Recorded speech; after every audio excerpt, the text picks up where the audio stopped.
PhilHealth? Mr. Chairman, dito po sa COA report na pinakita ko from 2013 to 2018, iba't iba pong ospital ang nakitaan dito. Pero ito po kasi, katulad po ng binanggit ko, random check po ito eh. Hindi po naman nila mati-check ang lahat ng kaso sa buong Pilipinas. Pero dahil sa investigasyong to, at dahil sa patawag ng investigasyon ng eksekutibo, pwede na po nating isa-isain ang lahat ng mga kaso o pagbayad through the documents of the Central PhilHealth at doon po sa region. At kanina po tinanong ni Honorable Remulla, 58% ang private, 42% ang public na binabayaran. Comsec, naimbitahan po ba natin ngayong araw na ito yung mga private hospital na nakalagay sa report ng COA na nagkaroon ng overpayments ang PhilHealth, Comsec? Your Honor, we have a representative from the Private Hospitals Association via Zoom. Via Zoom kasama natin. Nakalista sila sa mga nabigyan ng overpayments. And again, Mr. Chair, this is the COA report.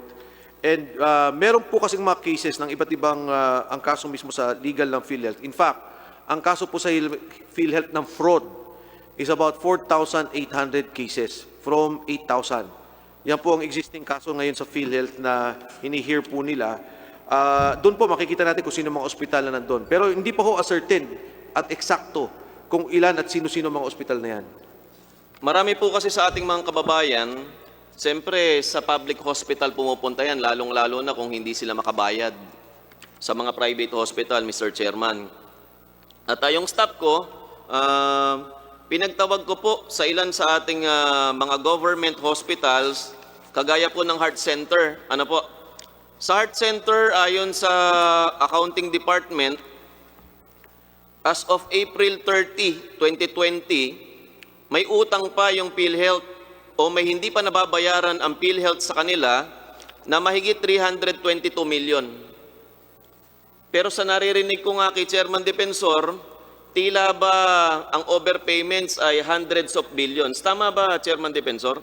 Batay po doon sa COA observation na sinasabi nila yung AOM, 20% ang kanilang tinatansya, ang kanila pong prediction na about 153 billion. 153 billion. Kaya po, From 2013 to present, Mr. Chairman. napakalaking pera, 153 billion, Mr. Chairman. 153 billion. Pero yung Philippine Heart Center, 320 million, hindi mabayaran ng PhilHealth. Sa East Avenue, as of June 30, may utang na 90 million yung PhilHealth. East Avenue Center po kasi nandito sa Quezon City pero malapit rin naman sa Bulacan, malapit sa Pampanga, mga kalapit probinsya, napupuntahan ng ating mga kababayan. Yung Philippine Children's, may 72 million. Philippine Children's Medical Center, hindi pa bayad ng PhilHealth. Perez District Hospital, mga district hospital sa Bulacan, may ilan-ilan hindi bayad ng PhilHealth. Halos tigwa 1 million. At ito po, nakarating sa aking reklamo mula sa Bacolod, yung Corazon Locsin Montelibano Memorial Regional Hospital, ito po ay mula pa sa Bacolod, sa lugar po ni Congressman Greg Gatsataya, ang hindi pa bayad ay 134.6 million ng PhilHealth. Sa Jose Reyes po, sinubukan natin tumawag, NKTI Lang Center, tila marami pang pondo yung mga ospital na ito, hindi pa sila humihingi ng tulong sa atin sa panahong ito. Hindi pa sila nakakapag-submit ng bayarin sa kanila ng PhilHealth. Pero marami po sa ating mga government hospital kailangan ng saklolo ng PhilHealth ngayong panahong ito. Kaya Mr. Chairman, napakasakit na may overpayments sa sindikato pero yung legal na dapat bayaran para sa mamayang Pilipino, hindi nababayaran. Mr. Chairman, maaari po ba nating itanong sa PhilHealth, sila ba ay computerized na nitong panahong ito? Yung database nyo, naka-computerized na ba kayo ngayong panahong ito, PhilHealth? Anyone Yes, go ahead. from PhilHealth? Good morning po, Jovita Aragona, CIO po. Naka-computerize na po yung claims po natin Yung mga nagiging dahilan po na hindi nababayaran ngayon, yung tinatawag po natin na RTH kasi meron po silang dapat na i-comply. Ma'am, excuse me po, ang tinatanong ko po ay kung computerized na po tayo Computerized na ngayon. po. Sorry po. Maraming Computerized salamat na po. Opo. Thank you. At doon po ba sa programa ng information technology ng Philhealth ay foolproof na ba? Hindi na ba pwedeng dayain yung technology ng Philhealth, ma'am? Sa ngayon, foolproof siya base doon sa datos na Sa ngayon, pumapasok. foolproof. Ngayon Pero po. ayon sa COA, pinagloloko tayo ng Philhealth. Paano naging foolproof yan? Nakapanumpa ba si ma'am, chairman? Yes. Okay. Ma'am, Yes po. paalala ko po sa inyo, Apo. nakapanumpa po kayo. Pag po may nahuli ditong kabalastugan sa Philhealth, ma'am, mananagot ka sa sagot Opo. mo. Pwede yung Ulitin ko po, Opo. madam, Oo. Pwede yung ipaliwanag ko, sir. maaari pa po bang maloko yung gobyerno sa IT system ng Philhealth ngayong panahong ito? Go ahead, Philhealth. Pwede pong paulit po, sir, ng tanong para maano ko po. Ma'am, ang tanong ko po, maaari pa po bang maloko ang gobyerno sa sistema ng IT na meron ang Philhealth ngayong panahong ito? Maaari din po. Maaari pa po. Mr. Chairman, diyan ko po nakikita yung malaking problema. Kasi yung Philhealth sakop buong bansang Pilipinas. Tama po ba, Philhealth? Pakiulit po, sir. Buong bansang Pilipinas? Yes po, buong Pilipinas. Opo. At sa laki ng ating bansa, kung tayo ay magsusulatan lamang o magpapadalahan tayo ng mga papeles mula sa iba't ibang ospital papunta sa PhilHealth, itatype ulit natin, hahanapin natin yung mga peke, mga totoo na claim sa PhilHealth, aabutin tayo ng santo-santo. Ano po? Kaya nung pinapanood ko po yung mga hearing, kasi hindi lang naman kayo dito nag-hearing sa Congress. Meron ding hearing doon sa Senate. At pinanood ko po yung hearing at maraming aligasyon ng katiwalian pagdating sa bagong procurement ng IT system ng PhilHealth. Pero Mr. Chairman, kung may problema doon sa procurement, higpitan natin yung procurement ng PhilHealth. Bantayan natin. Tayo naman, kasama tayo, Blue Ribbon Committee, Committee ng Public Accounts sa pangunan ni Chairman Mike Defensor. Bantayan naman tayo eh. Sunod, kasama pa natin yun sa Senate, nagbabantay rin sila. Para matuloy yung pagdi-digitalize ng mga information pagdating sa PhilHealth upang maging maayos talaga yung listahan. Mr. Chairman, hindi ako IT expert, at hindi rin po ako nagmamagaling sa inyong lahat. Marami kong hindi alam. Noong 2016, yung telepono ko analog pa lahat. Nung pagdating ko dito sa Batasan, biglang maraming Viber group. Sabi ko, ano ba yung Viber? Nagpaturo ako kay dating majority leader Parinas kung ano ba yung Viber. Siya naman ang nagturo sa akin. Napilitan akong bumili nung kauna-unahan kong Oppo na telepono. Pero bago ako pumasok ng Congress, analog pa rin yung telepono ko.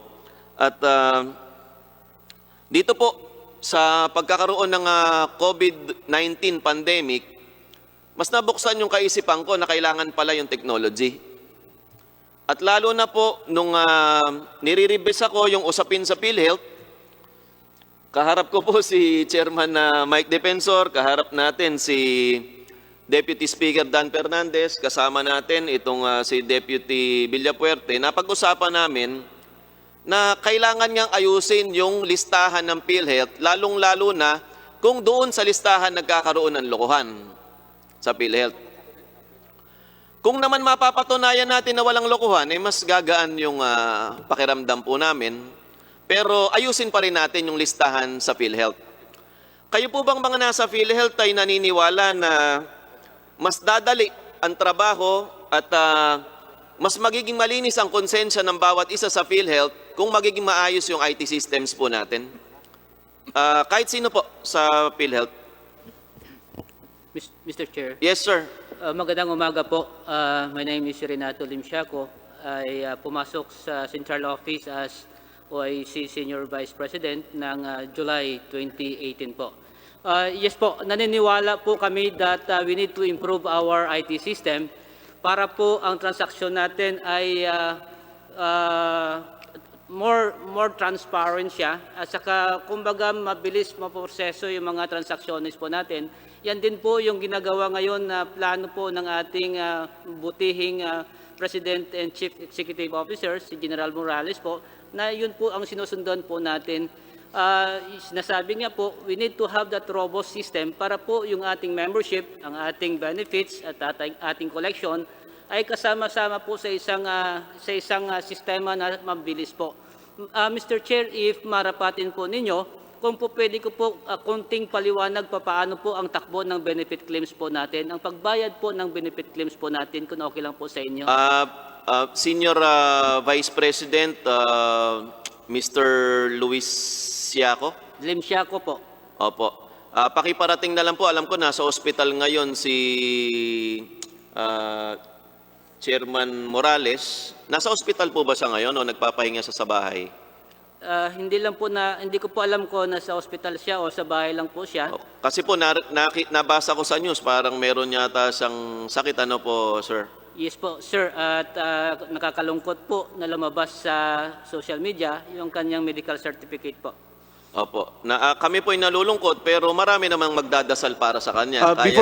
Before you continue, the Yes, Chairman. Minority Floor Leader is raising a point of order. Honorable Abante is recognized. What's your point of order?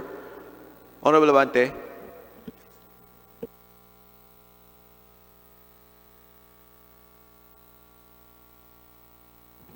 Pakipindot po, Minority Leader, yung inyong unmute button. Hello, Chairman Alvarado and Chairman Defensor. Can you hear me? Yes, go ahead, go ahead. Okay, I am not questioning the knowledge that you have on the issue, no? But please take note that we are not the audience here; we're also interpolating. So, marami kami dito, and for the last 20 minutes, kayong dalawa lang, Chairman, nag-uusap, no? And okay yung sinasabi nyo. I don't have any question on that. But please, I know we're going to have a long time in discussing this, but we still have around 6 or 7 that will be interpreting. I think that I do not want to think I'm an audience in this committee. No, I am very much a part of this, and this is not to offend anyone, but just to be able to raise a point of order. Thank you very much. Thank you. Maraming salamat, Honorable Abante. Honorable Abante, para lang klaro, ano po yung point of order po natin, Congressman? Point of order po, Mr. Chair, is that for more than 20 minutes, kayong dalawa lang po ng chairman nag-uusap.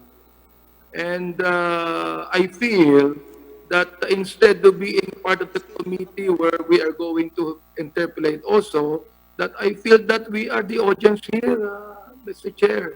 I'm not questioning your knowledge about the issue, but please allow us also to be able to do our job as congressmen.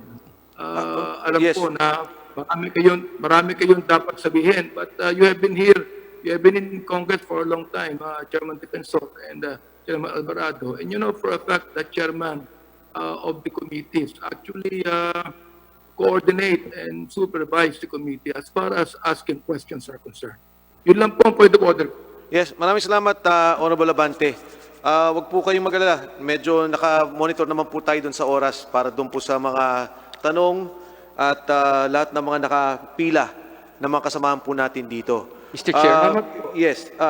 Before I recognize the Honorable Villafuerte, are you already done by now, the Honorable Yes, Alvarado? Chairman Defensor, gusto ko lang pong marinig, pero maaari po bago natin pagpaliwanagin si SVP Luis Siaco,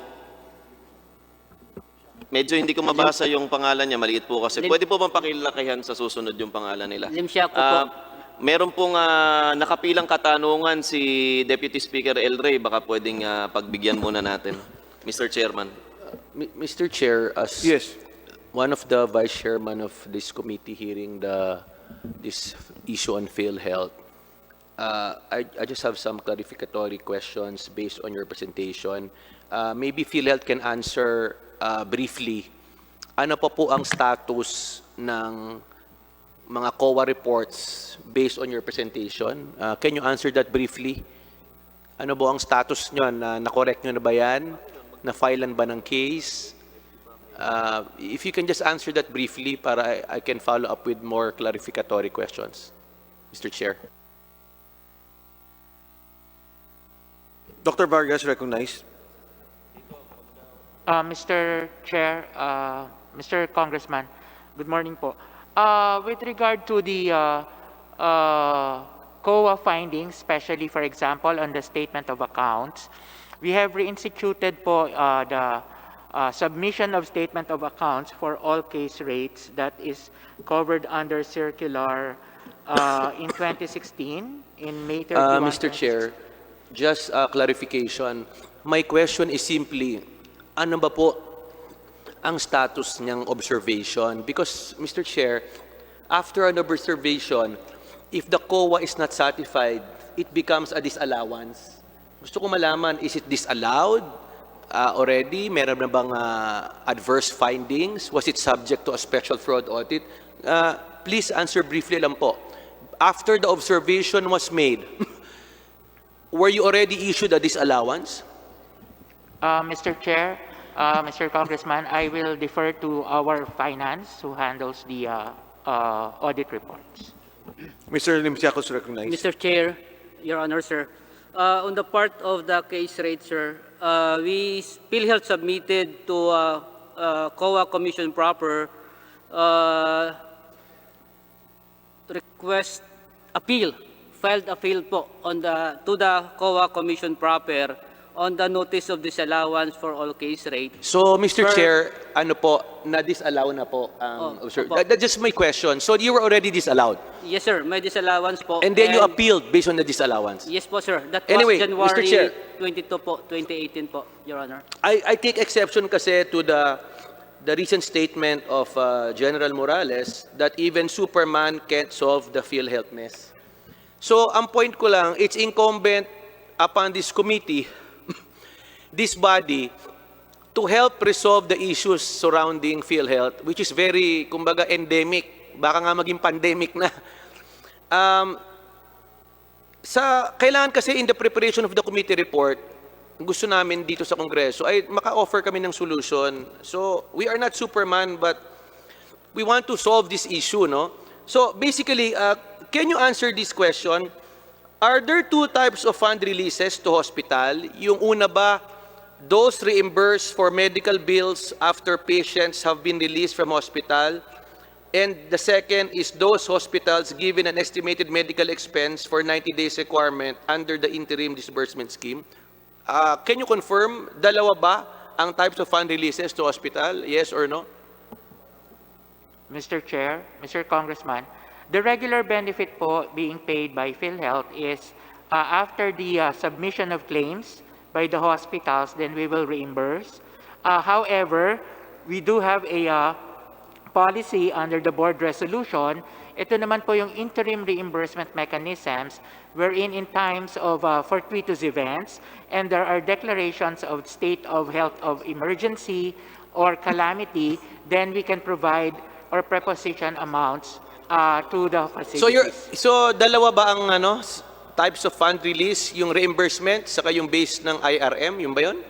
Yes, sa ngayon po, meron po tayong IRM. Pero hindi po siya regular fund release, only again in times of fortuitous event and there is a declaration of emergency or calamity. So may we request the PhilHealth to provide the committee yung itong fund releases for at least 1 year for us to be able to prepare a committee report? Next question ko po, Mr. Chair, as part of our hearings, may we require the PhilHealth to submit the list of hospitals, their CEOs, addresses, and the respective amounts given to each of them and explain who among the hospitals were accredited and who were not accredited prior to disbursements of any amount, Mr. Chair? Para lang for us to be able to comprehensively prepare a committee report, Mr. Chair. I move that that we require Philhealth to submit the mentioned documents, Mr. Chair. Yes, also in support of the motion of the Honorable Villafuerte, kasi po meron na silang actual cases ng fraudulent cases. Kung pwede lang isubmit yun sa mga ospital at saka po yung letter ninyo sa COA. So the PhilHealth is ordered to submit the particular cases that are pending, fraudulent cases of hospitals and personnel, including the COA letter for reconsideration on the rejection of the all-case rate approval. So ordered. Thank you, Mr. Chair. I've been reading the papers and recently si Senator Ping Lacson has exposed that marami pong nabayaran na hindi accredited. And in the recent hearing, they pointed out a hospital from Katarman na hindi accredited and yet nabayaran. Can you confirm this? That there are unaccredited, there were hospitals that were not accredited and yet reimbursed by PhilHealth? Yes or no?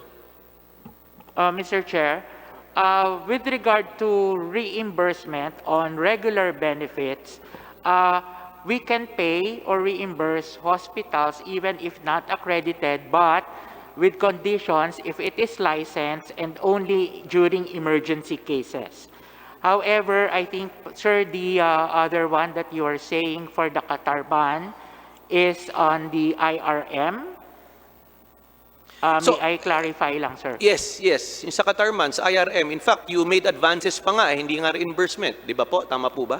The Katarman po, as per record, is accredited. Anyway, while you're looking for that, yung tanong ko lang kasi, so what is the point of accreditation kung ipaparehas mo lang ang pag-treatment sa accredited at hindi accredited? What's the point of having it accredited? Why do it? What's the point? Sir, again, Mr. Chair, again, Mr. Congressman, the payment for reimbursement, especially for non-accredited, only happens when it is licensed and during emergency cases po. However, if not an emergency case, it is not being paid by PhilHealth. Hindi, yeah. Sige, emergency nga. Ang point ko nga kasi nga is, maraming government hospitals na nagsiservisyo, hindi nababayaran, and yet you prioritize private hospitals. So ang tanong ko lang, ano ang ratio for this pandemic? Ano ang ratio ng binayad nyo as private sa public? Yung sa IRM. IRM muna tayo. Huwag na muna yung other case rates.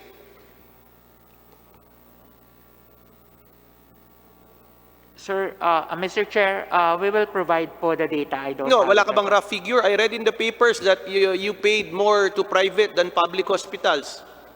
Mr. Chair, may I- Si Anos Racing Sun, Mr. yes, Chair, the Vice Yes, President. sorry. Mr. Chair. Go ahead. To answer the question of Honorable Congressman, sir, on the part of the IRM release, there are, as mentioned, we have 14.97 po, and sa figure na po na ito, ang na-release natin sa private ay amounting to, Akin na muna to. sandali sir ha, 7.7 billion to 505 private HCIs and 7.3 billion for 206 government-owned facilities, Your Honor. Hindi, yung tanong ko lang po, can you confirm that you paid more to private hospitals in terms of value as against government-owned hospitals? Yes po, Your Honor. Yan kasi yung mga pinarating sa amin ng local government na ang dami yung payable sa public and yet inuuna nyo yung private. Bakit? Why is it so? Why do you do that? Mr. Chair, Your Honor, kung marapatin po ninyo, i-explain ko po ng konti ang proseso ng benefit claims processing po natin at saka yung pagbayad po. If okay lang po sa inyo, Sir, Your Honor.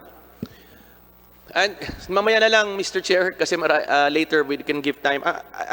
Anyway, ang ano lang kasi, ang tanong ko lang, for example, yung provincial government of Camarines Sur has been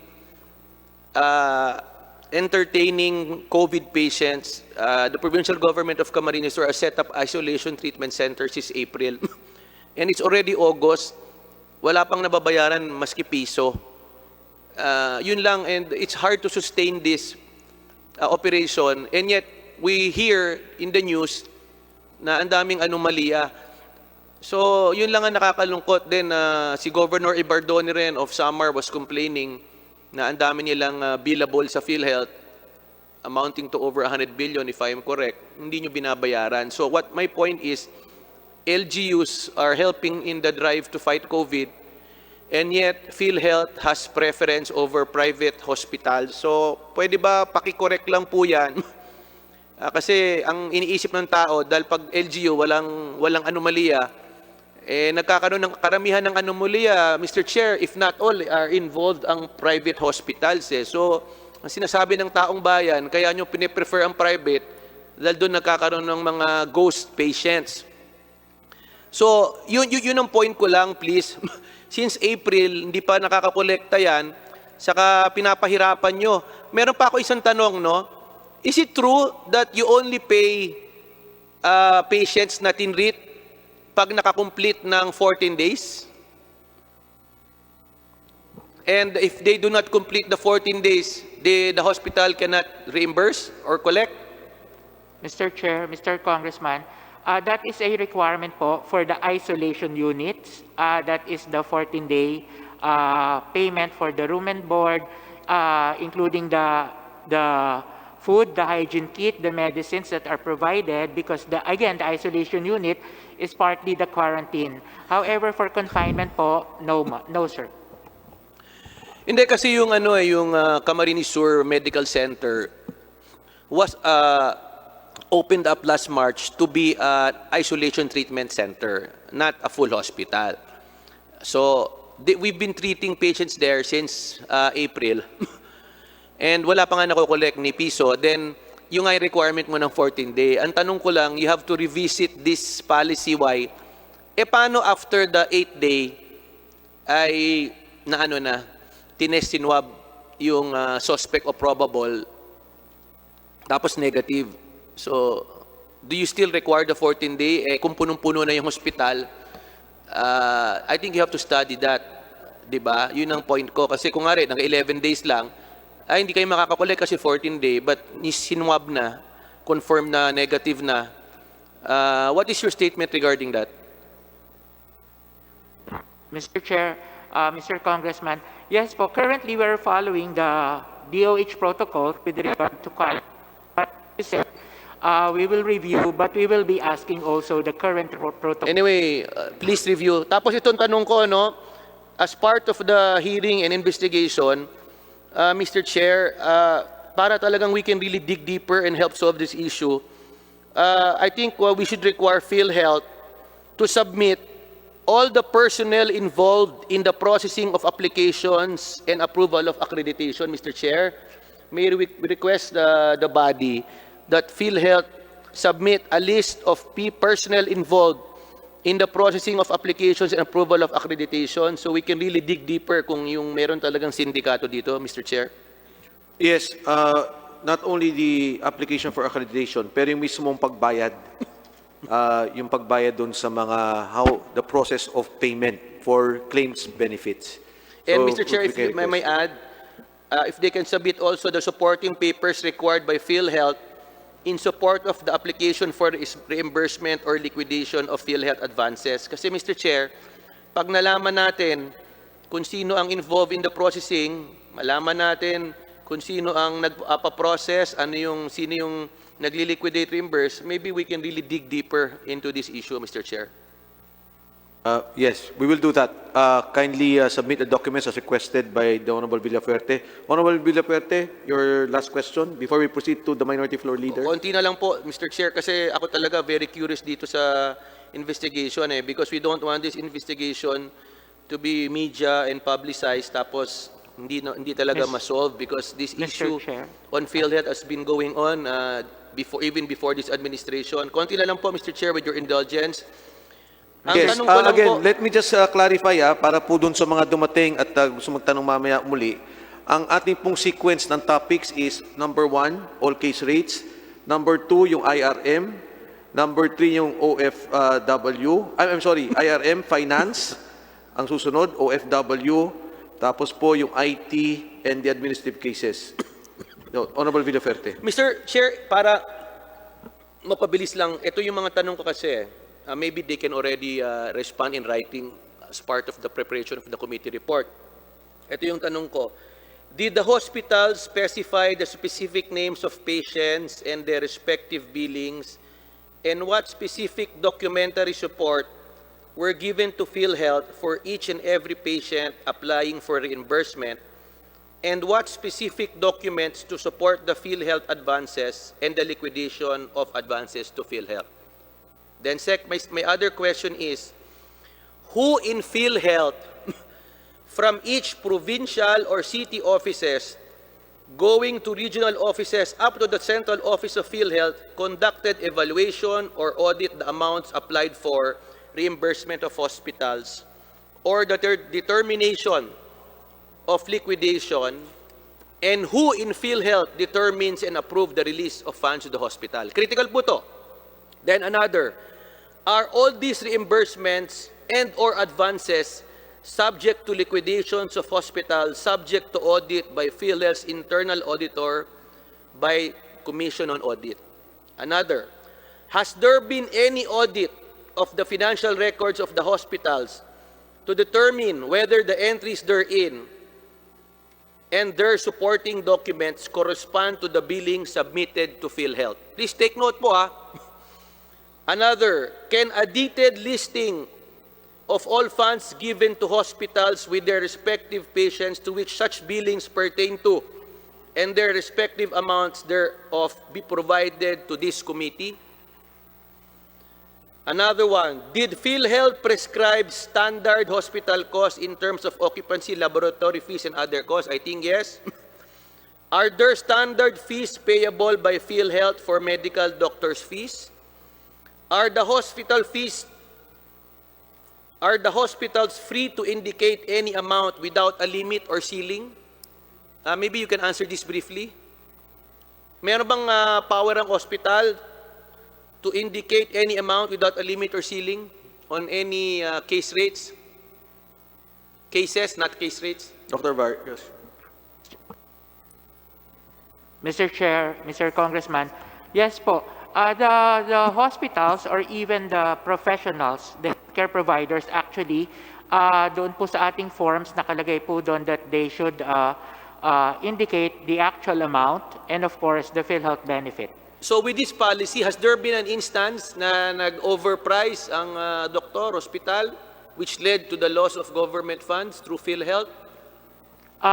What we pay, sir, is the case rates. My question, Mr. Chair, is that are the hospitals free to indicate any amount without a limit or ceiling? You said yes. Is that Yes. correct? Yes, sir. Has there been an instance na inabuso to? Since the declaration po for the claims of the hospital are really the actual amount, so the doctor, for example, No, declares my question, Mr. Chair, very 55%. simple lang po. The PhilHealth allows hospitals to indicate any amount without a limit or ceiling. Ang tanong ko lang po, Mr. Chair, is there an instance na naabuso to at magkano? You're under oath. Yes, sir. Mr. Chair, sir, Sandali. may I clarify Mr. lang Chair, he said yes. My next question is, po? Ano, sir? what amount was involved? Mr. Chair, may I clarify lang po? Go ahead. The filing of claims po kasi, nadudun po for example yung mga doctors, kung ang actual charge po nila is 15,000, Yun po yung nire-require natin na i-declare. Dahil yun po yung actual na sinisingil nila. However, ang PhilHealth po will only pay, especially pagdating po doon sa case rates, kasama na po doon kasi yung ibabayad para sa mga doktor, which is only like 30%. kung Mr. halimbawa Chair, po simple lang yung medical. tanong ko so, po eh. allowed po na sila ay magsusulat doon kung magkano ang kanilang sinisingil. Mr. Chair, my question lang is, they give the hospitals the authority to indicate any amount without a limit or ceiling. Ang tanong ko lang, has there been an instance it was abused? Yes, you said yes. Mr. Chair, sorry po. So you're correcting your statement? Yes, sir, because it was not the yes part was not on the answer to the question, but So I will ask again. Dr. Vargas, if I may clarify, Honorable Villaferte, yung hospital po pwede silang mag-charge, pero ang PhilHealth, naka-case rate po sila. Yes po. So Yes, kung Mr. kunyari Chair. po, chinarge ng hospital 20,000, pero ang case rate 15,000, 15,000 lang po ang babayaran ng PhilHealth. Go Yes, ahead, Mr. continue. So my question, are the hospitals free to indicate any amount without a limit or ceiling? The actual, sir, they can actually declare, they should declare actually the actual po. No, yes or no lang. Are the hospital free to indicate any amount without a limit or ceiling? Yes or no? Yes, sir, under the actual. So they're allowed to indicate any amount? Honorable Villaferte, Dr. Vargas, yung pong problema ng ospital sa kanila po yun. Hindi nyo po problema yun. Di ba ho? Kung ang ceiling, kung ano man ang policy nila, bahala sila doon. But you have a case rate. Yun Yes, lang po sir. yung sagot doon. Yes, Go ahead, Honorable No, Villaferte. yung tanong ko nga is, has there been an instance na hindi nyo follow yung case rate because the hospital charge a higher limit? No, sir, we only pay for the case rates. You only pay for the case rate.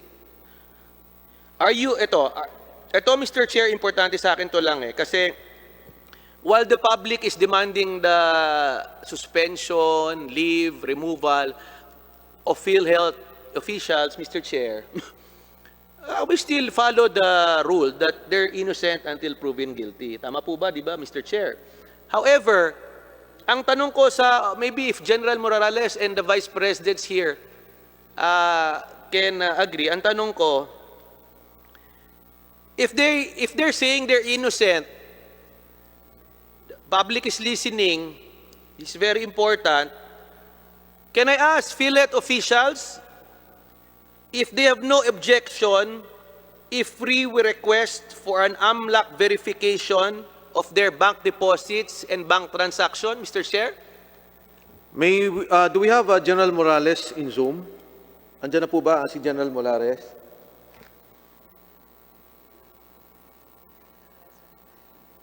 Wala po si General Morales. Ano bang, Comsec, ano yung official excuse ni General Morales sa committee? Sir, he was here a while ago, but he's, I think, sir, he left the Zoom conference now. He's not in the Zoom interface, sir. So kasama natin si General Morales earlier, tapos ngayon po nawala, no? Wala pa ho na tayong information Yes, Your Honor. kung anong reason. So, pwede hong may sumagot. Who's the most senior in PhilHealth na nandito po sa atin? Sa floor. Mr. Chair, maybe all the officials here present and in Zoom. Simple question lang po. If they're innocent and they're not hiding anything, are they willing to sign a statement that the AMLAC can verify their bank deposits or bank transactions? Kung wala po silang ginagawang anomalya, walang ninakaw sa gobyerno, are they willing with no objection, Mr. Chair? Sige. Deputy Speaker El Rey, that would be the last question. I will be asking them one by one. Sa ating po mga kasama nandito, isa-isa po, are you willing to sign a waiver for the AMLA? Go ahead. Yes, Mr. Chair. Yes. Okay. Yes po. Yes, Mr. Chair. Yes, Mr. Chair. So, What about the persons so at the back? bit here that all those in plenary, and I would think in Zoom, andyan po ba yung mga kasama natin sa Zoom, lahat po ay pumapayag na pumirma for an AMLAC waiver. So maraming salamat po sa inyo. Honorable Mr. Chair, ano lang let's verify. We only heard 4 persons here. Maybe... No, I saw all of them say yes. Okay. Honorable Villaferte. And what about the PhilHealth officials in Zoom po? Para lang clear that, they're doing this freely and voluntarily. Before we proceed, I see the Honorable Barbers raising his hand. May gusto po bang katanungan? If we can unmute the Honorable Barbers. before we proceed to the Honorable Abante. Go ahead, Congressman Barbers. Thank you, Mr. Chair. At pasensya na po. I just wanted to ask the question that was raised by Deputy Speaker Villafuerte is a valid question, including the request for the AMLAC to check into the bank records of the persons involved. But the most important, those people that agreed, Mr. Chair, are persons at the lower level of the structure of the Philhealth. Sorry to say this, but I guess if we would insist on asking them to waive their rights on their bank secrecy, we should ask General Morales, all the SVPs, and all the RVPs of the Philhealth, because this is where the system seems to be failing, and which makes us conclude, and majority of us conclude, that there is indeed a mafia. So yun po ang tingnan natin, because there are a lot of stories that some of the officials, the RVPs and senior vice presidents, including that guy, Mr. Limshaco, has somehow an interest in hospitals and some interest in the claims, no? Marami pong ganyang kwento. So I'd like to ask further kung sino po yung dapat puntirehin natin dyan sa waiver, Mr. Chair. Maraming salamat. So sa katanungan ni Deputy Speaker Villafuerte, ang follow-up po ni Honorable Ace Barbers, hindi lang po sa senior management ng ating PhilHealth, pati doon sa regional officers na kung saan nagsisimula yung usapin at bayaran ng case rates at iba pang mga benepisyo.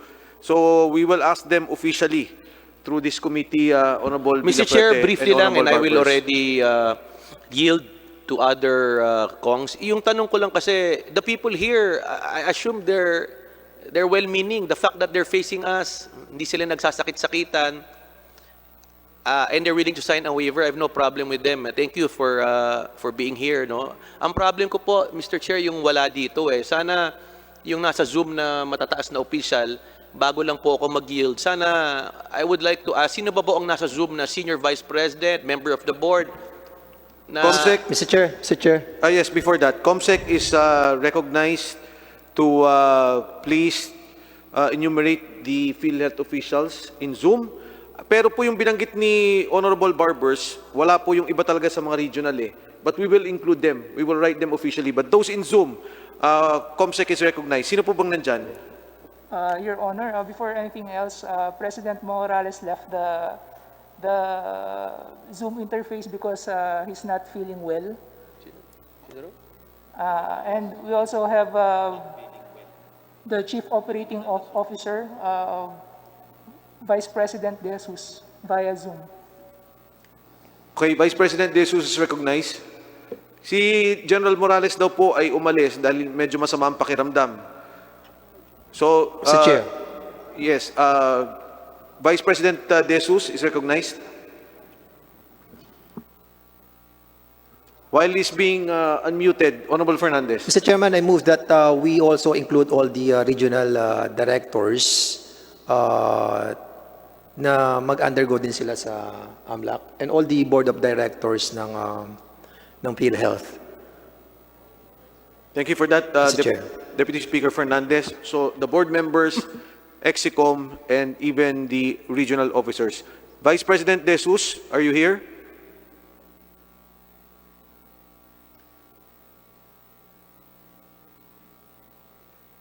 Sino pa, Comsec, yung kasama natin sa Zoom? Your Honor, we also have Vice President Oscar Abadu. Yes, Your Oscar Abadu. Yes, go ahead. Tanong lang po nila, yun lang pong waiver sa AMLA, kung willing po kayo. Yes, Your Honor. Salamat. Sino po ba? Sino next? Si Comsec? Who's next? Your hindi. Honor. Yung sino pa ba yung isang Vice President dyan na bago lang before I yield to the chairman? Importante po to, the public is demanding this And I really admire people who said yes. We laud Sino pa yung, your Comsec? honesty. Who's the other one? De Jesus? Yes, sir.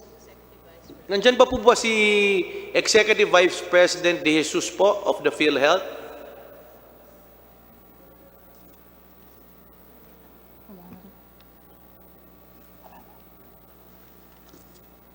Sir, he's not available now. Sino yung nandyan, Comsec? Vice President Abadu, sir. Si Yes, Your Honor. the Ayan, go ahead. Yung request Yes, mo sir. ng waiver. Mr. Okay, Chair, din daw. siya ba po ba si Vice President De Jesus? No, sir. Can you state your name, sir, for the record? I'm Oscar Abadu. Sir, are you willing to sign a waiver that you're willing to let AMLAC verify your bank deposits or transactions? Yes, Your Honor. Thank you, sir. Thank what you. about si De Jesus po, sir? De Jesus. VP, kung may mga kasama na po kayo dyan, baka pwede na pong sila na rin ang magsalita dyan para, yan, mas malinaw na ho. Yes, sir. Good morning, Mr. Chair. I'm the Corporate Secretary, Jonathan Mangawang. I'm willing to give AMLAC authority to inquire into my bank accounts. Salamat po, Attorney Mangawang. Next. Thank you. Mr. Chair, Walter Bacanesa po, I'm also willing to be subject to AMLAC. Salamat po. Thank you. Thank you. So if there are, oh, go ahead. Ito pa. I'm Dr. Shirley Domingo, and I'm also willing to give authority for AMLAC to look at all my transactions. Thank you so much. Mr. Chair, I'm Hilda Diaz. I'm also willing, I'm Vice President, and I'm also willing to be checked by AMLAC. Salamat po. So, if there are no other...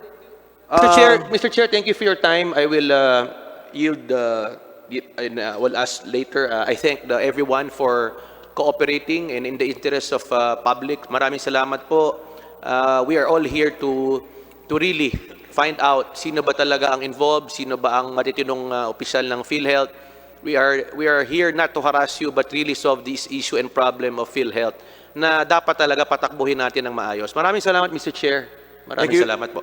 Thank you so much, Deputy Speaker Villafuerte. Kanina po, nabanggit na ninyo doon sa inyong motion at sa inyong pagtatanong, sumigunda po si Honorable Barbers at kasama po si Deputy Speaker Fernandez. Yung pong board members, pati mga regional officers, susulatan po ng ating komite for them to, para po sila din, kung willing sila doon na pumirma ng waiver for AMLAC. So, with that, may we recognize our distinguished Minority Floor Leader. Minority Floor Leader Abante. Comsec, in the next hearing, yes. Before you proceed, the regional officers should be invited in the next hearing. Comsec, so ordered. Sir, Honorable Abante, go ahead.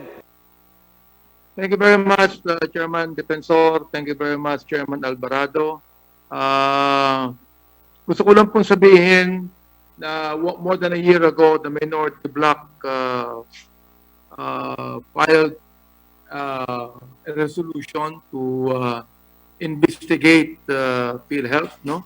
And that's more than a year ago. At gusto ko lang pong sabihin sa ating mga PhilHealth officials that this is in aid of legislation. Ibig sabihin yan, maaari nating reviewin ang mandato ng PhilHealth, baguhin, at bigyan lalo ito ng stricter provisions o kaya naman ang gawin natin i-dissolve na ang PhilHealth at bigyan ng bagong mandato o kaya naman asking the PhilHealth officials na mag-resign na po sila upang ating Pangulo would have a free hand in appointing others who could be able to serve PhilHealth more sapagkat ito pong investigasyong ito, Mr. Chair, ay ginagawa natin hindi upang akusahan ang mga official po ng PhilHealth, kundi upang ingatan po natin ang contributions ng mga milyon-milyon na mga nagbabayad ng PhilHealth contributions na po. sapagkat yan po ay pera nila. Hindi po yan pera ng gobyerno, hindi po yan pera ng sino man tao, kundi pera po yan ng milyong-milyong mga nagbabayad ng kontribusyon. Ano po? O kaya naman, kung dapat na nating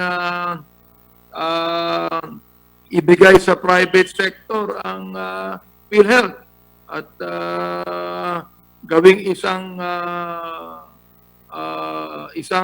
korporasyon kung saan ang gobyerno at ang private sector ay partner tungkol dyan para maiwasan po ang korupsyon.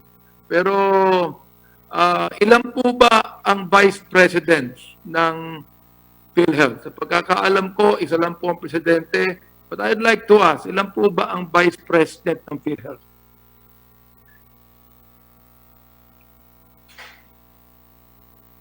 PhilHealth recognized. Sino pwede sumagot dyan? Yung Dennis Mas po, Senior Vice President for Management Services. Ang PhilHealth, merong isang President and CEO.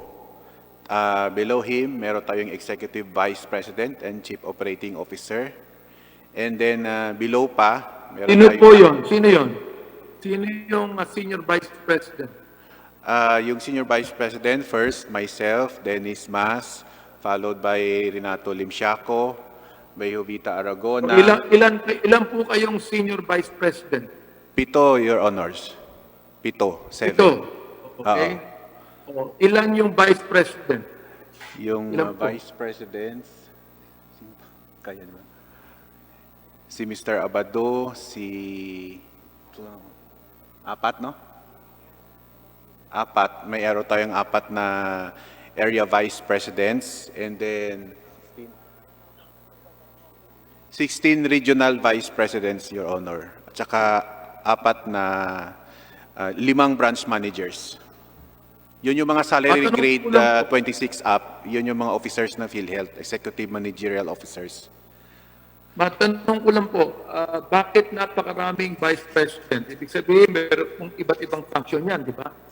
May kanya-kanyang functions po, sir, Your Honors. And they are all important functions, as important as all occupying the vice president's position.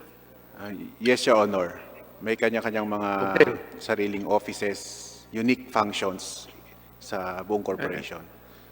Ako ay nagtataka lang ako sapagkat napakaraming vice president and senior vice president. Anyway, meron po kayong accreditation fee. Hindi po ba?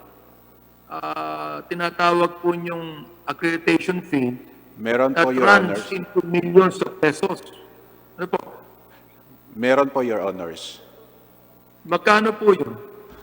Sa details po, Your Honors, ako kasi Senior Vice President for Management Services, HR at saka Physical Resources yung hawak ko. May I turn over kay SVP Ishpargas sa Health Finance Policy Sector. Okay. Mr. Chair, Mr. Congressman, yes, meron po tayong accreditation fee, especially for the healthcare provider institutions, pero wala po tayong accreditation fee for the professionals. For the amounts po,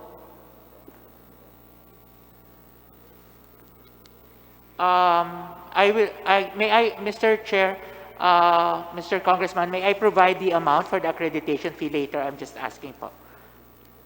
Okay, so ibig sabihin na hindi mo alam at this time. Hindi mo alam yung magkano. Hindi ko lang po memorize because we have several institution types. We have the hospitals, we have ambulatory clinics, we have freestanding dialysis clinics, maternity care, animal bite. So we have different institutions po na paying for accreditation fee. But I'll get the data po. Pwede po pakisubmit ninyo ang listahan at amount sa ating galang-galang na chairman ng Public Accounts, please, committee? Mr. Chair, Mr. Congressman po, yes, we will abide po. Okay, so yan po ba'y iniipon ninyo o nagagasta taon-taon? Mr. Chair, Mr. Congressman, I will ask the finance on how the accreditation fees are being booked in our financials. My goodness, you should be prepared in this hearing. Bakit palagi na lang sinasabi ninyo yung hindi nyo alam? What's this? Are we conducting a hearing here na wala kayo pwedeng sabihin sa amin? Mr. Chair, Mr. Congressman, I apologize po because the amount, the accredit, You really have to apologize because you are not well prepared. yes, Mr. Chair. I'm asking po because our Senior Vice President for Finance is here. Sila po yung nagbubook ng mga income ng ating korporasyon. So I will ask po how it is Bakit hindi booked. sila ang sumasagot? Why are you the one answering? Why not the Vice President of Finance answering? The VP of Finance is recognized. Kindly reply to the Honorable Minority Floor Leader. Go ahead. Mr. Chair, Your Honor, for the accreditation fee po ng ating healthcare providers for the year 2019 po, we received 26.6 million pesos, Your Honor. For the year what? 26.6 million, Your Honor. That is only for the year 2019. Yes, Your Honor. For the year 2020. 20 ano, sir? Come again, sir? 20, sorry po. 2020. 2020. 2020, let me check.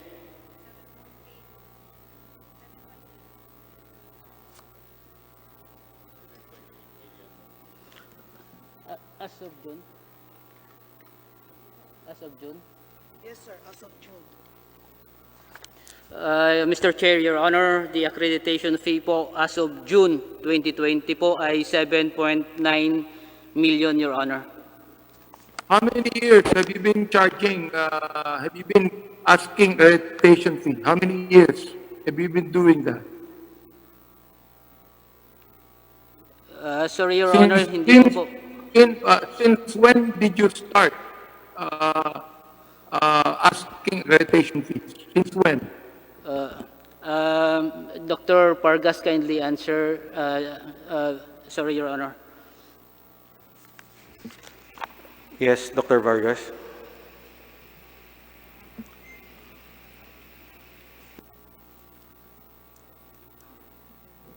Mr. Chair, Mr. Congressman, the collection of accreditation fees started even when we started the accreditation of healthcare facilities since 1995 po. And just to update... Since 1995. Yes, as I was informed, sir. Sir, just to update lang po, for level 3 facilities, we collect 10,000. For level 2 facilities, we collect 8,000. For level 1 facilities, it's at 5,000, sorry. For infirmaries at 3,000. For freestanding dialysis and ambulatory surgical clinics, it's at 5,000. For maternity care providers, for our TB DOTS packages, we collect 1,000 po. So they have been paying for the past 15 years now. Especially po for the hospitals, for the other Mr. Chair, for the other facilities po, when PhilHealth started accrediting them, so doon lang po nagsimula yung kanilang accreditation. Because through the years po, we have added facilities, healthcare facilities to be accredited by PhilHealth. But we started with hospitals. If say for example, in 2019, you have more than 20 million that have given accreditation fees. Therefore, in 15 years' time, it would amount to more than 250 million. Am I right? Mr. Chair, Mr. Congressman, probably, sir, but we need to check because, again, as I've said, from the start, it was only the hospitals. However, the other healthcare facilities, we started accrediting them through the years lang po. Hindi po siya from the Okay. start natin ina-accredit. Well, let me ask, are you saving that amount of money or are you using it?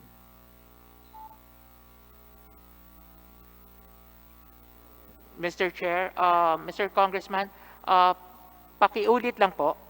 Sorry.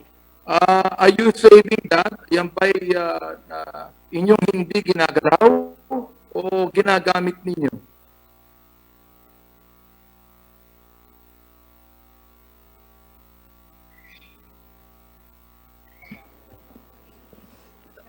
Mr. Chair, Your Honor, ang pera po na nakolekta po natin sa accreditation fee po from our HCP ay pumapasok po sa account ng PhilHealth. Ito po ay one fund po tayo.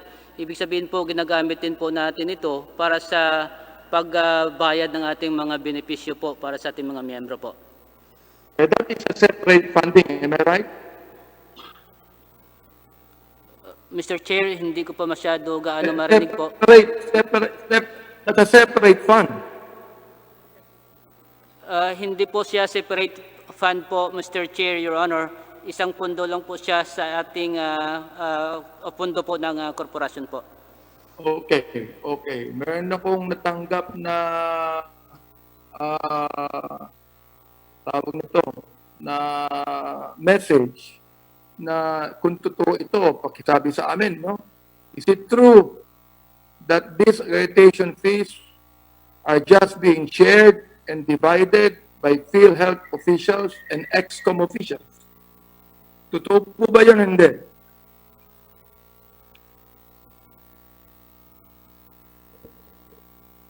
Uulitin ko po yung tanong ko. Totoo po ba na ang accreditation fees na ito ay binabahagi lamang at dinidivide among PhilHealth officials and ExCom officials? Mr. Totoo Chair, po ba o hindi? Mr. Chair, Mr. Congressman, I will ask the finance to answer because they are again the ones booking this amounts. Okay. Who will answer, Dr. Vargas? Sino po sasagot?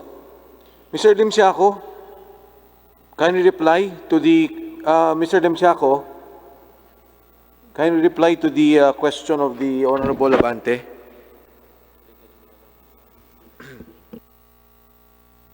Sorry, sir.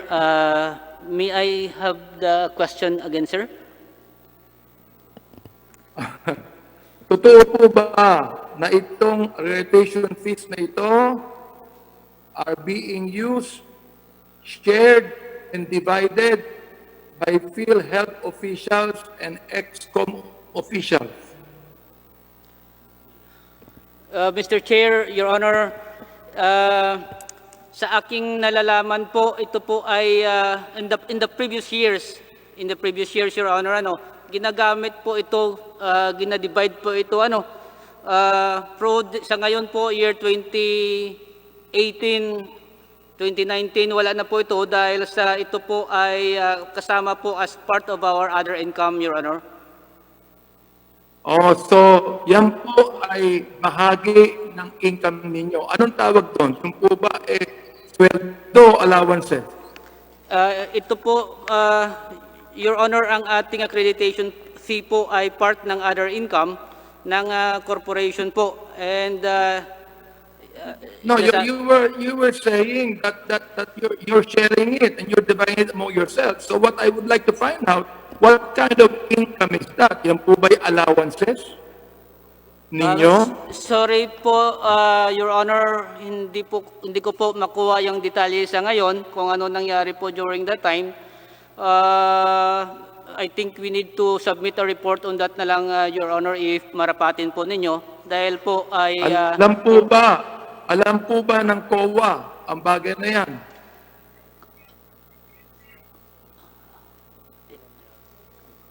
Ni Congressman Abante is kung alam ng COA yung bagay niyan o may report ang COA tungkol sa bagay niyan. Mr. Chair, Your Honor, ito po ay kasama po sa reporting natin sa Commission on Audit po. As Okay, part thank you. ng financial report po natin. So, Mr. Chairman, so totoo na na itong accreditation fees na ito that is now for about 15 years na binabayad would go to more than 250 million ay pinaghahatian lamang ng mga PhilHealth officials and ex-com officials as part of their income.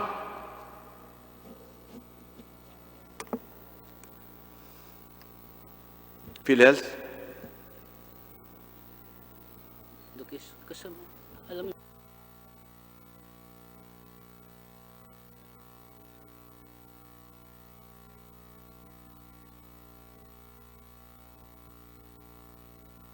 Kindly reply, PhilHealth. Mr. Chair, Your Mahirap Honor, sagutin. ang year 2019 po, 2020 po, ang pagkakaalam ko po ay hindi na po ito part ng allowances na binibigay po sa ating mga officials po. And sinasabi ko nga po, this is already part of the other income of the corporation po. Mr. Chair, I would like to remind our resource speakers that they are under oath. Yes, Mr. Chair, Your Honor po. And therefore, in this committee, you are admitting from 1995 to 2018, you have been actually using all of the fees, rotation fees, as part of your income. And only in 2019, you have not been doing that. Mr. Chair, Your Honor, pasensya po, hindi ko po masyado alam sa ngayon yung detalye po ng pagbigay ng accreditation po, fee po na maging allowance po siya ng ating mga PhilHealth employees po or officials po. And magbibigay lang po kami ng report on that, Mr. Chair, kung po pwede po. Ang pinag-uusapan po natin dyan ay pera to the tune of millions. Sinasagot niyo ako na hindi niyo alam. Mr. Chair, I would like to demand that the PhilHealth official should submit to us the full detail of the fees, kung saan po ito napupunta at kung kanino napunta at kung anong klaseng income ang pinaggagamitan po ng accreditation fees na ito, Mr. Chair. Yes, PhilHealth is directed to please submit the documents as regards the fees as yung pong binanggit ng ating Honorable Abante, lahat po yan kung saan nagagamit. Kung maaari po magbigay kayo ng report ukol dito. Go ahead, Congressman Abante.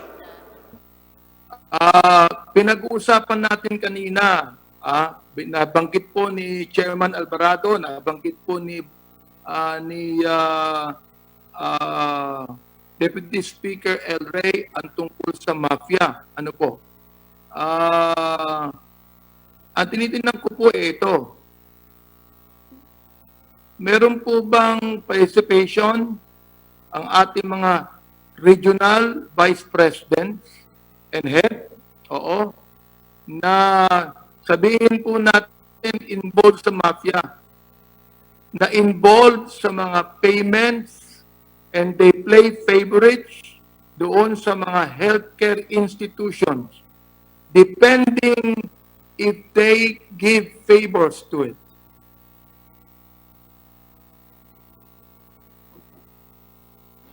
PhilHealth recognized. Who would be the person, the Executive Vice President? Yes, go ahead. Ms. Neri. Sorry, just for the Mr. Chair, just for the info of the honorable members, EVP COO Sir Arnel is undergoing a procedure right now to replace the battery for his pacemaker. So he might be available this afternoon, but for now, Sige po. he is indisposed po. So nagkasakit na po si General Morales, nagkasakit si Mr. De Jesus. Well, Mr. Chair, Opo. Siguro ma'am, baka pwede niyong sagutin yung... yes, Honorable Minority Floor Leader Abante. Go ahead. ibig sabihin, nagkakasakit na po sila. Ibig sabihin, isa lang po nakakaalam nun. Hindi po alam ng iba. Dito po. so that they could not be able to answer us, Mr. Chair. Yes, maybe Dr. Vargas may want to reply to the Minority Floor Leader. Mr. Chair, Mr. Minority Floor Leader, I'm sorry for the question because I'm checking on the other questions earlier. Mr. Congressman, sir, if you can repeat po the question with regard to the regional vice presidents. When it comes to the involvement of payments, are you playing favorites with the healthcare institutions like hospitals, dialysis centers, depending of who would be able to give favors? The only answer is yes or no. Mr. Chair, Go ahead. Congressman, the policy po for our reimbursements are first in, first out. So the first claim that would come in is the first claim that will be processed. So yun po yung Well, ating policy with regard to claims processing. Mr. Chair, I don't think that I'm able to hear the right answer. The answer should only be yes or no. No, sir, we're not favoring. As far as I know, we are not No, favoring. you're not. No, you're not. Okay? Yes, sir. Now, I just would like to ask, no? There is Senator Subiri exposed a certain hospital in Davao in which PhilHealth has given and paid more than 300 million pesos. Which is one of the highest payments among hospitals.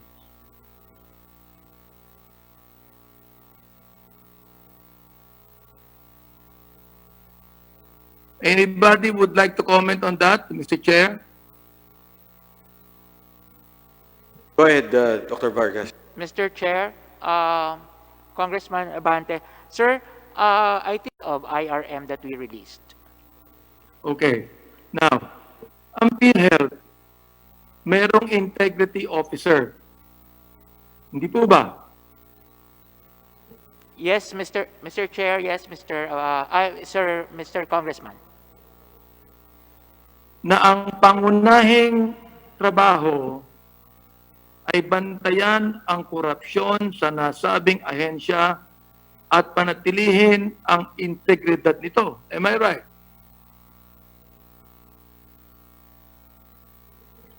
Mr. Chair, Mr. Congressman, yes. Okay. Andiyan po yung Senior Vice President Legal, no? La Rosario.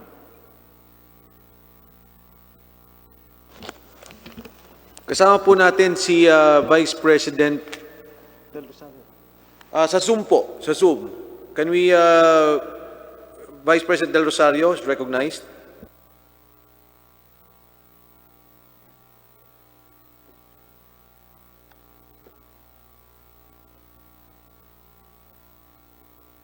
Andiyan po ba siya?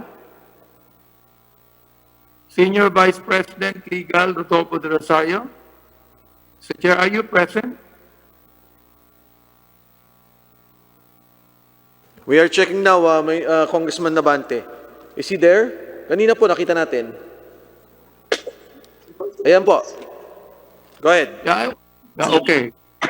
Unang-una, I would like to ask, sino po ba ang integrity officer ng PhilHealth? Good afternoon, sir. Yes. Good afternoon. I'm Attorney Rogelio Pucalyan. So, attorney, who is the integrity officer of PhilHealth na ang pangunahing trabaho ay bantayan ng korupsyon? The chair of the whistleblowing committee of PhilHealth is Attorney Rodolfo Del Rosario, our SVP for legal sector. Oh, so he's not there. No, you're the one answering. Yes, sir. Okay, where is he? He left because he has a high blood pressure po, sir. So nag-break lang po muna siya. Minority Floor Leader, kanina po nandyan si Senior Vice President Del Rosario. So, may sakit na sa inyo, General Morales, Mr. De Jesus, ngayon naman, hinighblood si Senior Vice President Del Rosario. Tama po ba? Parang lahat Yes, na po. Nagkasakit. Go ahead, Minority Floor Leader. Okay. So, attorney, baka mamaya ma-high blood ka rin dito, no? Okay, ito ang isa pong question ko. What policies and programs have you done to eliminate or prevent or mitigate corruption in Philhealth? Sir, we have this integrity committee or the whistleblowing committee wherein the employees of PhilHealth are and even external stakeholders are encouraged to report to PhilHealth any irregularity, illegal acts, and practices of the employees and officers of PhilHealth. And then the committee will investigate those complaints. Then they will issue a resolution, a report for approval of the President and CEO. Mr. Chair, I would like to ask that the legal department of PhilHealth and the integrity officers submit to us the guidelines by which they base on their job as,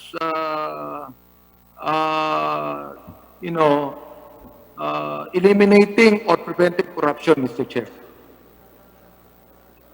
Yes, sir, we will do. Okay. All right. Now, dahil wala po dyan si Senior Vice President, perhaps you can answer this, no? Totoo ba that Ms. Attorney Del Rosario held concurrent positions in PhilHealth, OIC head for Region 1 and Davao? No, no, sir. As far as I know, wala pong concurrent positions. Wala ba? And because of that, he is receiving compensation allowances for both positions? No, no, sir. Okay. Is it also true that Senior Vice President of Legal, De Rosario, have been found guilty of an administrative offense? Sir, as to that question, I have no personal knowledge. So I cannot properly answer, sir, the question. You don't have any personal knowledge, attorney. No, But you are his deputy. I was just assigned to represent him today. Ibig sabihin, if you are assigned to represent him, you know. Yes, sir, but as to that question, sir, I have no knowledge. Oh.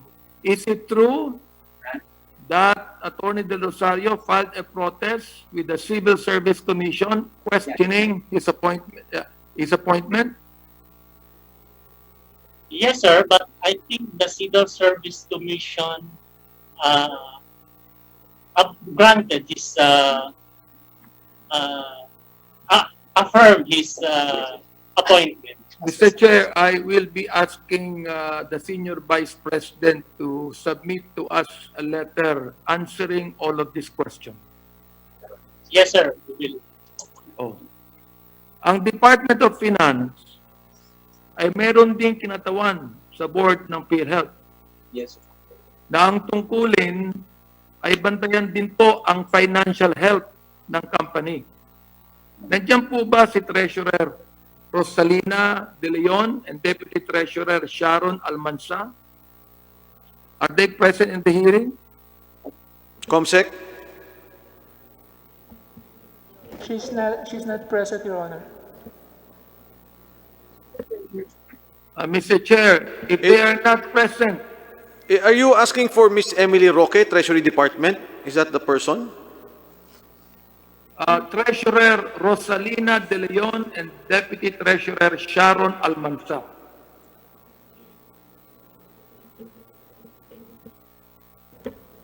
Both are not present, Your Honor.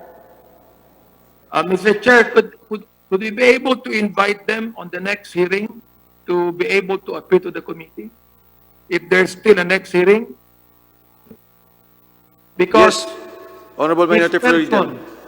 these persons are the representatives of the Department of Finance, whose primary job is to protect the financial health of PhilHealth. They are needed to shed light to various anomalies surrounding PhilHealth.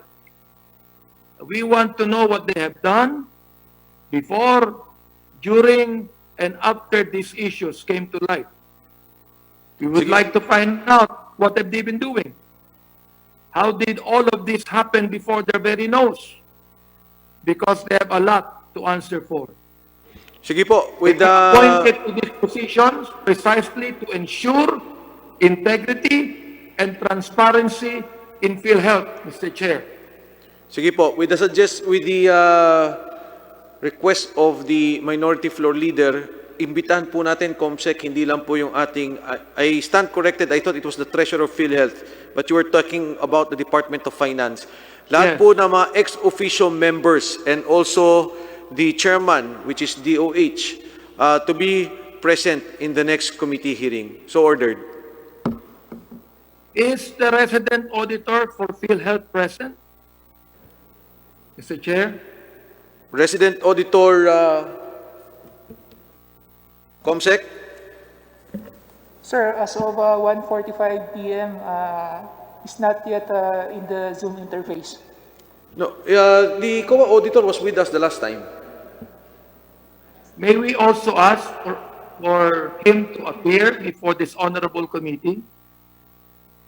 Minority Floor Leader, we're just checking kasi kasama po natin ang COA the last time. Nandito po ba ang COA sa atin? Not yet, sir, but they were invited. Yes, Congressman Nabante, we will reiterate our invitation to them. Go ahead. Because, Mr. Chair, my reason is that if we only have the PhilHealth officials, we might just be put into a go-around thing, no? It's good for us to be able to ask these other officials that are not PhilHealth officials to appear because they are the ones that ensure the integrity and transparency in PhilHealth. Now, per newspaper reports, the following hospitals were provided the following funds under the IRM. You have been telling us kanina, no, about the RIM. Southern Philippines Medical Center with 326 million pesos. That is the Davao-based small hospital. Davao Regional Medical Center in Tagum City with 209 million pesos. Vicente Soto Memorial Medical Center in Cebu City with 204 million pesos. Jose B. Lingad Memorial Regional Hospital in the city of San Fernando with 201 million pesos.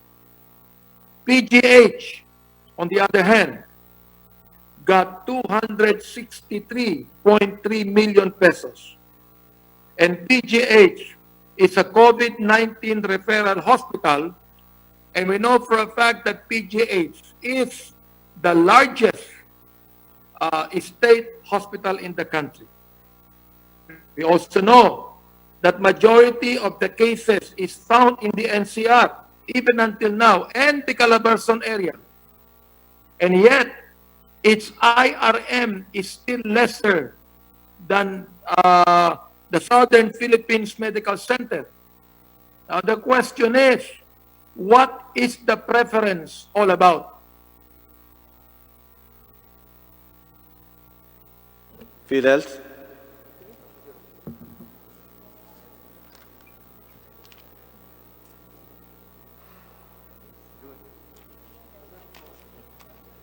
Mr. Chair, Mr. Congressman, Yeah.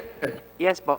I think the NCR hospital represents around 20 plus You percent. think, before you answer, you think, why are you saying you think? You must say you know. Yes, sir. The Okay? The amount released to NCR hospitals is more than the 20% of the IRM that was released nationwide. And the figures can be provided by our SVP for Finance, Mr. Limsiaco, on the proportions of the IRM released to our areas and hospitals. I do not know why you're pointing finger to somebody else. I think that who should, Mr. Chair, the one that knows this should be answering. You know, we do not want that nagpapalit-palit dito para kayo nagtuturuan yan eh. So we'd like to find out. Ako, nagtataka lang ako ha.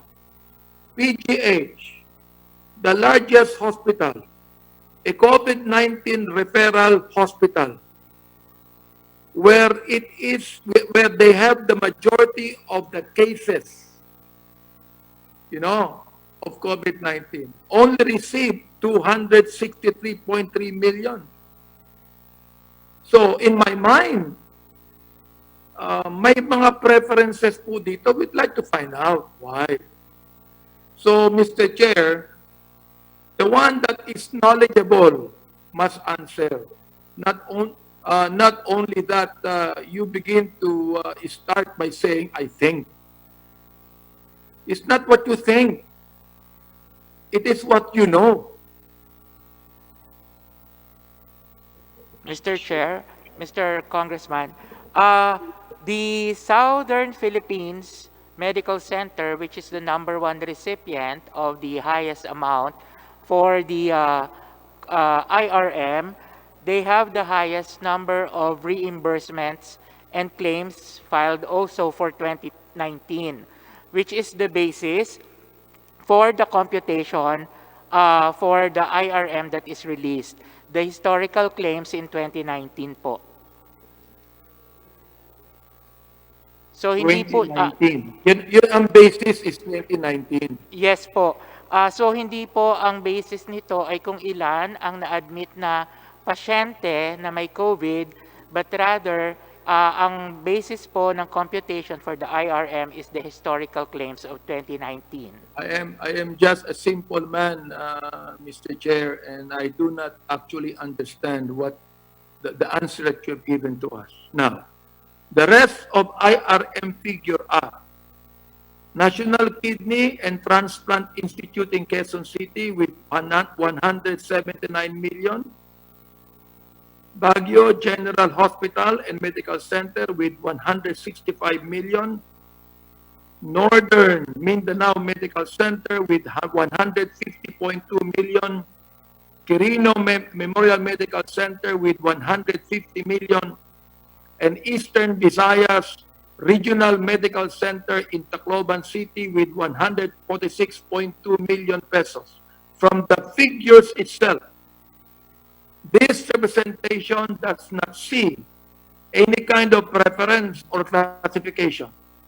So my question is, how does Philhealth handle IRM? What is their qualification? Yan po ba ay nasa Philhealth Circular of 2020-0007? Mr. Chair, Congressman Abante, with regard to the computation for the IRM is based on historical claims of 2019. Pagdating naman po sa pagre-release ng ating IRM, ito po ay nakadepende doon po sa pagsasubmit ng mga requirements, particularly the letter of intent and the MOA assigned by and the memorandum of agreement assigned and approved by the President and of course by the facility. So kung sino po... Do you have those documents? Yes po. And kung sino po yung makakapag-submit, meron din po kaming documents or meron din po kaming data kung kailan po natin nare-receive yung mga MOA at kung kailan po nare-release yung IRM as approved. Can you provide the committee on those data and documents? Yes, Mr. Chair. Yes, Congressman Abante. We will provide po. I would like to ask, Mr. Chair, that they provide the data and the documents concerning all of this IRM. Yes, PhilHealth is so ordered. Go ahead. Okay. My next major issue ay yung tinatawag nating fund balance and reserve. PhilHealth incurred. Minority Ang Floor sabi Leader. nyo- Yes. Ang sabi nyo, no? The Honorable Abante. Yes. Opo. Kasi po kanina nag-agree po tayo dun sa point by point na discussion natin. Dito po, opo, kung papayagan po ninyo, tapusin lang po natin itong case rate, tapos dun sa funds po, balik po tayo dyan. Sige. Okay. So I'll just go back later, no? Yes, Honorable Abante. Opo, sige po. Thank you, Mr. Chair. Maraming salamat, Congressman Abante. PhilHealth is directed to please forward all the documents requested by our minority floor leader. Particular po, Congressman Abante, yung dun po sa mga accreditation fees na hiningi nyo kanina. We now proceed to the Honorable Barbers. Congressman Barbers recognized.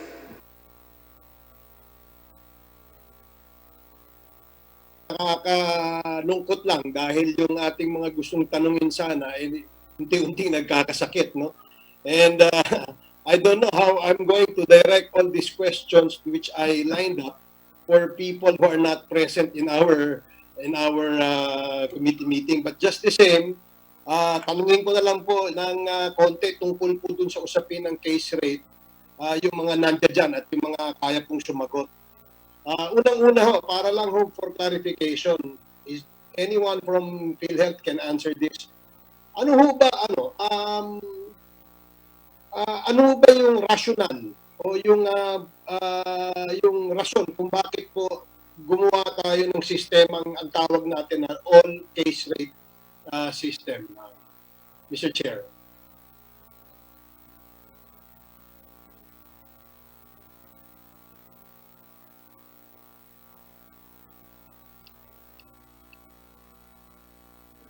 Anybody can answer on that. Mr. Chair?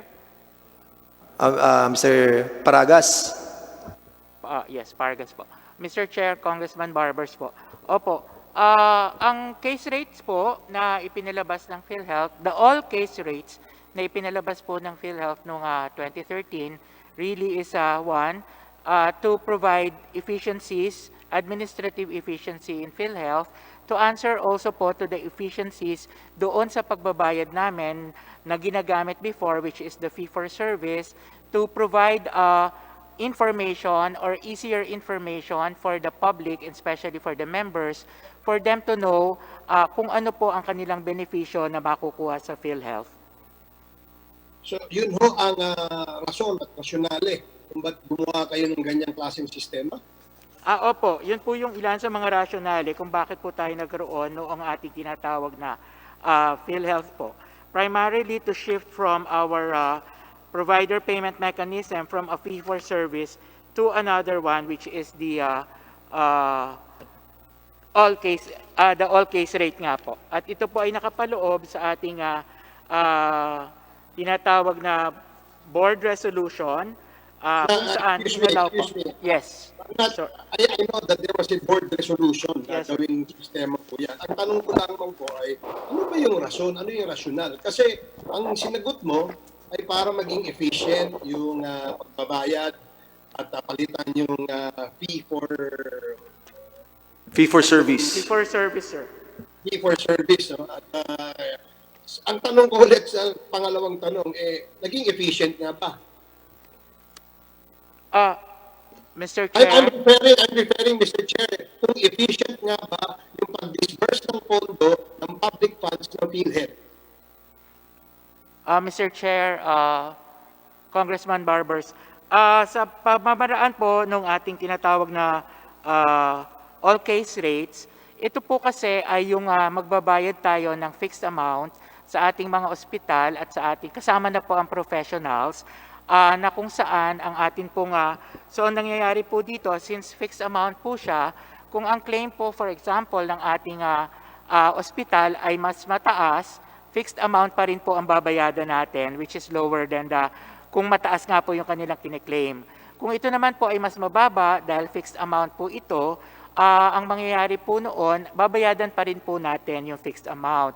With regard to the efficiencies po, pagdating sa pagbabayad, naging mas madali po ito para sa PhilHealth because again, yun po kasing dati nating ginagawa sa ating fee-for-service ay ang atin pong claim ay iniisa-isa po natin na chine-check ang bawat lahat ng items na kung saan binabayadan po natin kung ano yung sinisingil ng mga ospital. So administratively po, more efficient pagdating po sa atin. However, dun po sa tinatanong ninyo na financially ba ito ay naging mas efficient, meron po ding mga findings katulad po ng nababanggit kanina na meron po mga findings na merong maaaring overpayment. Gaya po nung sinasabi natin, kasama po sa prinsipyo ng pagbabayad nung sa case rate natin ay dahil ito po'y fixed, tayo po ay nakakapagbayad ng claims na maaaring mas mababa, maaaring mas mataas din po dun sa amount na maaaring sinisingil ng ating mga providers. Okay. I will stop you, Mr. I forgot your name, but sorry intuin kita dyan. Kasi ang susunod ko sanang tanong sa iyo ay bago nyo ginawa itong case rate policy o all case rate policy system, ito ba ay meron bang scientific study rito o financial study na ito po ay magpapa-improve ng serbisyo ng PhilHealth? Ito ba ay magiging maayos ang disbursements ng public funds namin dito? Meron ho ba kayong gano'n? O may basihan kayong gano'n?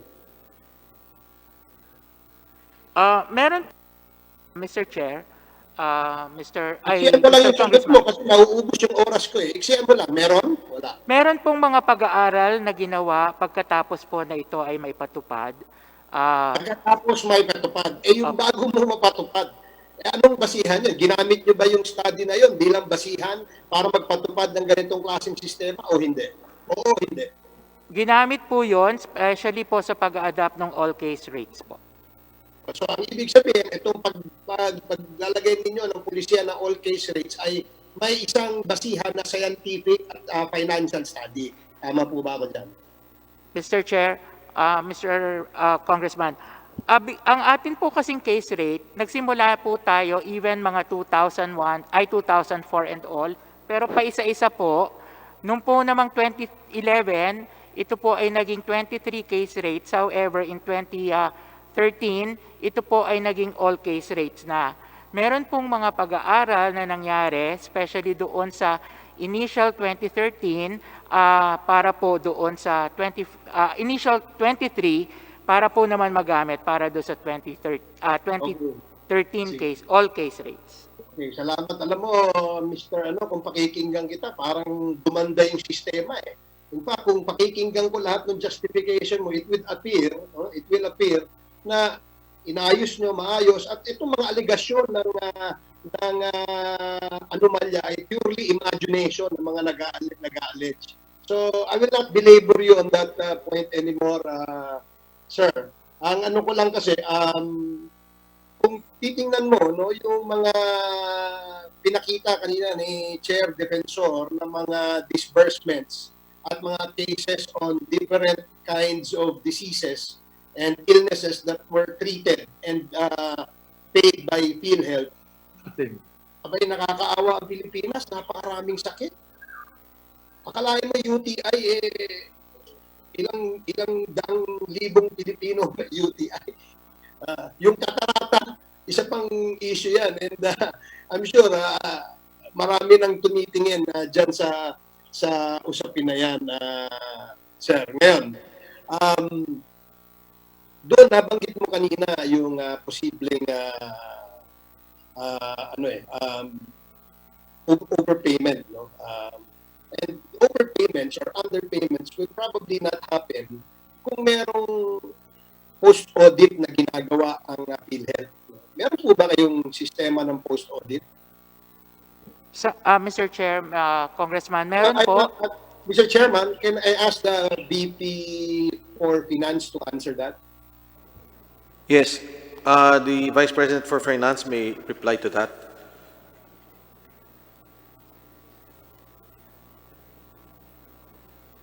Do we have... The post-audit on case rate No. packages. Actually, it's you, Mr. Pargas, who would be answering that.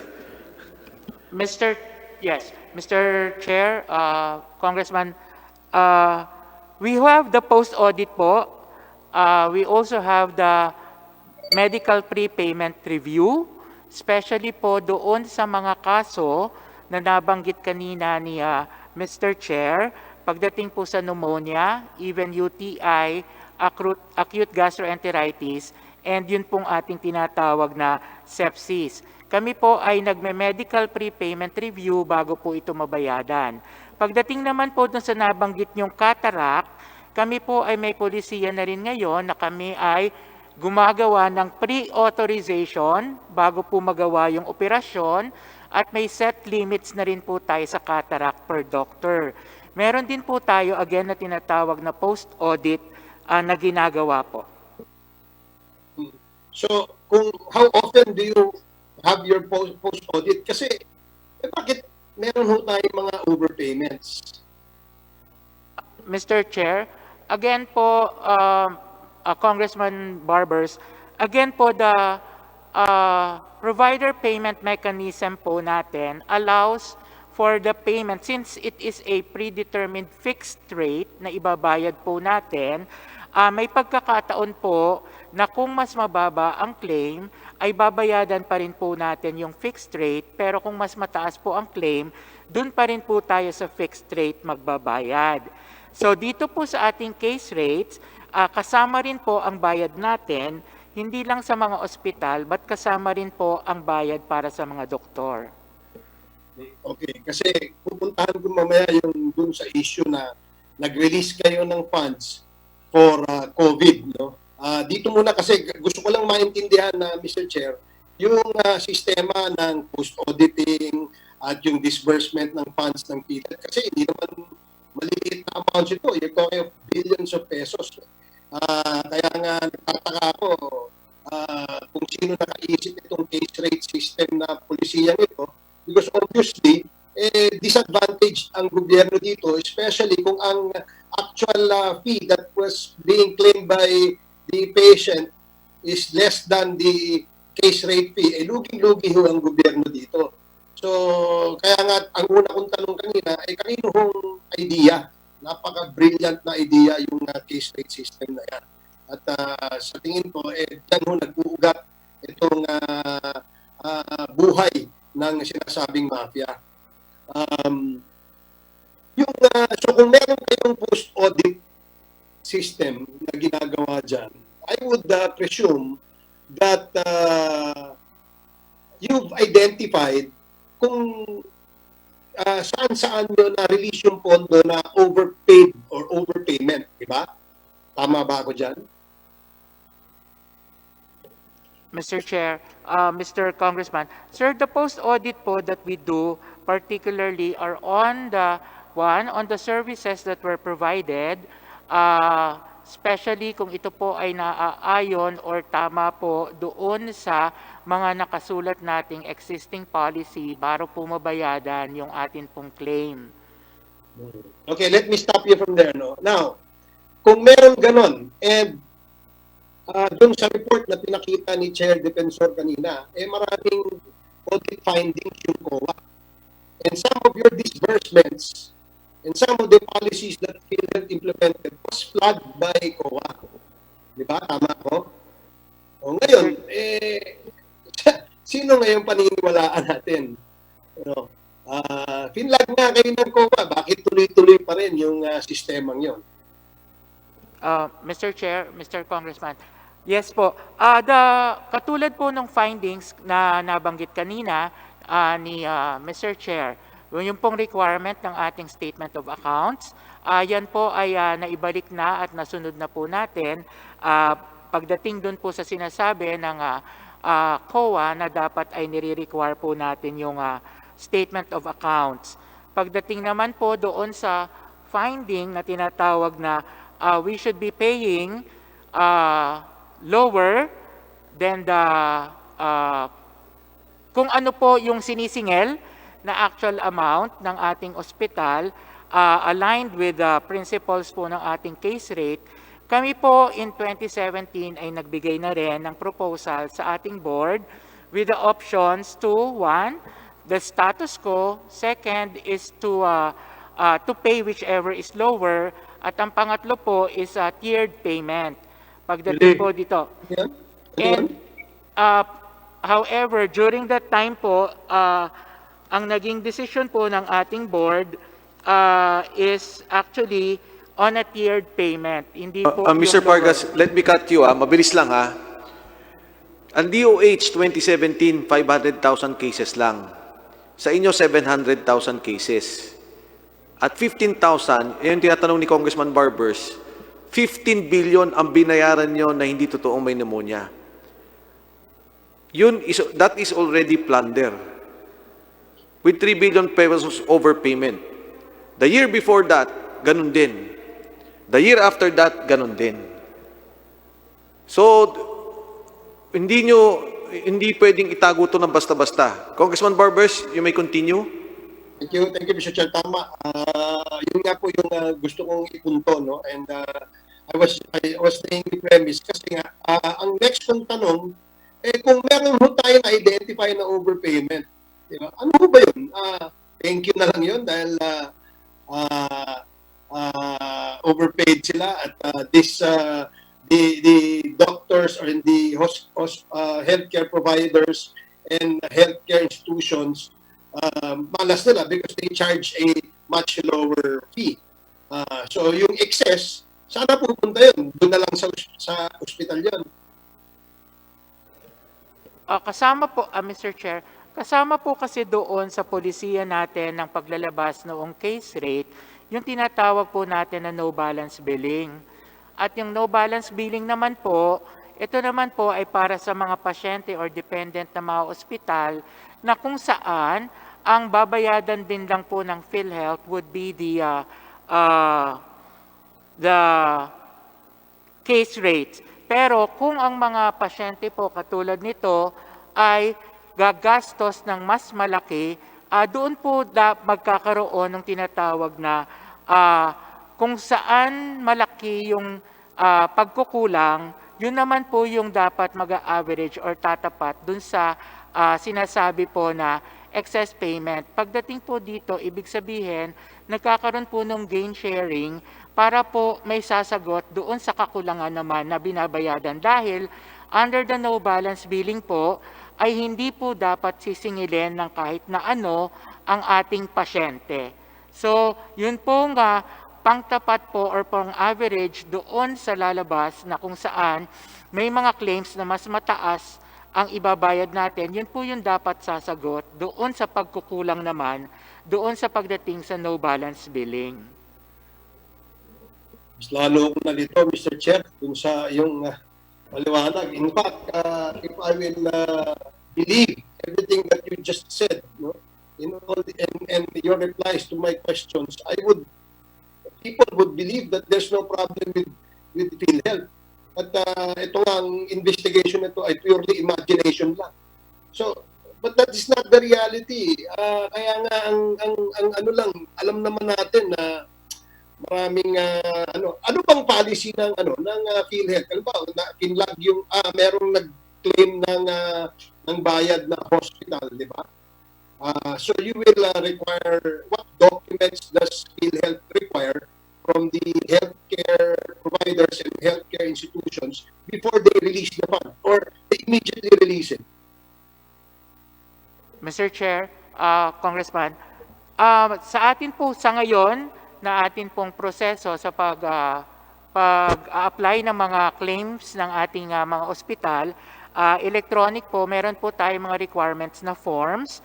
Kasama po dito yung ating tinatawag na Form 1 and Form 2. And kasama rin po yung hinihiling natin ngayon na Claims Form 4, na kung saan dun po sa Claims Form 4, nakalagay po yung mga pertinent findings, laboratories, mga binigay po na gamot, nandun din po yung history of present illness, na kung saan yan po yung ginagamit natin para po magkaroon, for example, sa pneumonia ng prepayment review. Yan po yung ating ginagamit as a document.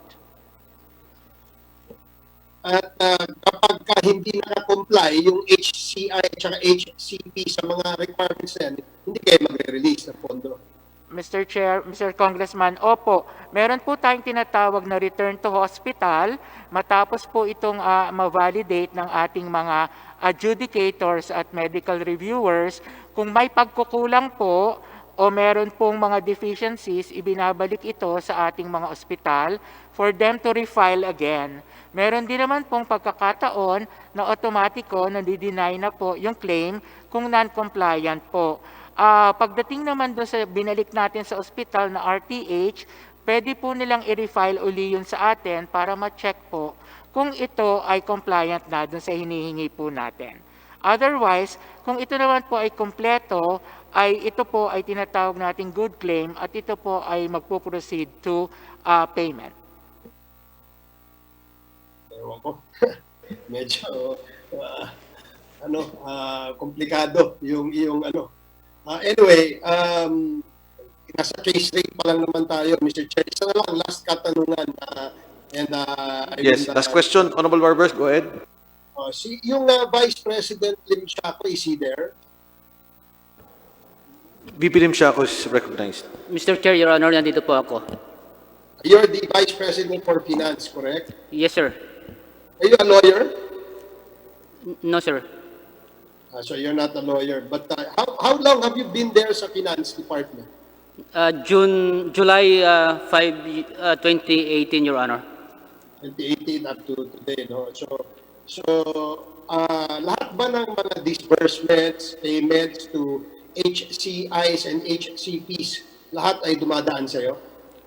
Ang sistema po ng pagbayad natin sa ating HCI, Your Honor, is that yung claims from the hospital ay sinasubmit nila sa ating regional office, and then ang ating regional office po ang nagpa-process, and ang ating regional office po ang humihingi ng fund transfer sa ating central office sa Treasury, and ang ating Treasury po ay nagbibigay ng pondo sa ating regional office, and ang papalabas po ng pera to the HCI ay through our regional office, Your Honor.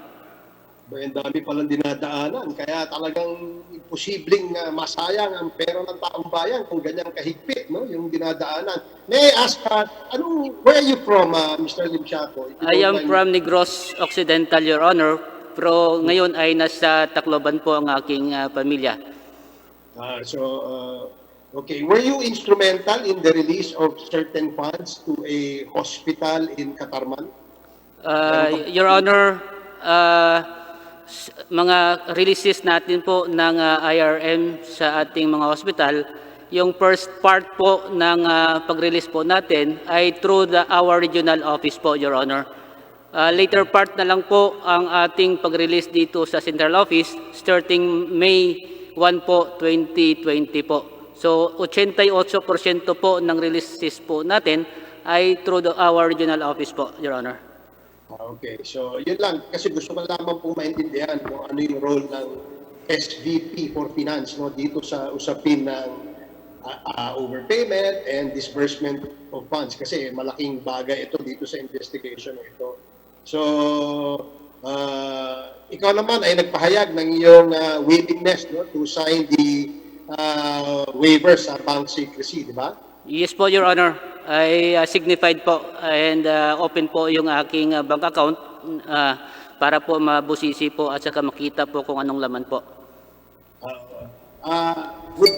If the scrutiny of your account extends to your wife and your immediate family members, okay lang din sa'yo yun?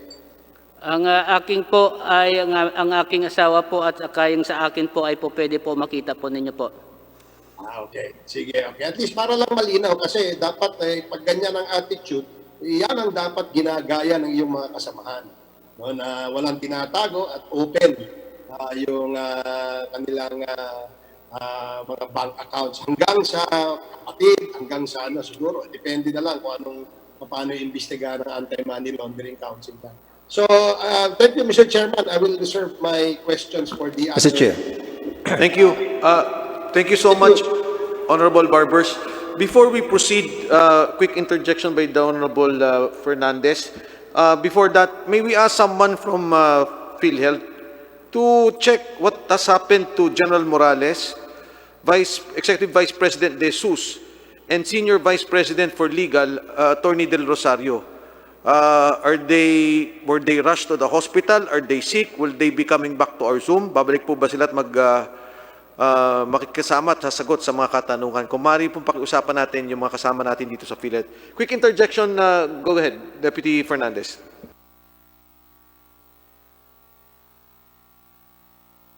Mr. Chairman, a while ago you were discussing in your presentation dun sa fixed rate, at pinakita mo sa malawak na perspektibo that almost 62 billion na ata yung pong overpayment.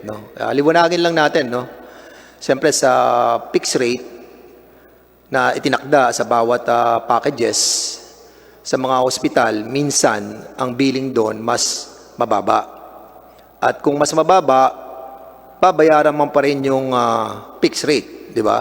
Halimbawa nga, pag pneumonia, 42, ang billing mo is 18 lang, babayaran mo pa rin yung 42. At dito nakita natin na yung maliwanag pa sa sikat ng araw yung mga collusion, mga overpayment. As a matter of fact, even the COA have registered their observation and memorandum on this issue.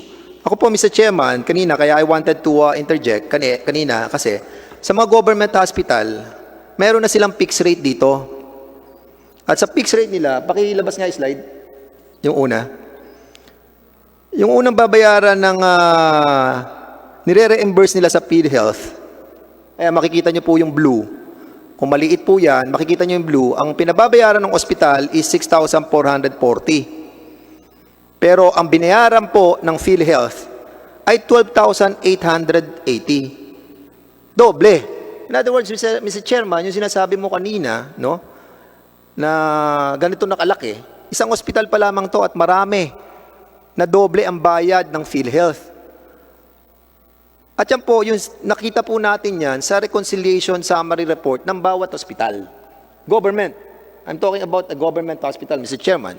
In other words, Mr. Chairman, ito po hindi magsisinungaling kasi mayor po ako ng City of Santa Rosa and I got all the documents from our LGU. And as a matter of fact, Mr. Chairman, meron pa po ako ibang mga dokumento na nagsasabi na nadodoble talaga yung binabayad ng PhilHealth. And I would like to encourage the different LGUs, different government hospitals to somehow follow, yung pagsasubmit ng mga reconciliation summary report dito po sa Kongreso para makita po natin yung discrepancy na sinasabi po ng COA report dahil nga po nadodoble at napakalaki na po ng utang ng ating pong PhilHealth. Ang tanong ko sa PhilHealth, kahapon I was listening dun bago pala yon dito sa fixed rate, kayo sino gumagawa ng policy? Siyempre ang board. Di ba? Is that correct, di ba? Board ang gumagawa ng policy. At dito sa tinatawag nating fixed rate, ang nag-approve nito, PhilHealth Board. Tama po ba? Mr. Chair, yes po. There's a board resolution to this. So kung kayo ang gumawa ng policy, you can change it right away, hindi po ba? Tama rin na kaya natin baguhin yung policy. Kung halimbawa ang maximum rate natin sa sa pneumonia is 42. Pwede ba natin baguhin bukas na instead na 42 ang singil natin, gawin natin 30? O gawin natin na mas mababa kung ano lamang yung sinisingil ng ospital? Kasi nga sasabihin nyo, explain nyo, kasi minsan malaki yung singil naman, di po ba? Ngayon, ang tanong ko, Mr. Fargas, pwede nyo po bang gawin yun? Mr. Chair, sir, actually, in 2017, Hindi, wala na munang explanation. Sabihin mo lang, yes or no, kaya nyo gawin. Kasi policy maker kayo eh. Kaya o hindi? kaya po. Upon Okay, approval of the Mr. board. Limsiaco. Okay. Sa kabuuan ng cases ng fixed rate sa buong Pilipinas, 2019 na lang, bigay mo sa akin ng ratio. Ilan ang nag-over sa lahat ng mga pasyente sa buong Pilipinas, ratio nila doon sa mas maliit na sinisingil na ospital. Anong ratio? Mr. Chair, Your Honor, sorry po, wala ho tayong datos sa ngayon po. Mr. Lim Siako, Mr. Pargas. this is an important matter that you have... Mr. Pargas, can you reply to the Honorable Fernandez? I think this is a financial matter. Yes, the And, health senior is Mr. Pargas on the health finance. Di ba si Lim Siako ang sa financial management? Mr. Chair, Your Honor, ako po sa fund management sector po, and si Dr. Pargas po yung in charge ng ating program management sa claims po. Sila Yeah, po yung Health nag-analyze finance po policy sector. ng, It's Mr. Sige, Mr. Pargas, please answer. Ano ang ratio nung mas mataas ang siningil ng ating mga ospital kumpara doon sa mas mababang sinisingil ng mga ospital? Mr. Chair, Mr. Congressman, from the data that we have, that was provided to me now, for the overpayment po, or what we are saying as overpayment, in 2019, we have around 22%. For the underpayment naman, or yung mas mababa ang binayad natin, it is around 78%. Yes, sir. See, Mr. Chairman, 78% yung mga naniningil ng mababa at 22% yung mga naniningil ng mataas. Mr. Chair, Correct. just to correct po, the 78% po, ibig sabihin po, mas mababa yung binabayad natin. Yun po namang 22% as of Wait. 78%. Mas mababa po yung binabayad natin. 78%. Yes po. At mas mataas na... Yun pong sa mas mataas naman na binabanggit, in 2019 is around 22%. The data po is coming from our actuary. Ilan po dyan ang nanloko? Nanloko, hindi totoo. Well, okay. Let me clarify. That is true. Okay. 700,000 ang pneumonia ninyo. 500,000 ang DOH. Taon-taon yan sa inyo, 700,000. Kaya tama yung tanong mo, Deputy Speaker Fernandez, kasi nakakatakot dyan. At ito, prediction ko lang, Congressman Barsaga, mas madaming COVID na lalabas sa data ninyo kaysa sa Department of Health. I am very positive. Pag tinignan po natin yung 1 bilyon and lahat na papasok na reimbursement, mas maraming may COVID sa Philhealth because of that case rate package. I'm already making that prediction. Good, Deputy Speaker Fernandez. Anyway, Mr. Chairman, I think you have the power to change your rule of the games. I think it is incumbent upon you that you have to change this kind of treatment on the fixed rate. Kahit sabihin natin na ito na policy na ginagawa nyo ngayon, sana man lamang sa pagkakataong ito, baguhin na po natin. Kahit magbawas kayo ng ilang porsyento sa fixed rate natin, malaking bagay sa ating pong mga mamamayan. At any rate, Mr. Chairman, gusto ko sana ipakita yung nakita kong mga detalye sa Senado kahapon, kasi hindi rin po ako nakakuha ng kopya. Nga yung second slide. Susunod. Yan. Ang level 1 hospital, ano ang caliber ng level 1 hospital? Di ba ang level 1 hospital ay limited, no? Kaya nga tinawag na level 1 kasi hindi siya kumpleto. Correct? Tama po ba, Mr. Pargas? Kayo na lang po ang tatanungin ko. Tama po ba? Tama. Opo, tama po. Sa level 1, meron po nakita tayo dyan na mga hospital na nilagyan nyo katulad dito sa pangalawa sa huli. 45 million isang ospital sa Tacloban City. Level 1. At ang level 1, Mr. Chairman, wala tong ICU. Paano ko ang isang pasyente na COVID-related, kailangan ng tubuhan dito sa leeg at dalhin sa ICU? So anong gagawin ng ospital? In this case, Mr. Chairman, can you kindly answer kung bakit napakalaki na nilalagay natin sa isang level 1 na ospital? Mr. Chair, Mr. Congressman, opo, again, the computation po for the IRM, yan po ay pare-pareho, which is based on the historic claims. Yes, of I know the 2019 computation. po. Ang computation ay yung tinatawag nating average reimbursement per day, tapos imumultiply po sa number ng days na covered, Yes. kaya ka magka-come out doon sa amount na IRM. nilalagay Yes ninyo. po. And then, But did you consider na mga level 1, kapag tinubuhan na yung pasyente, hindi na niya kayang i-cover, hindi niya kayang gamutin. Yes, Dahil nasa level 1 nga siya. Anong gagawin mo? Halimbawang kailangan dalhin sa ICU yung pasyente. Mr. Chair, Mr. Congressman, the case po will be referred to a higher level facility na makakakaya po or meron po ng tinatawag Oh my na God. ICU. So, ibig mo sabihin, nandun na ako sa level 1, 45 million nilagay ninyo. At marami to, lahat yan, nagpapakita na may 45, may 40, may 30 million, may 20 million, level 1. Okay? Ngayon, kailangan na akong tubuhan, ililipat pa ako sa isang ospital na may capacity. Di ba? Yes, Mr. Chair. Dapat hindi gano'n ang ginawa ninyo. Dapat nilagay ninyo na lang sa mga ospital na may kapasidad. Dahil specifically, no, even you have the legal memorandum circular under the fortuitous event, it doesn't mean na hindi nyo pinarioritize ang COVID.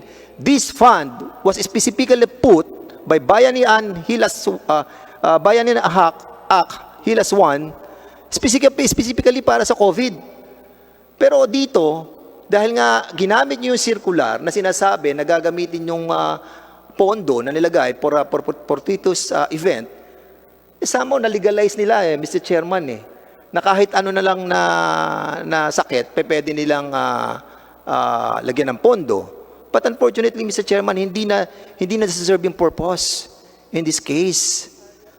And I would suggest, no, meron pa kayong disbursement ng mga pondo. Am I right? Meron pa kayong di-disburse na pondo sa mga ospital? Mr. Chair, under IRM, sir? Yes. Yes, sir. Meron pa. Please check rightly. Kasi yung mga level 1, hindi kaya yan ang mga COVID. Pwede yan kumbaga yung yung mga ginagamot natin for certain days, pero pag nag-deteriorate na ang kanyang kaso, hindi na yan kaya ng level 1 hospital. At any rate, Mr. Chairman, I would like to ask Senior Vice President Aragona. Jovita. Congressman, may I just comment on that po? Sorry.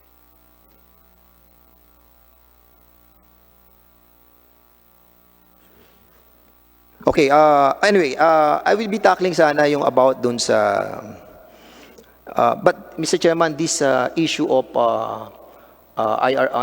IRM, IT, and financial management are interrelated. And that's the reason why sana ipapasok ko na, but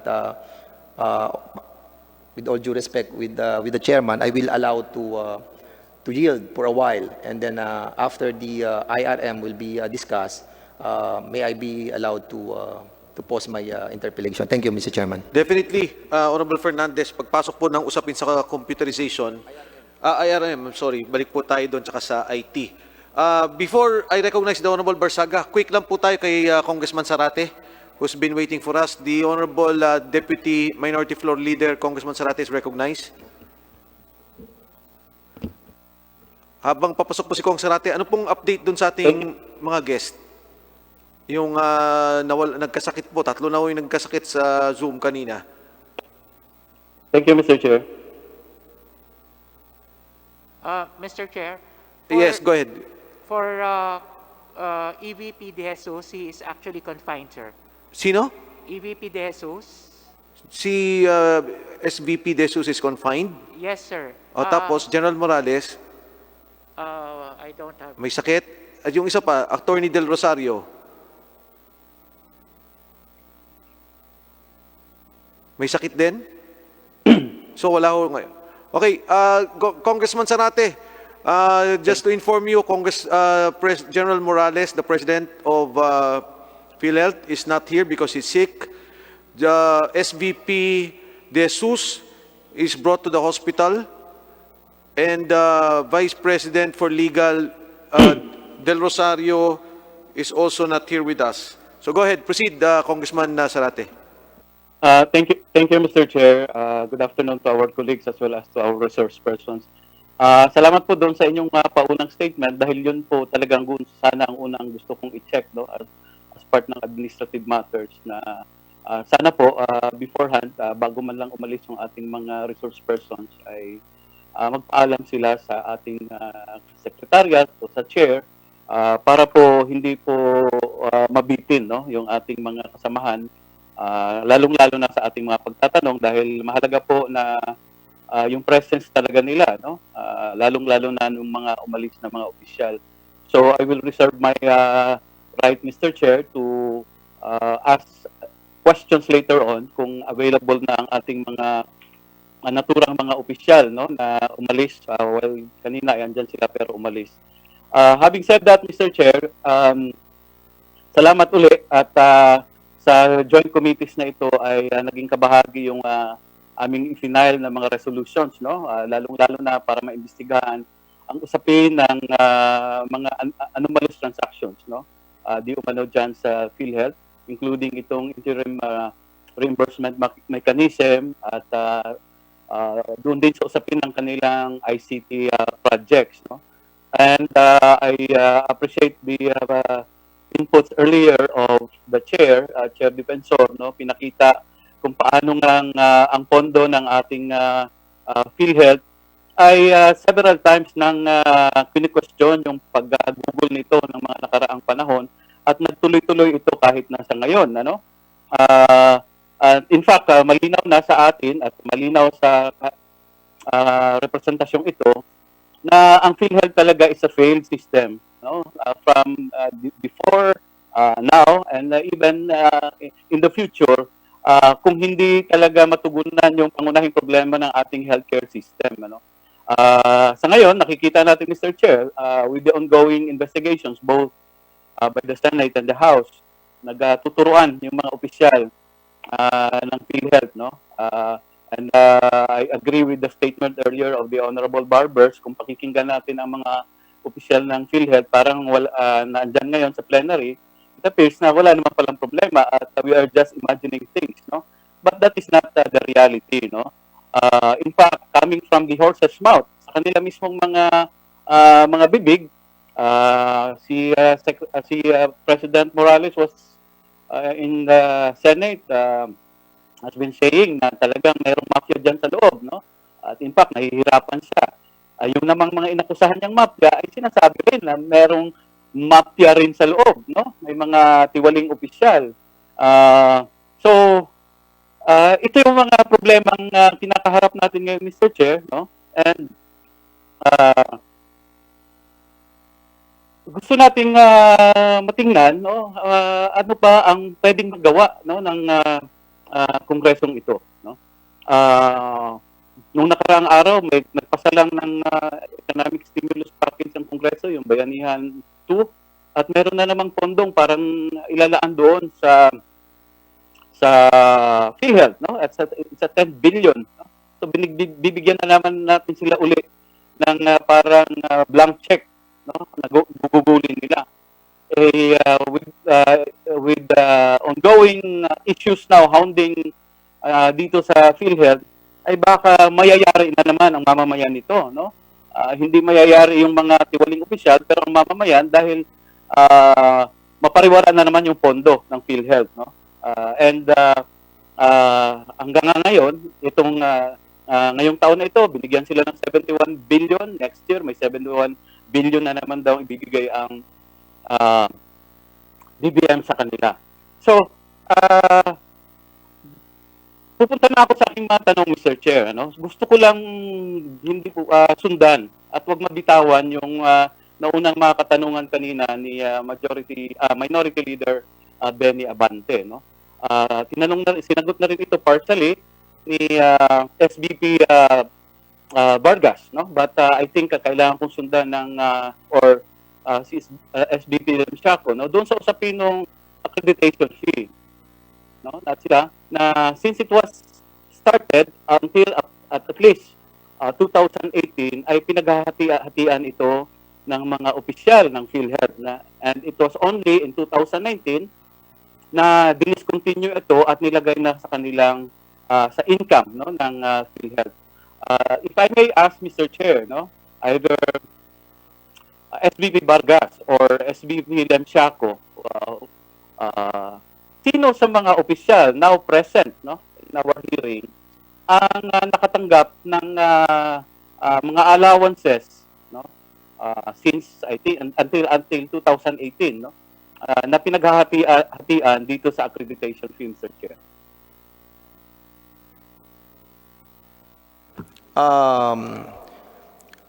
Anybody can answer the query of Congressman Zarate. Kanino mo nire-refer ang question mo, Congressman Zarate? Anybody, Mr. Chair, if SBP Lemsiaco is a VP for Finance, if I'm not VP for mistaken. Finance, andito po ba? Sa fund, siguro, Mr. Lemsiaco or Pargas? Mr. Yes, Chair, you are recognized. Congressman, apologies po because I have to check, but ito po yung tinatawag na Mission Critical Allowance or MCCA na nabanggit po na ibinibigay na nanggagaling doon sa accreditation fee. Kung ito po ay i-validate ko po pa, pero ito po ay ang mga officers ang nakatatanggap at I think ang mga doctors po. Thank you for that answer, Mr. Chair. In that case, so nakatanggap rin si SBP Vargas sa allowance na ito, Mr. Chair. Yes, Mr. Chair. Yes po, Congressman. And I think this was stopped sometime in 2015 or 2016. Again, I will have to validate po on this. Of course, you can validate that, SBP Vargas, no, dahil ikaw mismo, inamin mo ngayon, tumanggap ka. Kung maitanong ko lang, Mr. Chair, magkano po ba at ang allowance na ito na tinatanggap ninyo monthly before it was discontinued, Mr. Chair?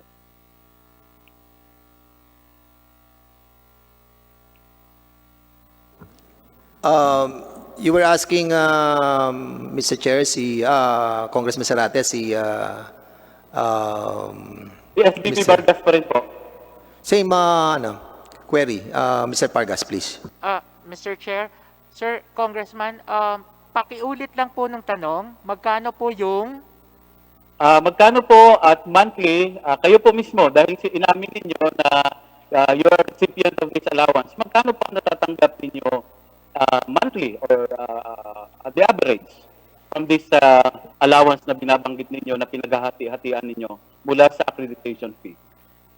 Mr. Chair, again, Congressman, yan pong allowance na yan ay naitigil na po sometime in... Yes, I'm not, Mr. Chair, if I may interrupt SBP Vargas.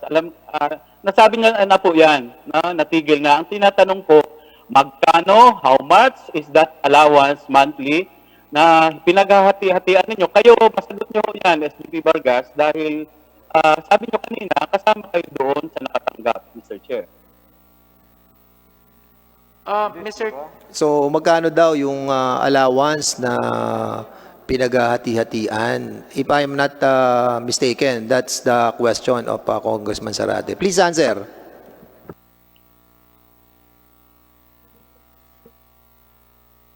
Mr. Chair, apologies po, pero sa ngayon hindi ko na po natatandaan. We will have to check on the data. What about SBP Lemsiaco? Mr. Chair, Your Honor, hindi ho kami preparado to answer that one, Your Honor. As mentioned kanina po, We will submit the report on that one, Mr. Chair, Your Honor. Once makarating ho tayo sa opisina, ay magsasubmit ho kami ng report po dito on that note, Mr. Chair, Your Honor.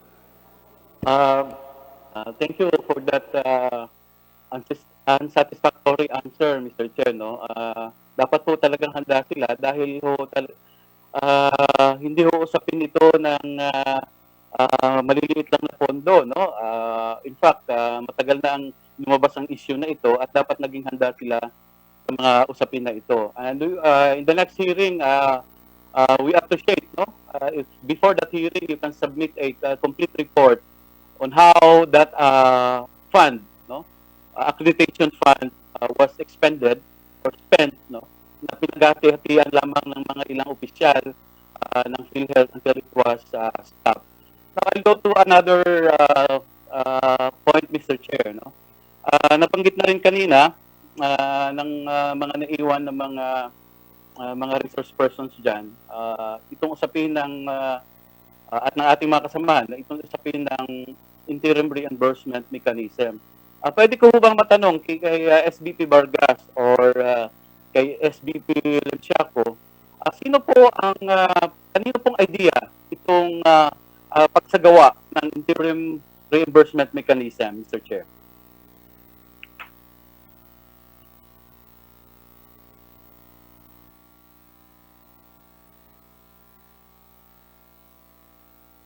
Mr. Chair, may I get an answer?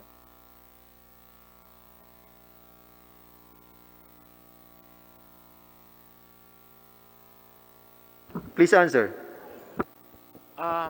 Mr. Chair, Mr. Congressman, Yolanda, I think Yolanda started in, sorry, apologies po.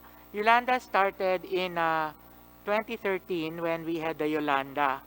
So I need to check for the records then on the proponents. Ang tanong ko po, ito bang interim reimbursement mechanism?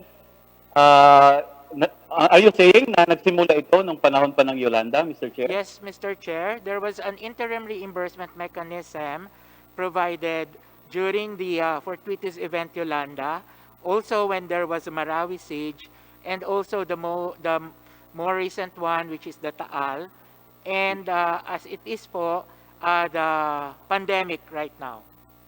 Okay, so thank you, SBP Vargas. Can you tell this committee, no? Can you inform this committee, ano ang legal basis for PhilHealth to implement an interim reimbursement mechanism? Is it is it attuned in line with its charter of reimbursing payments expended by healthcare institutions that are accredited or even not accredited by PhilHealth, Mr. Chair? Opo. For the, Mr. Chair, for the IRM, especially for this pandemic, there was this issuance of Proclamation 922, placing the whole Philippines in a public health emergency. Also, the proclamation placing the whole Philippines in a calamity, which are also part of the basis pagdating po dun sa IRM for this pandemic. The IRM naman po, as it is also again part of a board resolution that was approved by the board of corporation. Also in our charter po, allowed po tayo on provider payment mechanisms or financing in our under 7875. When with regards to prospective payment naman po, ito po yung naunang pagbibigay natin or prepositioning of the fund under the UHC 11223. Tayo po ay ina-allow to have a prospective payment mechanism. Okay. Thank you, SBP Vargas. Yes, no. Ito siguro ang dapat matingnan ngayon ng Kongreso at ng committee ito, Mr. Chair, no? Dahil nakikita na natin na itong IRM, no? Sinasabi nila mayroong legal basis from the laws enumerated even sa Universal Healthcare Law, no? ay nagiging nasa sa sentro ng kontrobersiya ngayon dahil talagang taliwas ito doon sa nature, no, ng insurance, no, kahit sabihin pa nating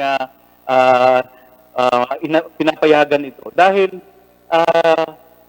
kung titingnan mo hindi ito reimbursement, no, cash advance, no, binibigyan mo ng cash advance ang mga ospital, no, so pondo ng mamamayan, pondo ng bayan ay binibigay mo sa mga ospital, pribado man yan o hindi, accredited. In fact, dito sa kanilang circular, even non-accredited hospitals, non-PhilHealth accredited hospitals are allowed, no, na makakuha ng pondo dito sa inalat nila na 30 billion IRM. No?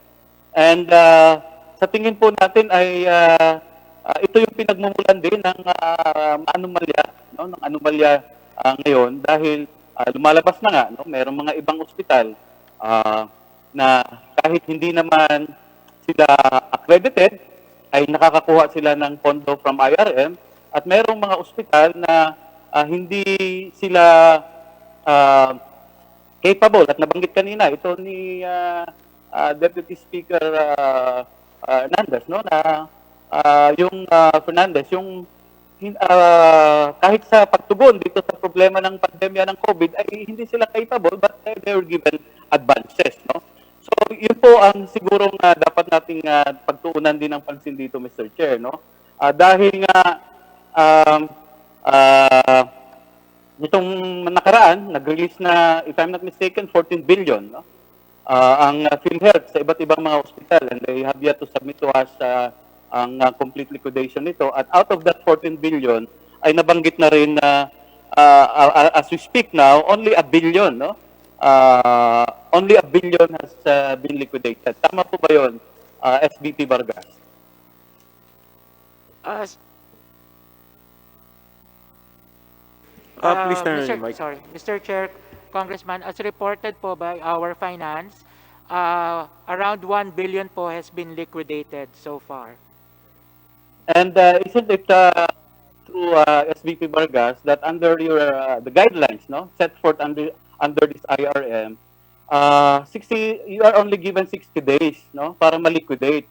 And beyond 60 days na hindi pa rin na-liquidate itong 14 billion na ito. Is that correct, SVP Vargas? Mr. Chair, yes po, as of to date. Sorry, I am given an updated number by our finance. 2.4 billion daw po na ang na-liquidate as of to date. Yun pong ating liquidation as per our circular na nakasulat po, Circular 2020-007 on the liquidation, ay ang sinasabi po doon ay dapat po mag-start na yung liquidation from the time na may nasubmit na claims noong pong panahon na na-declare yung calamity, which is on March 26. So dapat po nag-start na yung liquidation sa mga claims na masasubmit that time. However, nagkaroon din po ng memorandum ang ating presidente to initially defer the liquidation dahil nga po hindi pa tapos ang pandemya na nangyayari and para matulungan po yung ating mga hospital na nangangailangan pa rin. So yun po yung nangyari until nagkaroon din po kami ng memorandum naman galing sa ating management pa rin na sinasabi na it is hindi siya deferred but rather it is an option for the regions to liquidate kaagad or defer muna for the meantime. Pero hindi po din sinasabi na hindi po ito i-liquidate because the process really is for it to be liquidated. Salamat SBP Vargas, Mr. Chair. No? So, ang mangyayari po ngayon, despite the controversy, no, dahil i-defer yung liquidation, tuloy-tuloy lang yung bibigay ninyo ng cash advances, no? Kasi nakapag-release na kayo ng 14 billion, so you still have at least 16 billion na pwede ninyong i-google or ipa-advance sa iba't ibang mga healthcare institutions. Tama po ba yung SBP Vargas? Mr. Chair, sa ngayon po, gaya po nung nabanggit din kanina, Noon pong una, tayo nga po ay nagbibigay doon po ng IRM para po doon sa mga ospital at saka kung hindi man po ospital. Pero sa ngayon po ay nagkaroon na rin po ng memorandum ang ating korporasyon na ito po ay nililimit po natin doon sa mga ospital na merong mga COVID patients or attending to COVID patients, and part of the requirement for the release of the IRM ngayon would be a report coming from the field na magre-request po ng IRM na meron nga pong ganitong mga COVID statistics. Sa ngayon po, yung pong IRM natin ay ibibigay na lamang sa mga ganong identified na facility. Okay, thank you, Mr. Chair, SPP Vargas. So along that line na lang po, lilinawin ko lang po, no? Out of the 30 billion, as of now, 16 billion pa yung hindi ninyo na i-release. Tama po ba, SBP Vargas? Mr. Chair, Congressman, it is 27 billion po, not 30 billion. Out of the 27 billion, 14 billion. Mr. Chair, we have released around 14.9 billion po. Okay, thank you. Para na lang po maiksi, no? Out of that 14 billion na inyong i-release na, no, sa iba't ibang mga hospital, maaari na lang pong mag-submit kayo ng report dito sa komite, dalawang komite na ito at sa kinatawang ito. Magkano po ba yung na-advance ninyo or ang IRM that and doon sa liquidated, ano? Ang talagang nagastos doon sa COVID-19 interventions at magkano naman yung hindi COVID-19 related interventions, no? Dahil sa sinabi ninyo, as it is now, ang inyong policy na lang ay kung magre-release, magbibigay man ng IRM, ay doon na lang ito para sa COVID-19 related interventions, Mr. Chair, SDP Vargas. Can you do that?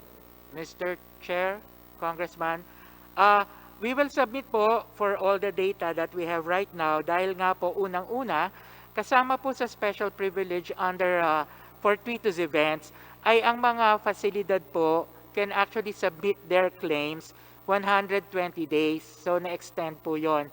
So, kung ano po yung nasa aming data ngayon, including the liquidation, nung sinasabi na 2.4 billion, and yun pong listahan ng 711 facilities na nabigyan, nung 14.9 billion, ibibigay po namin sa inyo. Yes. VP Vargas, ang yun pong tinatanong ni Congressman Zarate, yung pong 1 billion na nandyan na sa inyo, kasi may liquidation na naman. Mr. Chair, yes po, again, nabanggit ko po kanina na so far po, ang sabi po ng ating finance, as to date po, ang na-liquidate na po is 2.4 billion. Okay, so please submit that. Go ahead, Congressman Zarate.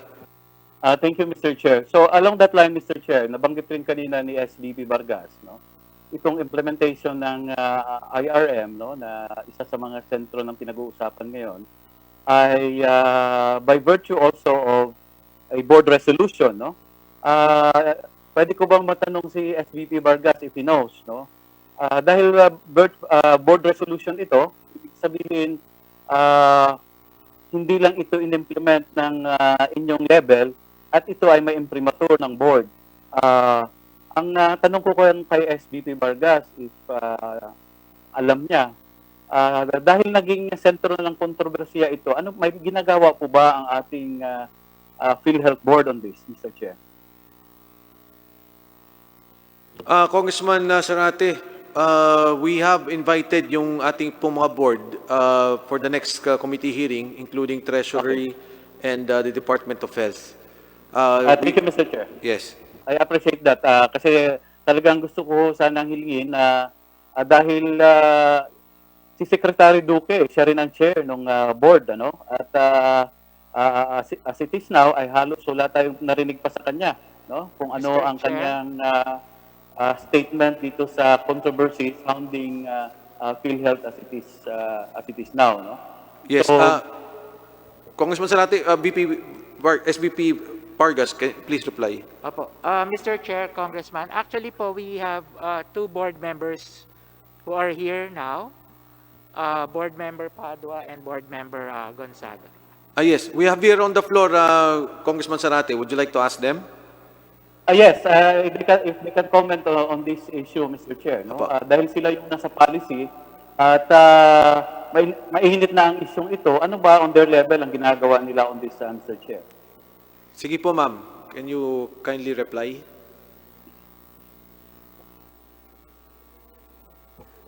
Ano po yung question nyo, Your Honor? Ano daw po ang ginawa ng board ukol dito sa mga nakikitang mga mali sa policy dito po sa PhilHealth? Now, marami pong ginagawa po ang Board of Directors to assist the management. Example na lang po, yung kinasabi nyong case rates. Now, actually, dito sa case rate na to, yung present po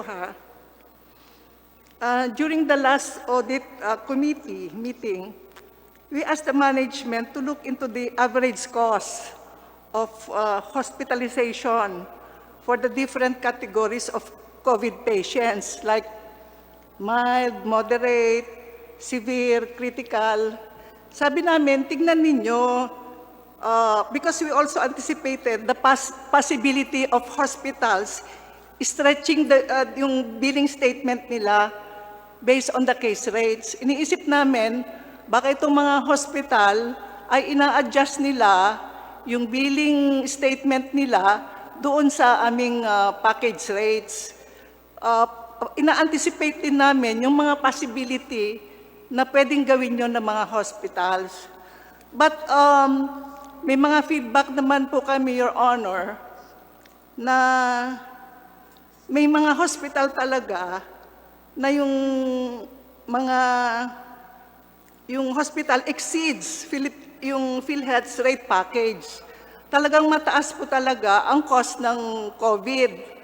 Considering po yung mga services like kung titingnan niyo po yung gastos, hospital tests, doctor's professional fees, charges for intubation, yung tinutubuhan po ang pasyente, yung respirator, medication, laboratory test, yung kanilang personal protective equipment, napakarami pong charges. Yung iba po, umaabot talaga ng millions. Marami pong makakapag-testify nun. Ma'am, yan po ang nagiging basis po ng Quick interjection lang, ma'am. Kasi naman, ma'am, yung sa mga malalaki, hindi naman po PhilHealth nagbabayad nun eh. Ang nagbabayad pa rin nun yung private. Pagdating po sa public hospital, pag sumobra din po sa package rate, babayaran din po yun through IX, kung ano man pong support sa government, at hindi po yun binabayaran ng PhilHealth. Sir, nung una po talaga, I think yung emergency, the first month, pag-declare ng emergency, wala pong limit muna to help patients nung first Tama month. po. Then after that, para hindi naman po mag-bleed ang pera ng PhilHealth, nagtatag na po ng nag-set na po ng case rate package na ito na dapat kasi baka maubos din ho naman ang pera ng PhilHealth. Ang punto ko lang, ma'am, pag sumobra po sa case rate, babayaran po ng ibang tao, hindi po PhilHealth. Pero pagka po nagkulang, mas mababa sa case rate, mapupunta sa ospital. Okay lang po yan sa public hospital. Pero pagdating po sa private, nabubulsa yung pera ng ospital. Kasi yung pagka ako kunyari, or whoever, God forbid, magkasakit, severe, 788,000, ang bill ko is 1 million, I will still have to pay the excess of 788,000, ma'am. Opo, pero kaya ko po sinasabi po to, Your Honor, kasi sinasabi nila, napakalaki naman ang binibigay nyo at itinatapon dito ang lalaki ng mga releases nyo sa mga hospitals. Parang sobra-sobra. Meron pa nga akong sinasabi na bakit 10 million ang binigay nyo, ang napakaliit ng hospital. But considering po yung amount ng cost of hospitalization, kung kukwentahin nyo, ilang patients lang po yon. Kasi po, ma'am, ang ng mga tao, it's not so much yung paglalagay ng pera sa ospital. ang nakikita nila yung potential na naman sa corruption based on the all case rate na sinet.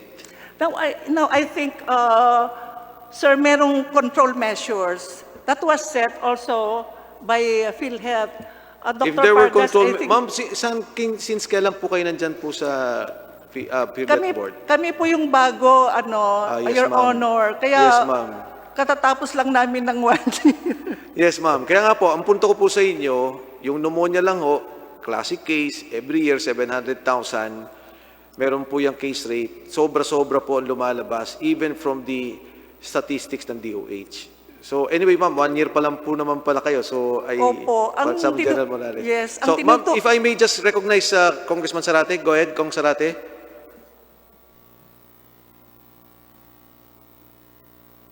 Kong Sarate, go ahead.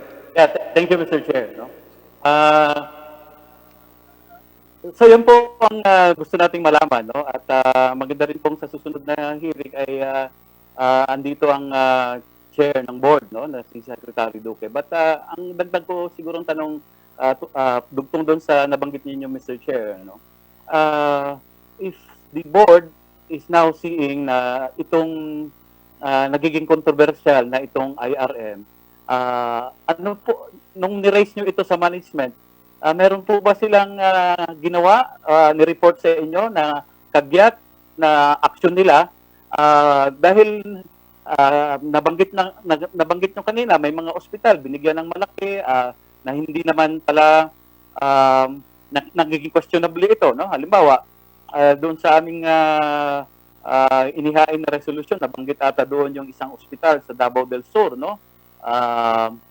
Sa St. Benedict Hospital ata in Davao del Sur na nakatanggap ng 11 million from IRM last May 5. No? Okay. But we know for a fact na diyan sa Davao po ang lahat ng mga maraming kaso sa COVID ay doon naman talaga dinadala sa Southern Philippines Medical Center, no? And yun po ang gusto nating matanong doon sa ating kagalang-galang na member ng board, no?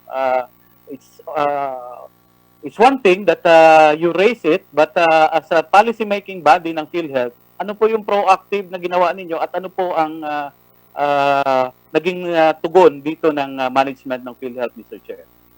Congressman Sarate, that would be your last question if you don't mind. Management is recognized. Well, meron lang akong, sige, Mr. Chair, may short follow-up na ako kung ano man ang naging sagot. Sige po. Congressman, SBP Vargas, you're recognized. Mr. Chair, I think it's being asked with the board kung ano daw po ang nagawa pagdating dun sa... Tinanong na po ni Congressman Sarate yun. I think sa inyo po, sa management. Congressman Sarate, sa management ba o sa board ang iyong question? Well, principally sa board, then kung may pinagawa ba ang board sa kanila and follow up to that, ano ang ginawa ng management, Mr. Chair? So, Okay. siguro unahin nating pakinggan yung member ng board. May we request the board to... Ma'am, if you don't mind, ma'am, ano pong full name nila? Yeah, hindi ko po naintindihan yung question, Your Honor, kasi sa Mindanao ba yung tinatanong? What have we done? Ang pagbibigay po ng mga pondo sa iba't ibang ospital, ano po yung ginawa ng board ukol po dito? Now, the management followed a certain formula. You state your name and what office you're representing sa Yes. board? Sorry po. Yes, I am Brigadier General Marlene Padua, retired po. I was the Chief Nurse of the Armed Forces of the Philippines and currently the Dean of Arellano University College of Nursing in Pasig. Ma'am, go ahead, ma'am. Please continue. Okay. Siguro, Mr. Chair, if I may cut, no, para lang maintindihan ni... Yung pondo po kasi na pinadala, we were informed, is based on a certain formula na I think it was already explained by Dr. Pargas. Yung po yung sinusunod nila, I think they would look into how much the different facilities had been, yung previous claims nila for 90 days ba yun, Dr. Pargas? And then they multiply that paki-explain na nga lang, Dr. Pargas, yung formula. Kasi Okay po. yun po yung sinusunod. And I Opo. think it is realistic. Kasi magkano ba talaga ang nagagastos ng hospital na ito for 90 days? So they base it from that amount. Para kasi merong average na ho yun eh. Di dapat yun po ang ibibigay natin para it is more exact and accurate. Kaya nakikita naman namin na it is like realistic. Tama ho lang ba? Kasi ito naman talaga ang nagagastos nila. Bakit hindi ho natin ibibigay?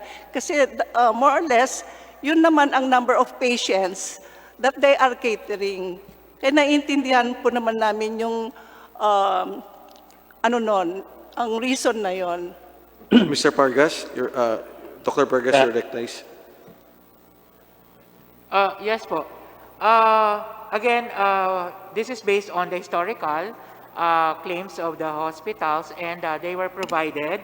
However, again, because of there was also a change in the direction of the management, which later on focused for those facilities which have COVID patients. So, yun din po yung nangyari. And just to check lang po, for the COVID packages po, actually, kung babasahin po natin, it is a no copay for any patient or for any level of the sakit po. Hindi po dapat maniningil ang isang pribado or isang publikong pagamutan pagdating po doon sa ating COVID packages. Kasi nga po, ang naging input nitong pagko-compute ng ating COVID packages are already the itemized billing costs of the hospitals. So kung titingnan po natin, under our COVID packages, no co-payment po siya dapat. Hindi lang po siya for sponsored, but for all na magkakaroon po or mag-a-adapt ng ating COVID packages. Even the testing po. Thank you. So, Thank you, Mr. Honorable, Chair. yes, Honorable Zarate. Just a follow-up, Mr. Chair. Tama naman po yun. Sabi nila may pinagbabasihan nga, according to board member Padua, yung average reimbursement per day paid by Philhealth last year. Pero ngayon po, nakikita natin, napaka-arbitrary niyan. Just because itong hospital na ito, in 2019 for example, napakalaki yung kanyang average assessed reimbursement per day, ay ganun din po ang ikakas-advance natin sa kanila, especially during this time na itong kinakaharap nating problema sa pandemya ng COVID. At kung ang atin pong tinutugunan ay itong pandemya ng COVID, ay hindi ko dapat arbitrary yung pagbibigay natin ng cash advances sa mga hospital na ito. So, yun po ang pinupunto natin dahil ang nangyayari ngayon, naririnig na natin na uubos na ang pondo ng PhilHealth. Pero tuloy-tuloy pa rin yung problema natin dito sa COVID-19. Thousands upon thousands ang infected pa rin every day. Kaya yun po ang sana po ay makita ng PhilHealth. Although sabi nila there's already an adjustment, may naiiwan pa doon sa kanilang 30 billion na yan. Pero dapat siguro, Mr. Chair, tingnan natin sa level ng Kongreso kung ito bang ganitong mekanismo ay tama talaga. Especially dahil nabanggit kanina, 58% ng binabayaran ng PhilHealth ay private. So, yan ay kailangan matingnan. Only 42% ang public. And dito na lang po siguro sa huling paglilinaw ko kay SVP Vargas, Mr. Chair. Nabanggit niya kanina doon sa case rate, ang mas 78% ang binabayaran ng PhilHealth ay mas mababa naman doon sa case rate, at 22% ay mas mataas. In money terms, Mr. Chair, pwede ba nating matanong kay SVP Vargas, ano ang equivalent nito? Pag sinabi nating 22% lang naman yung mas mataas, pero magkano yung claims nila? At yung 78% na sabi natin ay mas mababa, magkano din naman ang equivalent in money terms, Mr. Chair? With the indulgence of the Senior Deputy Minority Leader, that would be the last question. Please reply, Vice President Pargas. Mr. Chair, Congressman, as to the data provided po, for 2019 po, the actual amount is 8,102,857,638, and the claims amount po paid is 11,756,629,209 pesos. For the underpayment naman po, or yung mas mababa po ang ibinayad natin, the actual amount is 245,297,061,803. For the claims amount paid po, ang binayadan naman natin is 41,608,710,608,500. Sorry po. Apology, sir. For this is 2019 po, ang actual amount is 186 billion, 635 million. Ang binayadan po natin is 63 billion, 626,734,911. SBP Vargas, simple po yung tanong ni Kong Sarate. Ang overpayment is 32%. 22%. 22%. Ano yung equivalent amount? 2 billion, 1 billion? The 22% po would be equal to around 3 billion. Yun po namang underpayment or the 78% is around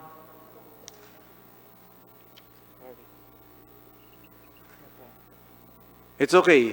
Okay na po yung overpayment. Underpayment. 120 billion po. Okay. Underpayment. So, thank you, Kong Sarate. Can I just make a short manifestation, Mr. Chair? While I reserve my other questions doon sa ICT, ang nakita lang natin dito, Mr. Chair, kailangan sigurong i-repaso at i-review muli ng kongresong ito yung kalakaran ngayon, no, ng ating healthcare system talaga ay nakaasa sa PhilHealth, no. Samantalang taon-taon at papunta na naman tayo this year, no, sa paggugugol ng pondo for next year. Taon-taon ang nakikita ng mamamayan, napakalaki ng pondo na inilaan natin sa DOH, but in reality 43% to 45% ng pondo ng DOH ay napupunta sa PhilHealth, no? At ang mga pampublikong ospital natin natatapyasan yung kanilang pondo for their operating expenses, for their capital expenditures, and even sa PS nila. Dahil a big chunk of our budget now goes to PhilHealth, no? Especially with the implementation of the universal healthcare. Kaya siguro dapat matingnan din ito, lalong na sa nangyayari ngayon, Mr. Chair. Nakita na natin, noon pa man, since ilang kongreso na, no? This is now my third term in Congress. Kayo po, Mr. Chair, napakatagal nyo na sa Kongreso. Pero alam niyo, walang Kongreso ata na hindi nag-imbestiga dito sa PhilHealth, no? At napakaraming anomalya at nagiging gatasan ito ng marami, no? Lalong-lalo na yung mga sinasabi nilang mga sindikato o mafia sa loob, no?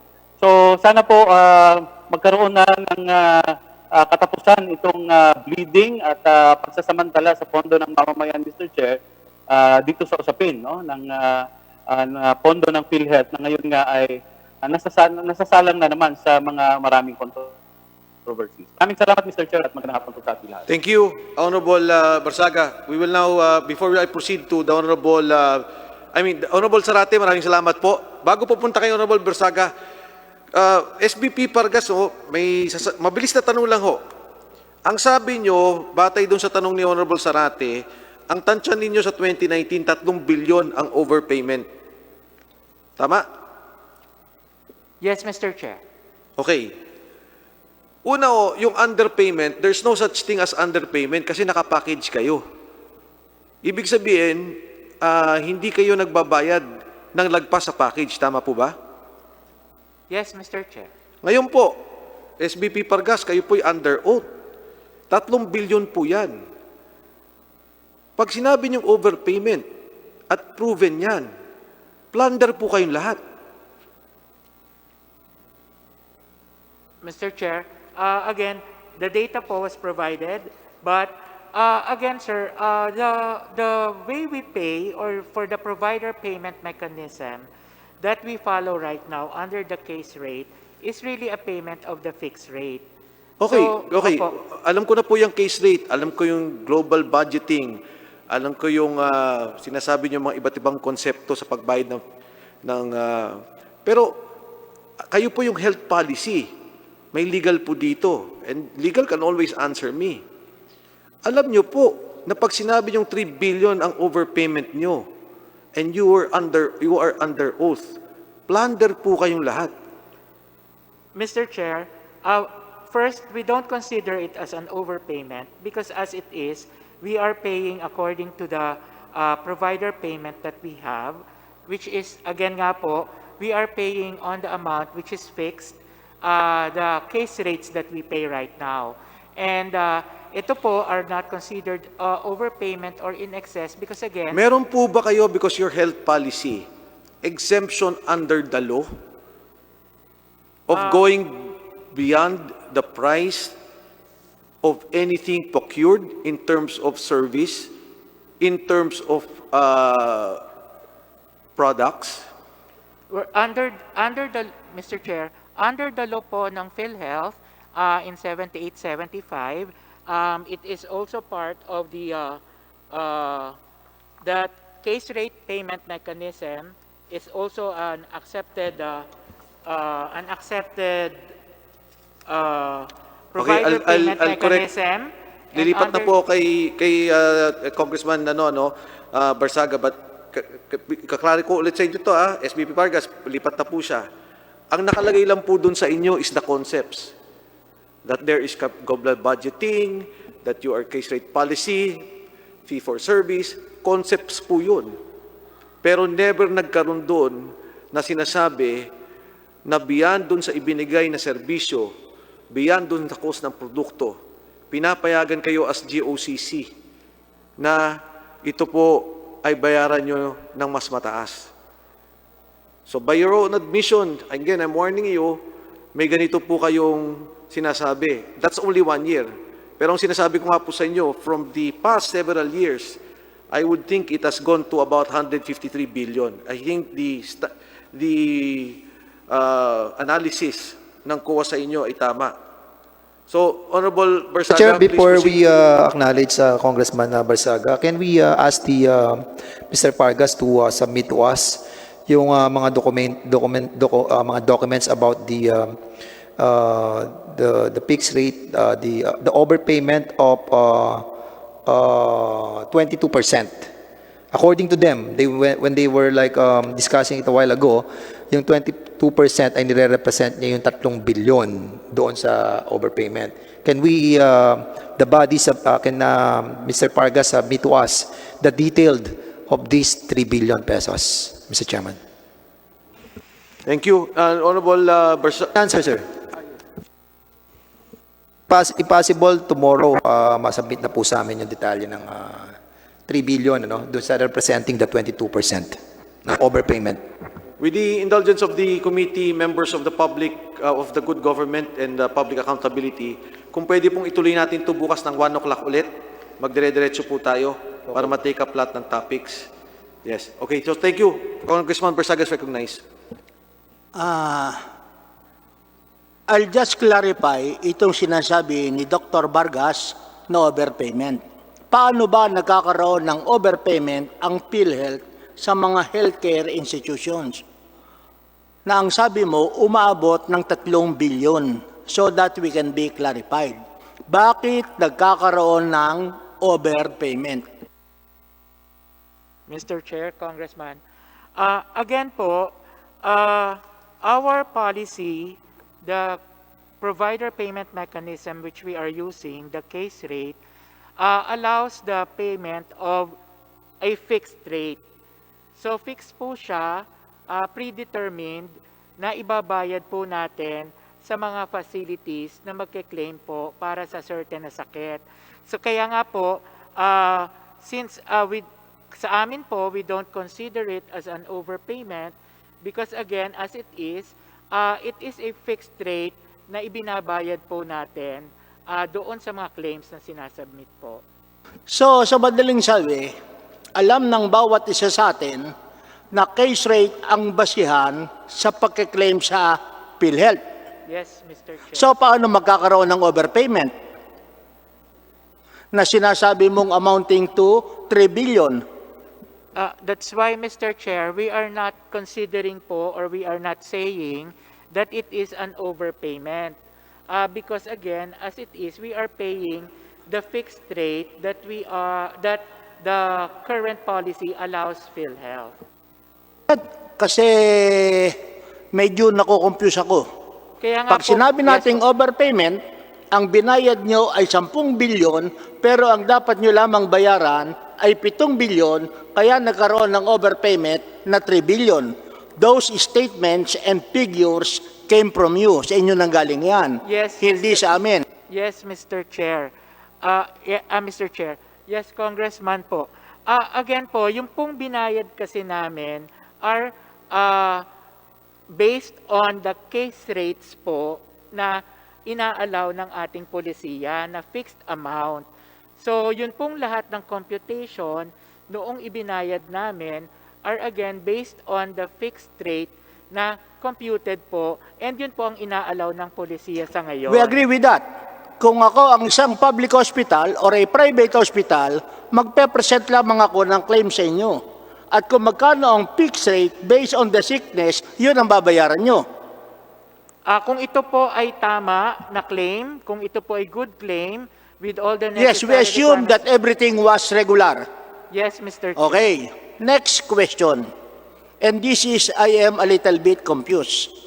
Paano na naman nalalaman kung magkano ang koleksyon ng isang public or private hospital para masabi nyo kung mas malaki ang kanilang sinisingil sa inyong fixed rate? Do you have the records of that of that healthcare facility? Sa ngayon po, Mr. Chair, sa ngayon po kasi, we now allow or we now request, no, it's part of the requirement na meron pong statement of accounts, ang statement of account po.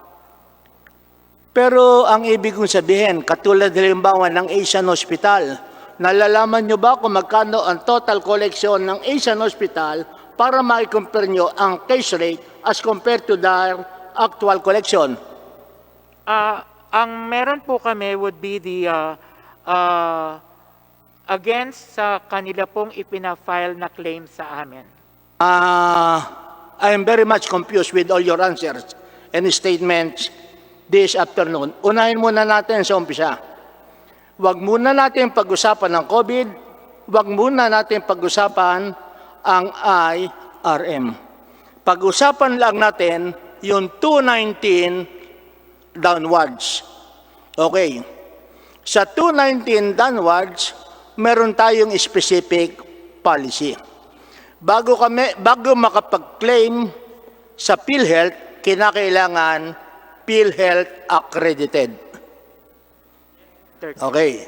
Second question, 2019 below, pwede bang mag-claim ng PhilHealth ang isang medical facility even if it is not accredited by PhilHealth? Yes, Mr. Chair. Only in conditions when one, it is Only in conditions po na one, it is licensed by the Department of Health, and second, kung anong kondisyon? Kung license po ng Department of Health and in emergency cases lang po. So in other words, kahit hindi PhilHealth accredited, as long as a medical facility is accredited by DOH, pwede mag-claim ng PhilHealth. Meron pa pong kasama, Mr. Chair, meron pa pong kasamang kondisyon only in emergency cases. And Only in? Emergency cases Okay. po. So And- para malinawan ng ating mga kababayan, ano ba ang ibig sabihin nyo ng emergency cases? Ang mga emergency cases po are those considered to be conditions that will entail life-saving and of course the loss of limb or the loss of sight. So yan po yung ginagamit natin. Ginagamit yon. Okay. Next question. Tama ba na ang PhilHealth ay nagbabayad lamang sa medical facility if the confinement would last more than 24 hours. Mr. Chair, Rule. as a general rule po, opo. Yes, sir. Kaya pag kaming mga congressman, nagpa-confine at nagpa-check up at natapos ang aming check up less than 24 hours, we cannot claim PhilHealth. Mr. Chair, sa ngayon po kasi, katulad ng nabanggit nyo Hindi nga, kaya nga nililinaw ko lamang. Opo. Tama Dahil yun. Opo. You have to stay in the institution for at least 24 hours. In general rule po. Yes. As a matter of fact, kung ikaw ay pupunta lamang sa ER ng isang public or private hospital, and you will be staying there only for 20 hours, you will not be entitled to claim any PhilHealth. Meron, Mr. No, Chair. under normal circumstances, wag na tayong mag-exceptions. Yes, Mr. Okay. Next question. Ang PhilHealth ba ay nagbabayad under normal circumstances sa inpatient at hindi kasama ang outpatient? Yes, Mr. Chair. Yes. Kinakailangan confined for at least 24 hours bago ka makaklaim sa PhilHealth. Okay. Now, next question. Meron kayong listing na sinabit sa amin o galing kay Kong Defensor ng top 10 medical case rate for the year 2017. 2018, maisasubmit nyo ba sa amin? Yes, Mr. Chair. Okay. What about 2019? Yes, Mr. Chair. Okay. Dito sa inyong top 10 medical case rate, nakalagay dito ang total amount of claims paid, pati na total number of claims. Yes, Mr. Chair. Okay. Normally, yung total number of claims would be good for one claimant as a rule. Yes, Mr. Chair. Yes. Okay. So sa madaling sabi, maibibigay nyo ba sa amin ang listing ng mga healthcare facilities together with their location, together with their level, together with the name of the individuals na nagkaroon ng community-acquired pneumonia for the last 3 years, 2017, 2018, and 2019. Yes, Mr. Chair, as allowed by the Data Privacy Act. As allowed po by the Data Privacy Act. Kasi meron As allowed by? Data Privacy Law po. Kasi meron po No, but personal will names you doon. just be providing to us the documents? You are claiming that there are 707,113, and we will not make a public disclosure of the name of the patients, only for our consumption. Yes, Mr. Chair. Okay, you can provide. Mr. Chair, as Okay, then what about the hypertension? yes, Mr. Chair. Okay, then the dengue with warning signs. Yes, sir. And another one would be the acute gastroenteritis. Yes, Mr. Chair. And finally, hemodialysis. Yes, Mr. Chair. And the next inquiry is, how soon can you present those documents?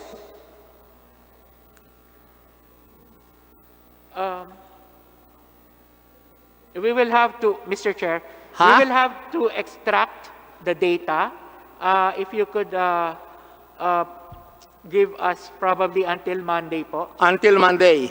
Kasi ito naman, nakuha nyo ang total ng payment, total ng claimants, it presupposes na alam nyo na lahat ang mga claimant kung sino-sino.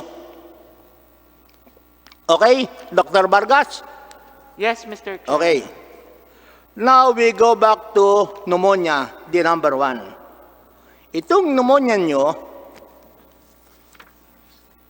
ay maraming klase. Yes or no? Meron po yun under dalawa po, the moderate risk pneumonia and the severe type of pneumonia. Okay. Actually, I have seen your case rates it totals 127 pages. And when it comes to pneumonia, iba-iba ang klase ng pneumonia. Meron tayong healthcare-associated pneumonia, high risk. Meron naman tayong pneumonia in whooping cough, 15,000. Then, different cases of pneumonia, classes. Tama ba yan, Dr. Vargas? And Yes. you are a doctor by profession. Yes, Mr. Chair. Okay.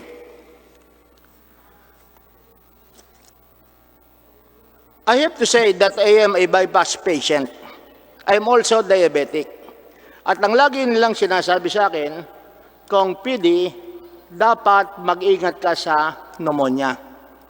Pag ikaw anya ay medyo inuubo na, o kaya meron kang sipon, the first thing which you have to do is to undergo an X-ray of your lungs. Is that the proper medical procedure to determine whether or not a person has pneumonia? Mr. Chair, it is one of those diagnostics that can say that you have pneumonia, but other than those, of course, as a doctor, we need to check on the history of the patient, Okay. including the signs and symptoms. To simplify the question, ito bang inyong community-acquired pneumonia 3, moderate risk, na kung saan nagbayad kayo ng 10 bilyon, ni-require nyo ba ang healthcare na yung kanilang mga claimants must undergo X-ray o hindi? Hindi po. Hindi. So, base na lang sa stethoscope, sa tunog. So, paano madidetermine nyo na talagang tama yung yung claim? Kasi ang laging sinasabi ng COA, it is always a case of upcasing or bloated or superstitious claims. Mr. Chair, we issued several policy statements with regard to and guidelines with regard to several cases. I will have to check lang po. I will have to check lang po with regard to the pneumonia if the chest X-ray is a requirement, just to be sure po. You will assume?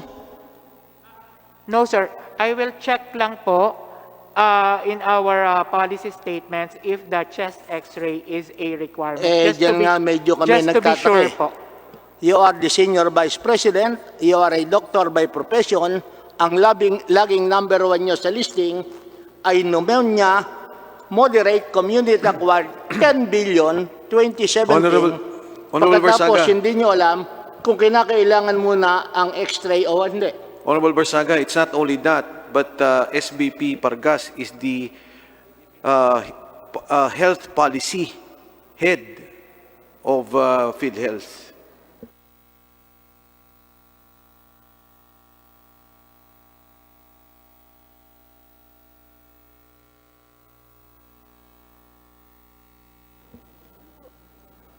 Honorable Barsaga.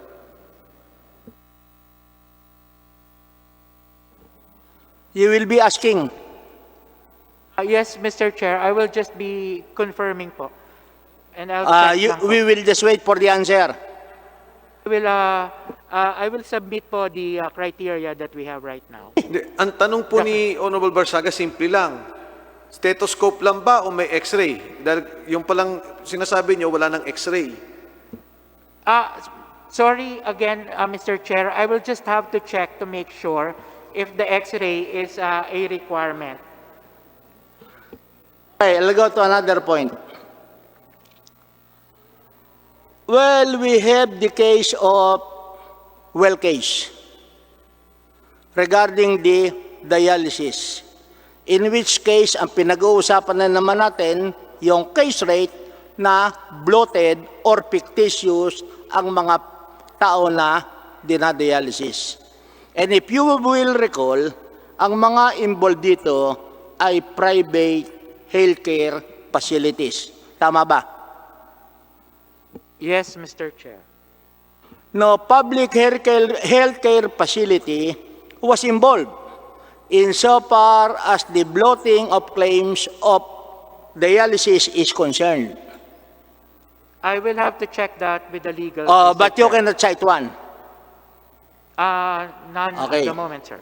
Then, nagkaroon din tayo ng isang issue regarding the cataract operation.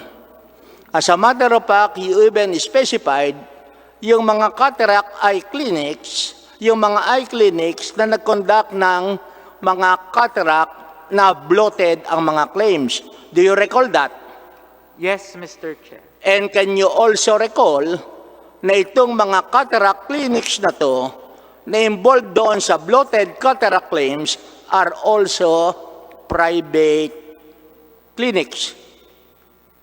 I will have to check, Mr. Chair, if these are just private clinics. But yes, as far as I know, yun pong mga naging scandal before involves private clinics. Hindi ba kayo nagtataka kung bakit ang laging na-involve sa mga isyung to ay mga private providers, private healthcare facility?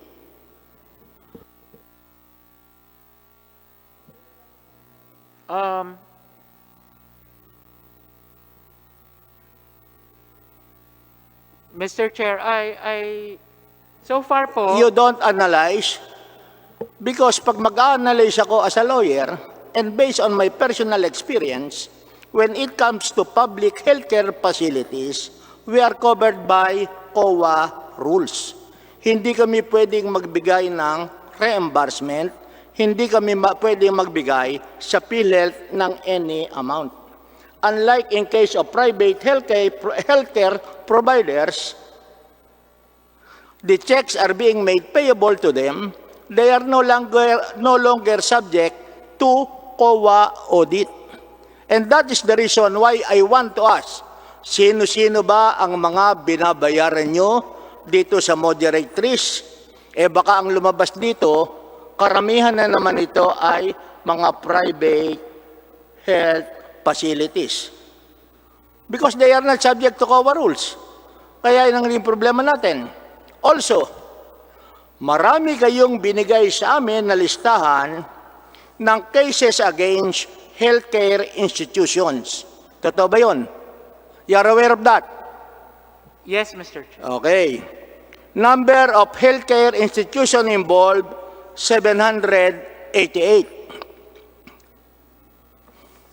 Based on the document which you have submitted. I'm not sure of the number, sir, but yes. I'm not sure of the number, sir, but... So who would be the most competent person to answer insofar as the number of cases against healthcare institutions are concerned? Our legal, Mr. Chair. Okay, legal. But you are also the head of the policies pertaining to health. Mr. Chair. Okay. Dito, nakalagay ang pangalan ng healthcare institution. Wala yung mga pangalan.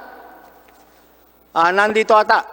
So, can you verify whether or not these healthcare institutions are public or private, together with their level, whether level 1, level 2, level 3, level 4, level 3.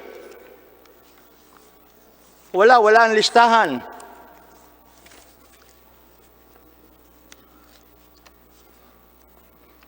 Meron din kayong mga listing ng doktor.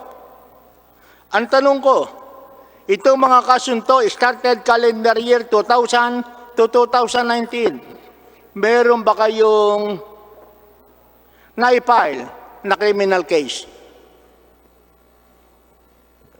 Mr. Chair, I think our legal is online.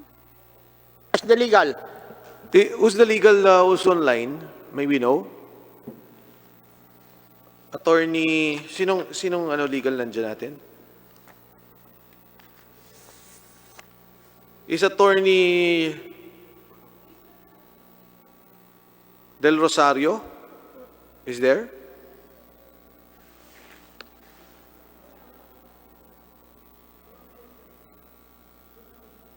Philhealth Legal, recognized.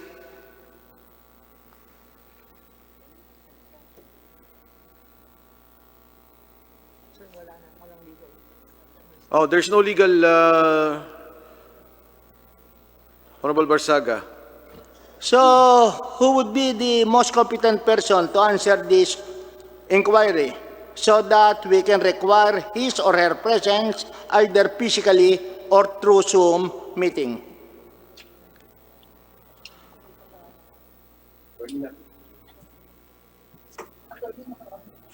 Oh, wala na makakasagot sa inyo. Who will be the most competent person? Mr. Chair, Your Honor, SVP Rodolfo Del Rosario, Your Honor. SVP Rodolfo Del Rosario. No, but he's not there. SVP De Los Rosario At is the not next there. scheduled hearing. The next scheduled hearing. Okay. You ask Attorney Del Rosario. Ano po yung tinatanong nyo, Honorable Barsaga? Well, number one, Mr. Chairman, itong kasong to covers a period of calendar year 2000 up to 2019. Okay, we have from the prosecution department, Andre Samson, is he there? Or the internal legal, Rogelio Pocalyan. Okay. Kasama po ba natin sila? So, meron din silang binigay na dokumento pending cases as of June 30, 2020. Starting the year 2018, 2019, 2020. So, ang tanong ko, ang heading nito, administrative complaint against healthcare providers and members fraudulent and non-fraudulent. Bukod sa administrative complaint, meron bang pinile na criminal case?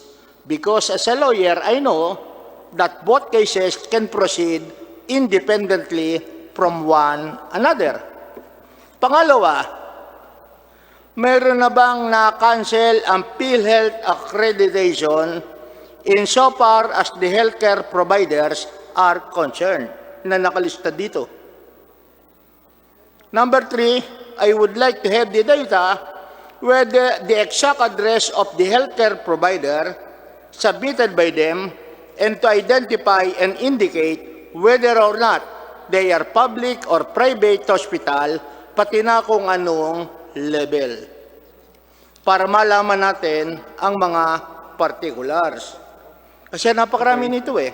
Pagkatapos, naka-specify din dito ang mga pangalan ng mga doktor. Did PhilHealth initiate any complaint before the Professional Regulation Commission for the cancellation or suspension of the doctors who participated in these fraudulent claims against the government? And these are basic questions which an ordinary prosecutor would be doing. Para maiwasan natin ang sinasabing graft and corruption, para maiwasan natin ang mafia sa loob ng PhilHealth. Kasi sa loob lang ata ng 3 taon, napalitan na ang inyong head ng 3 times. Ilan na ang naging head nyo for the last 3 years?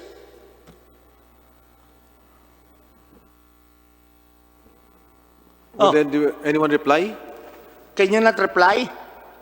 We have right now Director GM General Morales. Before General Morales.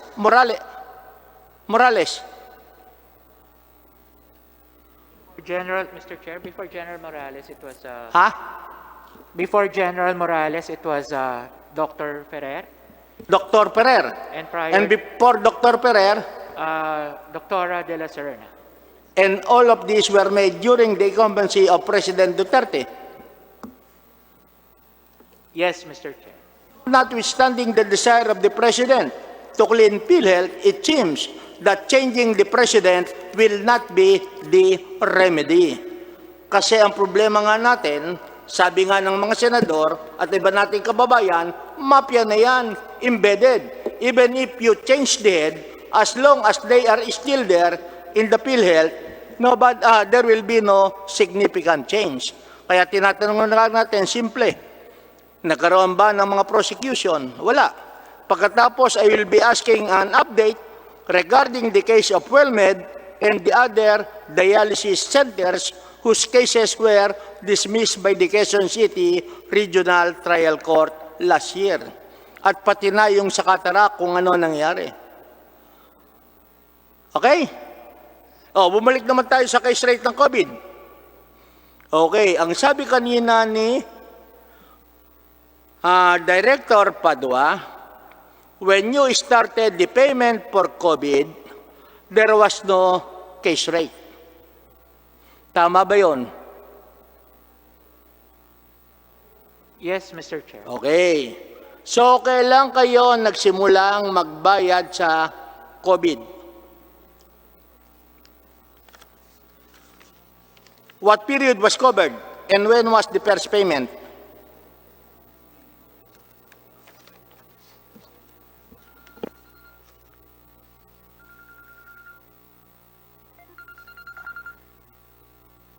Mr. Chair, I don't have the date when we first started to pay, but as I remember, our policy po on COVID is retroactive to February 1, when there was the first COVID patient. February. February 1. Okay, next question. Kailan kayo nag-start ng case rate sa COVID? We started po for admission, the admission starting April 15. In? April 15 po. Admission April 15. starting April 15. At ano naman ang dahilan kung bakit noong April 15, nag-umpisa na kayo na magkaroon ng case rate sa mga COVID cases? Initially po, Mr. Chair, we don't have any data with regard to the COVID because it is new. Until such time that we have already the data we have collected from hospitals with COVID claims, the itemized billing charges coming from the hospital, that we were able to come out with the case rates. Pero ang laging sinasabi ng PhilHealth, because of the COVID, you appropriated 30 billion for IRM in order to address the pandemic. Tama ba? Mr. Chair, 27 billion po. Ha? 27 billion. 27 billion. Ang sabi nyo, kaya kayo nag-IRM is in order to meet the pandemic problem in the country. That's why you set aside 27 billion para sa IRM. Yes, Mr. Yes. Pagkatapos, ang sabi kanina ay noon lamang kayo April 15 nag-start ng case rate sapagkat wala kayong data at hindi nyo alam kung magkano ang gagastusin sa COVID, kaya prior to April 15, unlimited ang payment ng PhilHealth for COVID cases. Yes, Mr. Chair. O ano ang pinakamataas na binayad nyo prior to April 15 for one individual? Meron kayo Kahit hindi po eksakto, at least an approximation nung pinakamataas.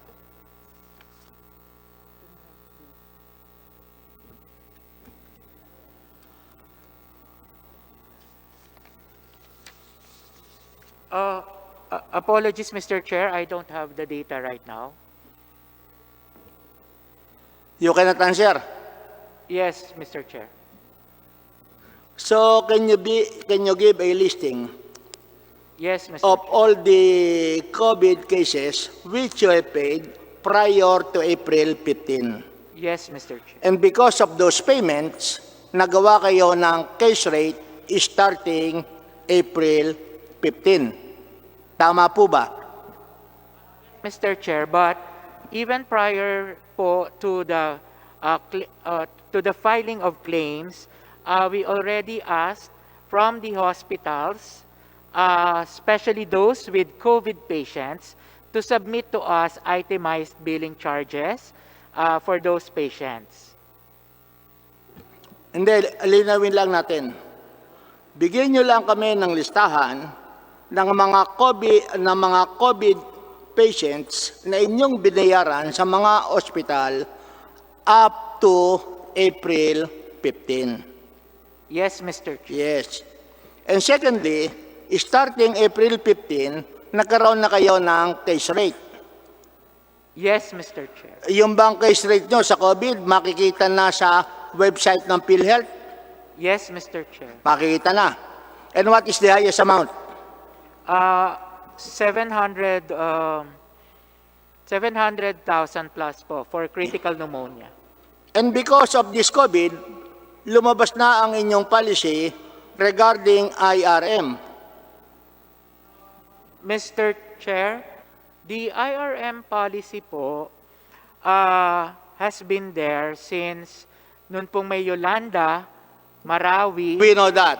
Apo. We know that, Yolanda. We know that about Marawi. Pero ang lagi niyong sinasabi sa inyong IRM will be the circular 2020-017. Tama ba?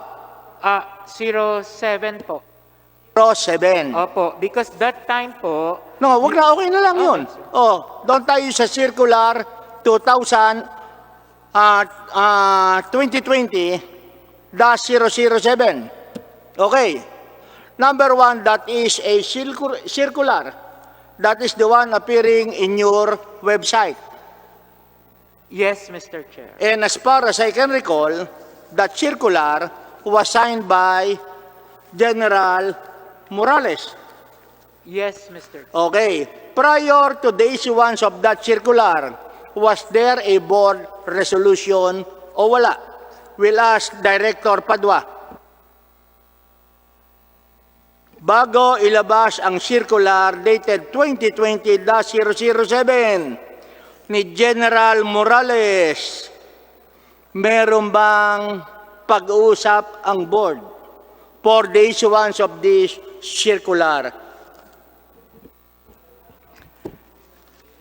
Sir, during that time, when we were talking about IRM, the board, based on my perspective, approved the application for IRM, basically because of President Duterte's proclamation number Ano ko, 92. simple lamang.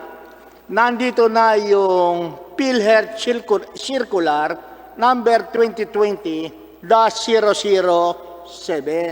Ang tanong ko lamang, bago ba i-issue itong circular na to, was there a previous agreement or endorsement coming from the Board of Directors of Philhealth?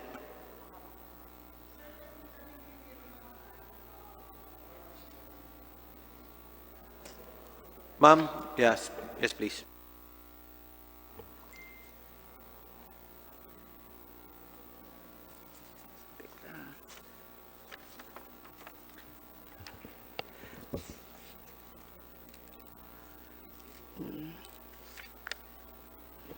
Kasi meron pala po silang pinaratify noong 31 March 2020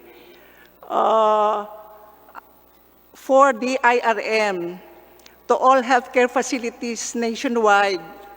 Given this COVID-19 pandemic, at that time, because wala pang pattern of geographical distribution ang So, COVID. simple lamang tayo. Sabi mo, Mr. Chairman, the ratification was made on March 31. Ano ang niratify noong March 31? Yung application for IRM po. Yung application for IRM. Kailan unang-unang nagbigay ng IRM ang PhilHealth to any health facility? When was the first time? Dr. Vargas? Mr. Chair, I'm referring to our finance. Ano ko lamang, ang sinasabi ni Director Padua, ratification. E alam natin yung ratification, it is already after the act, not prior. Sa madaling sabi, nung i-issue ang circular, walang previous board meeting. Tama ba yon? Sir, meron na pala akong, can I trace already once and for all yung history nitong IRM? Kasi parang, No. I read it, I got Huwag it. na nating i-trace ang history kasi babalik pa tayo sa Yolanda, babalik pa tayo sa Marawi, babalik pa tayo sa Taal Volcano. Ito na lang po, yung the first one po. What date? Oo. The first was on 30 January, kasi ni-record ko po to, sa akin nasa notes ko po, Your Honor. The first was on 30 January 2020, when the Philhealth Board approved the immediate payment of 50% of all the pending good claims in the province of Batangas to alleviate the burden experienced by Philhealth members and healthcare providers by reason of the said natural calamity. Papunta na po ako sa second. Teka muna. PhilHealth approved the payment. Opo. So it is not an advance payment. There was already a claim.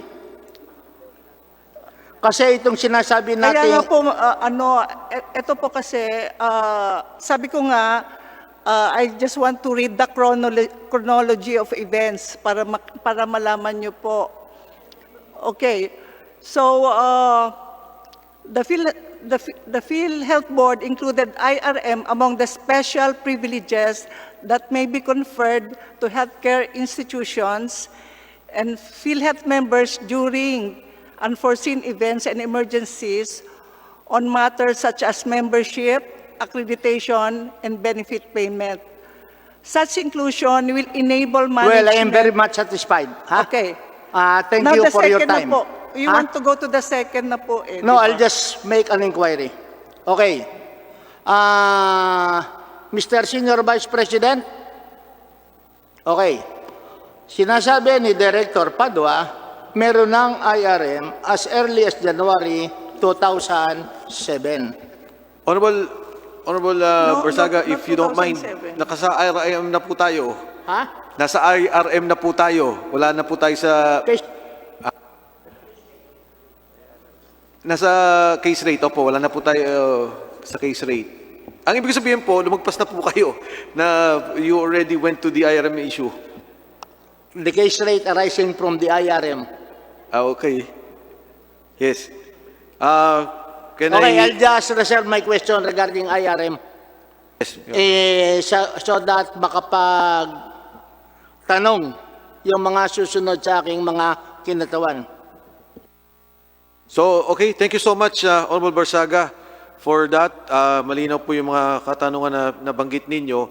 We now proceed to, well, this is according to age. So, the older one is the Honorable Marcoleta is now recognized.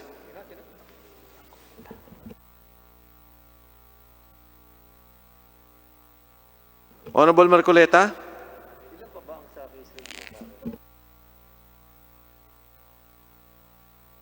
Mr. Chair.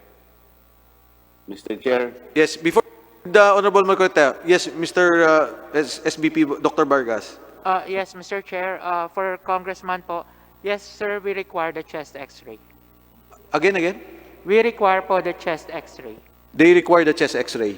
Chest X-ray for the case of pneumonia. Okay, Honorable Marcoleta, let's recognize. Proceed. Mr. Chair, mas matanda po sa akin ang dihamak si Congressman Barsaga. Naririnig po niyo? Mr. Chair. Go ahead. Malakas na po ba o hindi pa rin? Okay po, Honorable Marcoleta, we can hear you very clearly.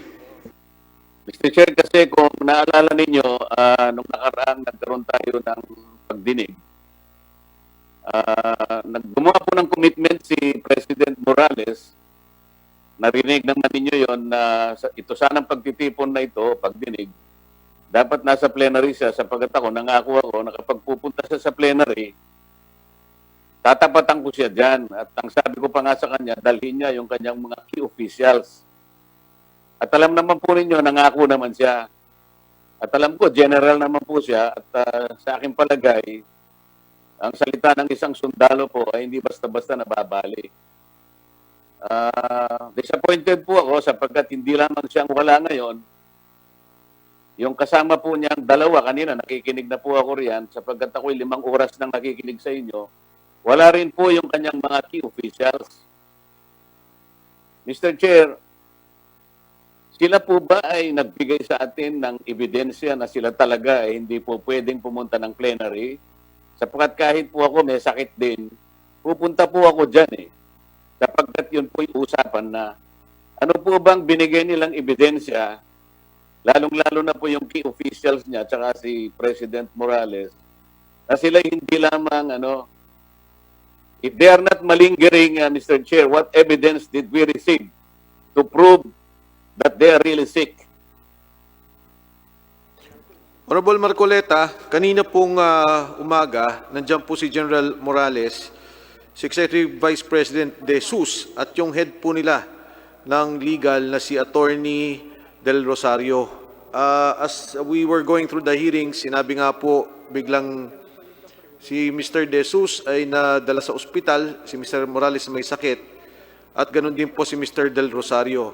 But based on what you mentioned now, Honorable Marcoleta, pwede po nating hingan ng pruweba na ipakita nila sa susunod na hearing na totoong sila po ay nagkasakit o nagkaproblema habang nandito po tayo nag-hearing. And I recall, yung pong binanggit ninyo na sinabi nyo kay General Morales, a-attend kayo at kung maaari ay magpunta siya dito, Congressman Marcoleta. Tama po yan, Mr. Chair. Kaya ako po ngayon ay hindi pumunta sapagkat yung mismong taong kausap ko at ang ipinangako niyang dadalhin niyang mga kasama niya ay hindi rin po dumating. At ngayon, wala naman po silang pinakikitang mga katibayan na talagang may sakit. Ang tingin ko po, they are all malingering, Mr. Chair. Meron po tayong kasabihan that lightning does not strike on the same place twice. Pero sa hapong ito, 3 beses po nakinidlat po tayo sa isang lugar lang.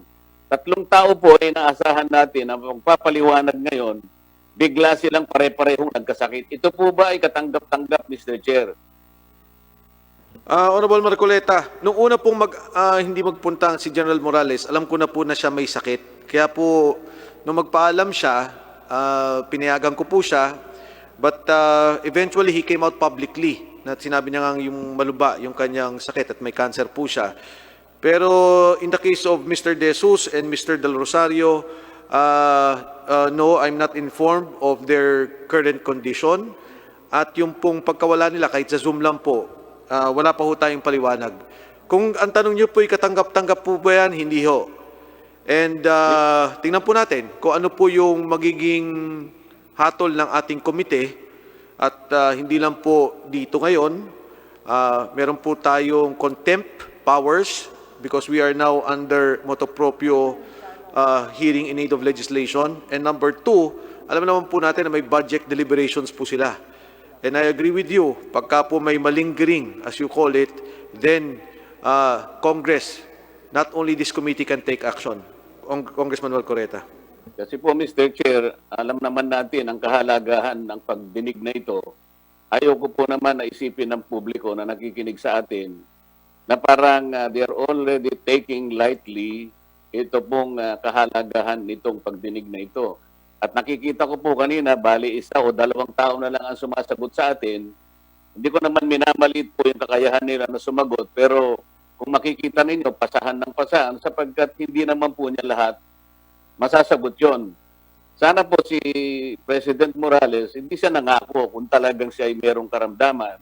Sabi ko nga po sa inyo, pare-pareho tayo nagkakasakit. Alam naman po ninyo, yung sparring partner ko nung 2 linggo ang nakararang, 3 linggo nung tayo nagdidinig dyan. Binawian na po ng buhay sapagkat siya po ay tinamaan din ng COVID. Alam natin ang peligro sa buhay natin. Pero ako nangako ako, pupunta po ako riyan. Dapat sila, ganun din po sana ang pangangakong gagawin nila. Pag nangako ka, pupunta ka. Ganun sana yung gusto kong mangyari. Pagkatapos po, ang dami kong napapansin, Mr. Chair, tinanong kanina ni Honorable Sarate yung 2 mga opisyalis dyan tungkol dun sa nakukolekta nilang yung sa ospital, yung nakukolekta nila pagkatapos binabahagi nila sa kanila bilang mga allowances. Accreditation. allowance. Accreditation allowance. Ngayon, napakasimple po ng tanong ni Congressman Zarate kung magkano yung tinatanggap nila sa bawat buwan nung yun ina-administer pa. Nakakasama po ng loob, Mr. Chair, hindi man lang nila ma-recall, hindi po ba nila ma-recall man lang, matandaan? Hindi naman natin sila sinasabihan na ibigay yung eksaktong amount ng kanilang tinatanggap eh. Kahit siguro ballpark figure lang, mas or menos. Hindi ba masasagot ng tatlong tao na nandyan kamukha ni Mr. Vargas, si Mr. Limsiaco, kung kasama si Ms. Santiago, at saka yung Mr. Dennis Mas. Eh bakit po parang kapag tungkol dyan, sila ang tinatanong, kinakailangan pa nilang pangakuan tayo na isusumiti na lamang ang kanilang mga natanggap kung meron man at magpapanggap pa sila na hindi nila naaalala. Pwede bang ulitin natin yung tanong? Hindi naman natin sila pinupuwersa na nakunin natin sa kanila yung eksaktong figura o halaga na kanilang tinatanggap. Mas or menos, Mr. Chair, kung talagang meron silang respeto sa atin, bigyan lang nila tayo kahit idea lang. Magkano tinatanggap nila na allowance mula doon sa accreditation fee na kinokolekt ng Philhealth?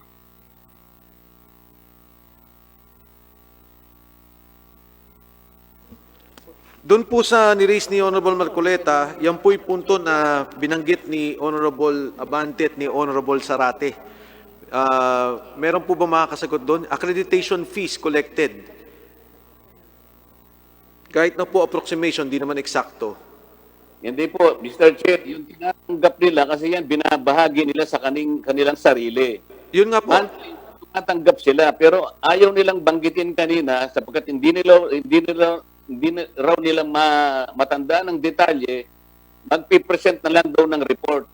Mr. Chair, sa aking palagay, ayaw lang naman nilang makipag-cooperate sa atin. Hindi naman natin sila pinipilit na kunin yung eksaktong halagang tinatanggap nila buwan-buwan nung ina-administer pa yan, yung pondo na yan. Bakit hindi man lang nila sabihin sa atin, mas or menos kung magkano yung kanilang tinatanggap na allowance na bahagi nila doon sa paglikom ng accreditation fund from the hospitals. Para malaman naman natin kung talagang nakikipag-cooperate sa atin ang mga tao na yan. Kasi ako, very disappointed ako, Mr. Chair. Kanina ko pa nakikita na puro yung kwenta kung saan napupunta. Kahit magdamag tayo siguro, mag-usap-usap dito, Mr. Chair, wala tayong makukuha sa mga yan kapag hindi sila talaga nakipag-cooperate. Pwede ba natin silang pasagutin ngayon, kahit na yung 4 lamang na nandyan ngayon, kung maalala nila, magkano talaga yung kanilang tinatanggap na bahagi dun sa allowance from the accreditation fund? Ang makakasagot sa mga kasama po natin, Mr. Limsiaco, will you be able to answer? Mr. Chair, Your Honor, pasensya po, talagang wala tayong report na nadala dito relative to that accreditation fee na binahagi sa mga medical personnel dati at saka sa opisyal ng Philhealth. Sabi nga ay bibigyan namin ho kayo ng report para po mabigay natin ho sa inyo yung kompletong report po. Pero po I would like to inform you po na ang ating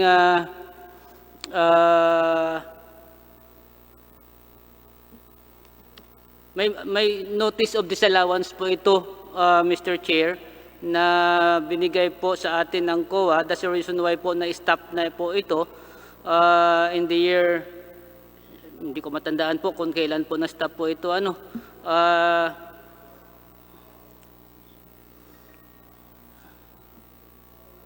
Mr. Limsiaco? Yes po, sir. Tinitingnan ko lang po. Anong lingwahe ang mas naiintindihan mo? Sabihin mo sa akin. Para magkaintindihan tayo. Ang sinasabi ko lang, tinanggap nyo kanina na kayo'y nakaka-receive ng monthly allowance do sa accreditation fund na kinukolekta nyo sa mga hospital. Ang tinatanong ko lang ngayon, mas or menos, hindi naman kita pinipilit na sagutin mo kung ano yung eksaktong tinatanggap mo. Mas or menos, magkano yung tinatanggap ninyo buwan-buwan doon sa accreditation fund na yun. Hindi mo ba alam yon? Mr. Chair, Your Honor, sorry po, talagang hindi ko matandaan po kung magkano yung pera po na binibigay po sa ating mga recipient po noon. Dahil po ako ay hindi po ako isang medical officer po na binibigyan po ng ganong allowance dati po, Mr. Chair, Your Honor. Mr. Chair, pwede natin silang i-contempt. Kanina dinig ko siya, ang sabi niya, isa siya sa tumatanggap doon sa allowance. Ngayon, sinasabi niya ngayon, hindi na naman sa kasali. Mr. Chair. Mr. Chair, Your Honor. If I may. Yes, go ahead, Mr. Limsiaco. Just a quick reply. Go ahead, Mr. Limsiaco. Yes, sir. Maraming salamat po, sir. Mr. Chair, Your Honor. Ako po ay hindi isang medical officer po. Ay sabi kanina ni Doc Is po, ito ay binibigay sa medical officer at saka sa mga officials ng Philhealth po. Ako ay nakapasok sa Philhealth po na hindi ko po matandaan kung ako po ay isang recipient doon dahil po sa sinasabi ni Doc Is kanina para sa medical personnel po ito ng Philhealth at saka sa mga officials po. Mr. Chair, tatanungin Hindi ko si po Mr. matandaan Vargas, kung sa kanya yun po nagmula ay ito eh. nakatanggap po ako ng allowance po noon. Kaya nga po, we are saying po, if maaari po, magbibigay na lang po kami ng report po sa inyo para kompleto po ng detalye kung sino po ang nakatanggap noon at saka magkano po yung amount, Mr. Chair, Your Honor. Okay, Mr. Limsiaco. Go ahead. Mr. Chair, para maliwanag lamang po, no? Gusto ko lang tanongin sana si Congressman Marcoleta, si DS Marcoleta, about doon sa sinasabi niya accreditation. Accreditation fee yun, no? Yes. So, tanongin lang muna natin si Mr. Limsiaco, gaano po ba kalaki yung accreditation fund na yan? As mentioned kanina, Mr. Chair, Your Honor, for year 2020 po itong figure natin po, Your Honor, ang ating accreditation fee ay part ng other income ay 7.879 million, Your Honor.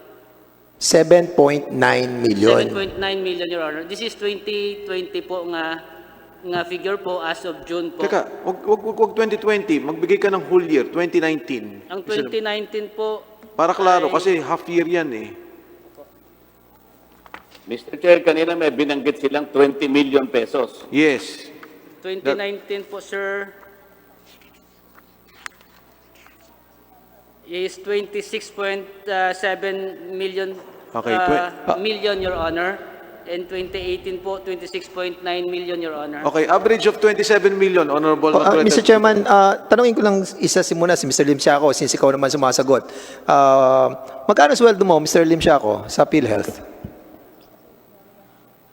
Ang aking sweldo Monthly. po, monthly ay nasa, pasensya po, pwede ko makita muna po, para makita ko Sige po. po. Hindi ko matandaan yung basic, sir eh. Dali, sir, tingnan ko lang po.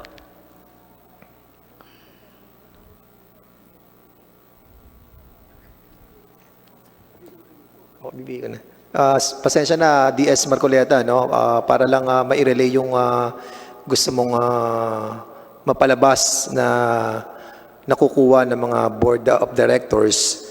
Kasi parang kaduda-duda nga naman na kung nakakatanggap ka ng sweldo mo, tapos hindi mo alam yung mga natatanggap natin sa ating ahensya, parang napaka-imposible. Ako, bilang congressman, alam ko sweldo ko, alam ko yung mga benepisyo ko. At let's all be honest here, no, sa mga board of directors, no, na alam naman po natin kung magkano ang sweldo natin monthly, magkano? Tapos magkano yung benefits na kukuha natin aside sa ating sweldo? Hindi po napakahirap ng tinatanong ni DS Marcoleta, Mr. Chairman. Yes. Okay, Mr. Limsiaco. Mr. Chair, Your Honor, ang basic po na sweldo po ay 140,589 po, Your Honor. 140,000. Okay. Yes po, sir. Sa iyong pagkakaalam, aside from the 140,000 na sweldo mo, ano pa ang tinatanggap mo sa PhilHealth? Mayroon po tayong basic rate, tapos may pera po, tapos pera that is 2,000 po, and then welfare allowance po ng 4,000, and hazard allowance po of 9,800. Okay, sa accreditation, makikita mo, Now, Mr. Chair, magkano natatanggap nyo sa accreditation according sa mga record mo? Mr. Chair, Your Honors, ang accreditation po ito ay hindi na po natin tinatanggap sa PhilHealth po dahil ito po ay may notice of disallowance po. Kaya po, we are very sorry po, hindi namin maalaala dahil matagal na po ito na-stop po ng ating corporation. So sa in other pagbigay words, po. hindi ka nakatanggap sa accreditation fee? Mr. Chair, Your Honor, yun nga po yung iniisip ko kanina pa po kung nakareceive ako dahil Yes or sinasabi no? ko nga po, Yes or no hindi lang? po ako medical officer po. Mr. Lim siya ako, yes or no? Nakatanggap ko o hindi? Sorry sir, talagang hindi ko po matandaan Anyway, dahil po kailangan makita natin yung pera Sandali, po. Mr. Chairman. Ilang taon ka na sa PhilHealth, Mr. Chairman? Nasa malapit po, 20 years na po ako sa Philhealth po. 8 years. So, 20 po, 20, malapit po. 20 years. Yes, sir. Okay, so... Honorable Fernandez, we'll give back the time to the Honorable Marcoleta. Please, Honorable Marcoleta. Pwede bang pasagutin natin si Mr. Vargas, Mr. Chair, kasi sa kanya nagmula na sila'y tumatanggap ng allowance. Sige siya, magkano kung maalala niya ang tinatanggap niyang allowance? Dr. Mula Vargas. dun sa accreditation na sinisingil nila sa mga hospitals. Mr. Chair, Congressman Marcoleta, board resolution number, because I'm checking on this. PhilHealth Board Resolution number 1147 of 2008 authorized the disbursement from the collection of accreditation fees for specific purpose under Office Order 58-2008. So nagsimula po ito noong 2008 from the Hindi ko collection... naman tinatanong sa iyo yung tungkol sa circular na yan eh. Tinatanong lang kita kung maalala mo magkano ang tinatanggap mo monthly. Kaya kami nagkakaroon ng problema dahil sa mga pagsagot ninyo eh. Alam mo, test ko lang yung credibility ninyo eh. Kanina pa eh. Yes, Mr. Chair. Mr. Chair, Congressman. This is not given monthly. It was given annually, and I think po because this was stopped in 2014, more or less po 20,000 a year.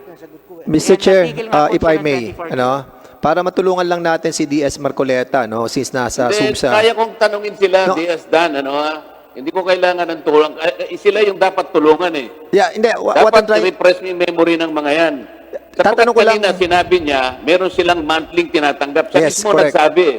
Naka-record tayo eh. Ngayon sinasabi na naman niya, hindi monthly. Paiba-iba ang sagot ng mga tao na yan.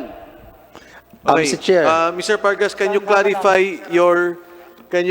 your statement, please? Yes, sir. Yes.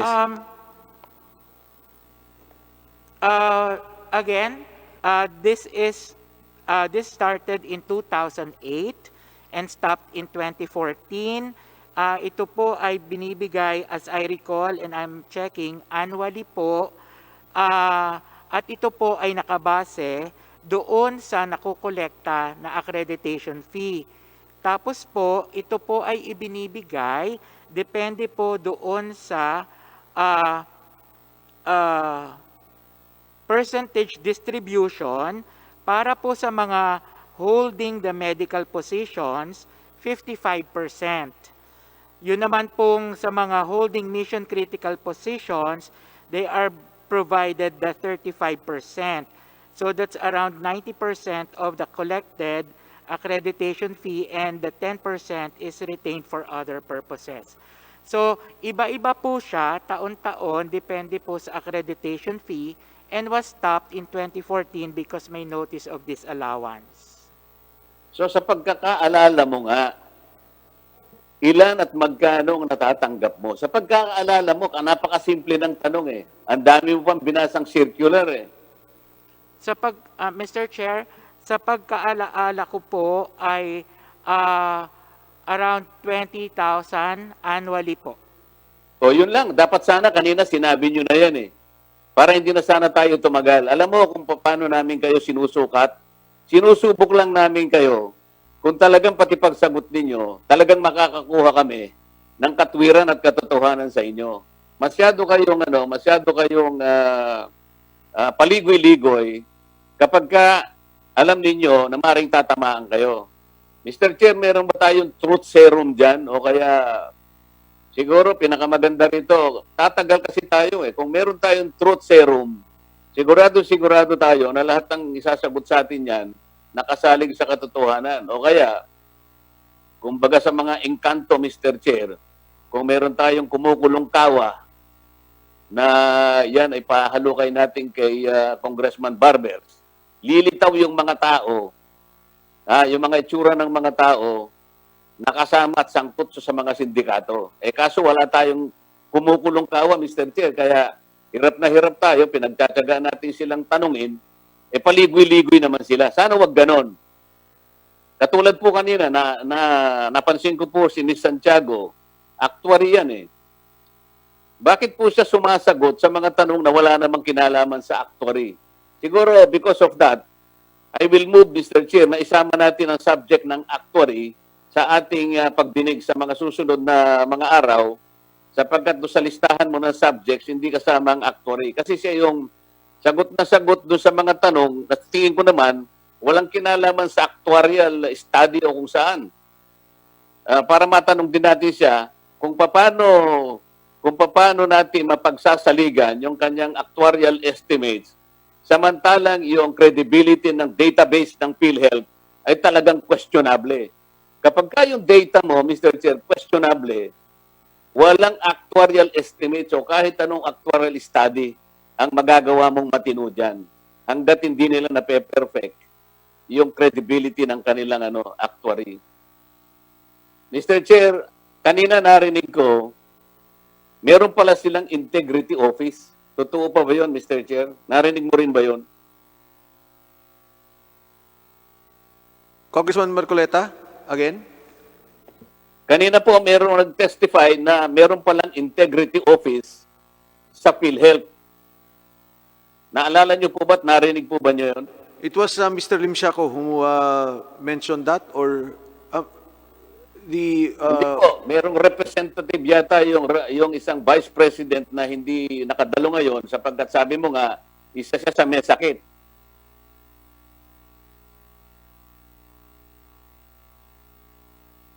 Attorney Del Rosario is the head of legal.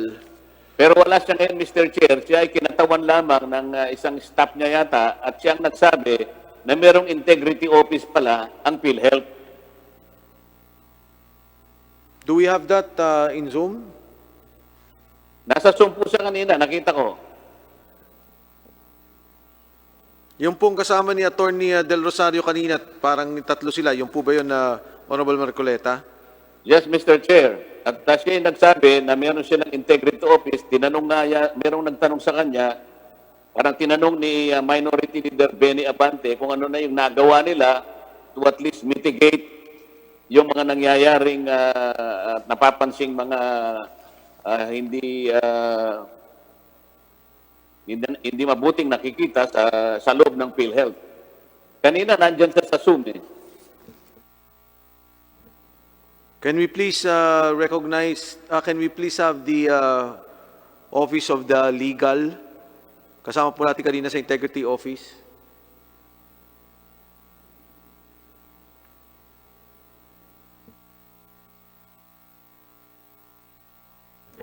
Your Honor, are you referring to Mr. Mangawang?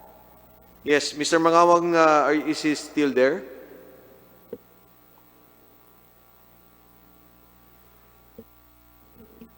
Ano po bang nangyari with the indulgence of the Honorable Marcoleta? Ano po bang nangyari? Ba't nawala si Del Rosario, Mangawang at yung tatlo? Sabay-sabay po ba nagkasakit yung tatlong yon? Yun nga yung tinatanong ko sa iyo, Mr. Chair. Yes, Honorable Marcoleta, yung tatlo kasi kanina was General Morales, Executive Vice President De Jesus, and Attorney Del Rosario. Pero tama po kayo, napansin ko rin kanina, kaninang nagsalita sila about the waiver doon sa AMLA, nawala na rin po yung... silang lahat. Yung tatlo, nawala. Oo. Sabi ko nga sa inyo, baka they're only malingering, Mr. Chair. Hindi naman po pwedeng parang pinagtatawanan na lang nila tayo at pinalulusotan nila tayo ng ganito. Nagtityaga po tayo, lalong-lalo na po kayong nasa plenary ngayon. Alam po natin ang panganib ng COVID. May we direct the COMSEC to write letters to the following who were here earlier in Zoom to show cause for this committee not to issue an order of contempt. And Mr. Chairman, if I may, Mr. Chair. Okay, Honorable Marcoleta. Mr. Pwede Chair. po bang, ano pong pangalan nila? Mr. Chairman, I'm Attorney Mangawang, Corporate Secretary. Attorney Mangawang, are you the deputized official of sino na yung ano mo, yung sino na yung lawyer na nag-deputize sa'yo? Mr. Chair, Mr. Congressman, I am the Corporate Secretary. Yes, but you were earlier speaking for somebody who is a vice president because he is indisposed allegedly, hindi ba? It was not me who was answering the question earlier, Mr. Congressman. It was Attorney Roger Pocalan on behalf of SVP Jojo Del Rosario. Attorney Bucalan, because he was the one who fed us with information that there is a so-called integrity office in Philhealth. Is this correct?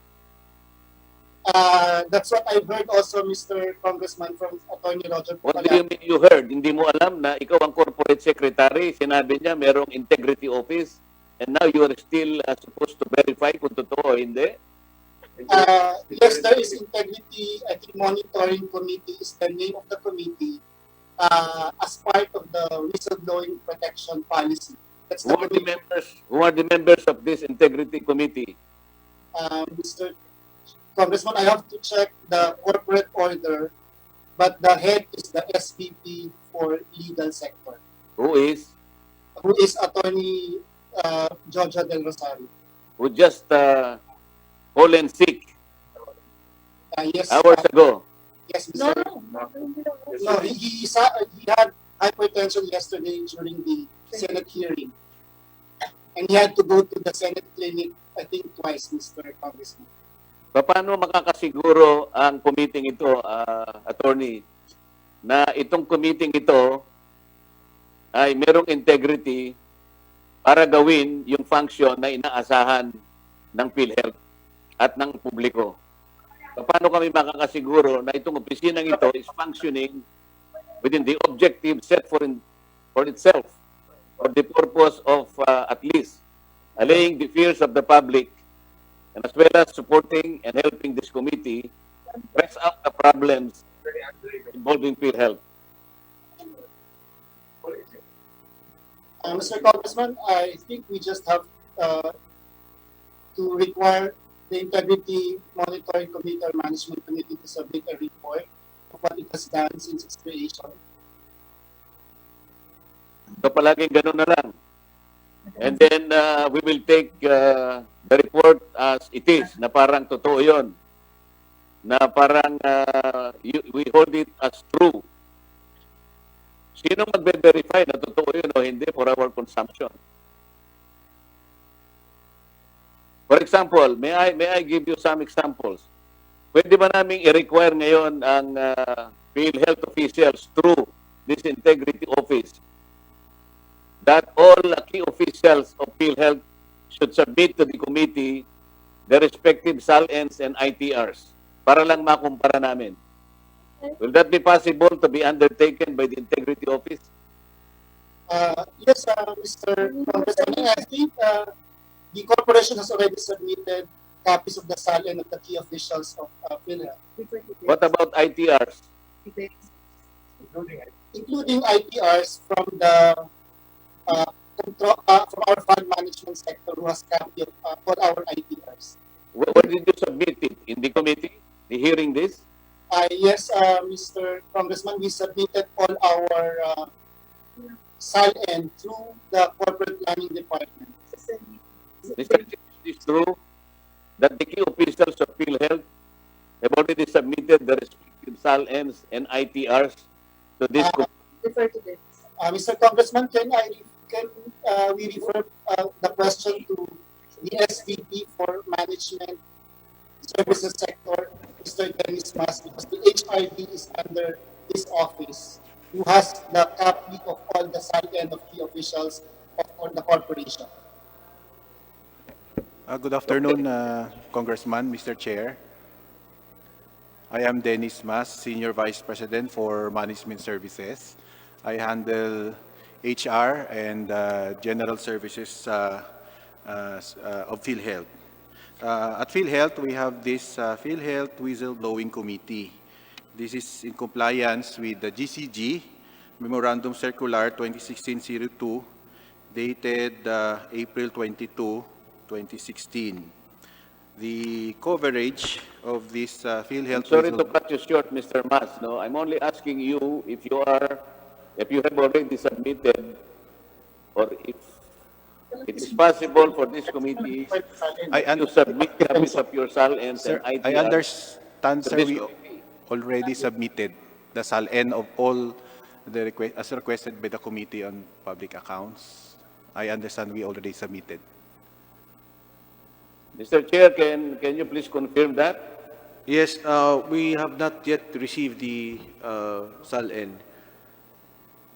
Baka pwede pong, anyway, sige, basta isubmit na lang po sa amin. Submit na namin, sir. And then, Mr. Chair, can we ask them if we can really hope something from this committee that they can at least help us straighten or make the system efficient, more particularly in pinpointing the areas of corruption in PhilHealth, if they have a fraud risk framework and fraud profile to determine the status or area of corruption and how the culprits, if ever, how they manipulate these corruption activities, and where do they hide their loot. Number two, if they have data analysis to determine the concentration of fraud in PhilHealth.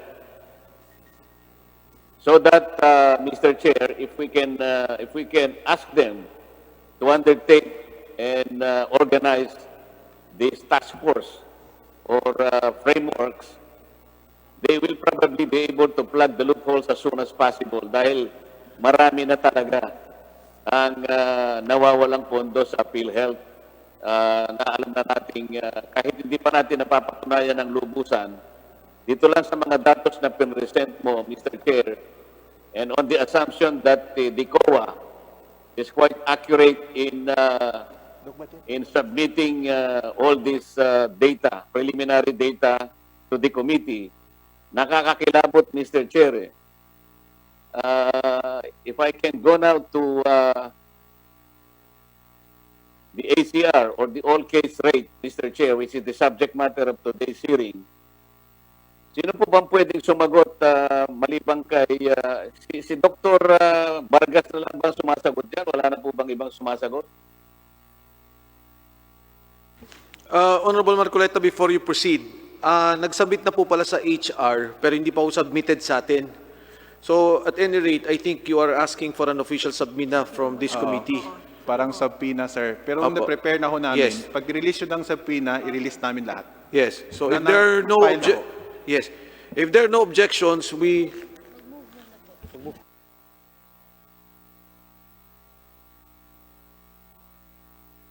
Okay, Mr. Chairman, I move that we subpoena all the SALN of all the board members of PhilHealth and those officers and officials of PhilHealth to be submitted here in this honorable committee. I so move, Mr. Chairman.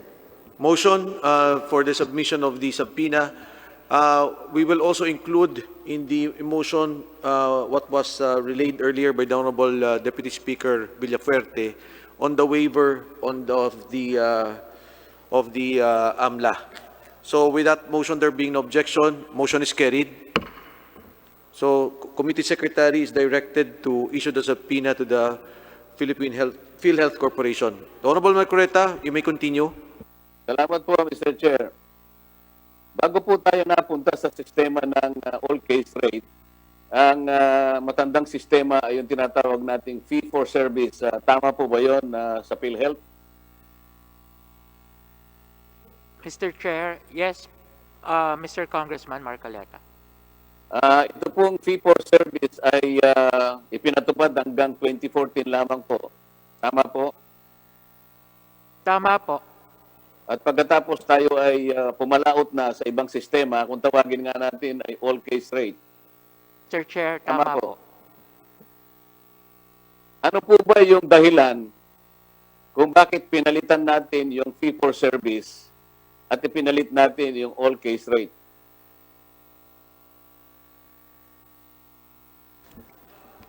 Mr. Chair, unang-una po, to facilitate the reimbursement, kasi po ay matagal po ang proseso ng ating fee for service. At yun na nga po, because of the, yung pong mga inefficiencies ng fee for service po ay gusto nating mapalitan.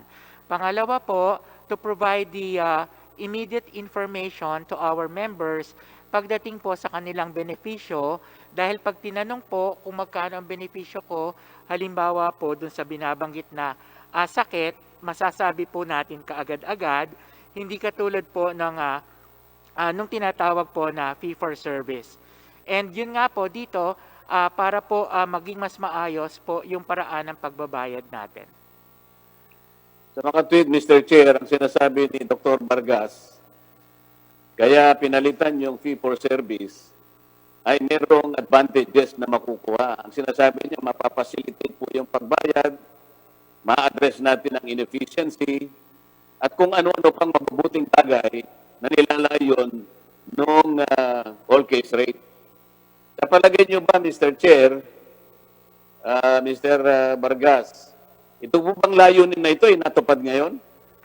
Katulad po nung sinasabi niyong to facilitate, kanina po ang dami pong nagtanong at nag-testify na napakarami pa po ninyong outstanding na hindi nababayaran sa mga ospital.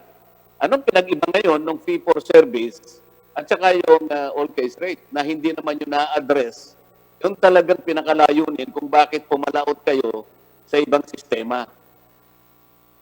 Mr. Chair, ang atin pong, gaya po na nabanggit natin, isa ay yung para po mapabilis yung pagbabayad at nag-improve naman po ang ating turnaround time.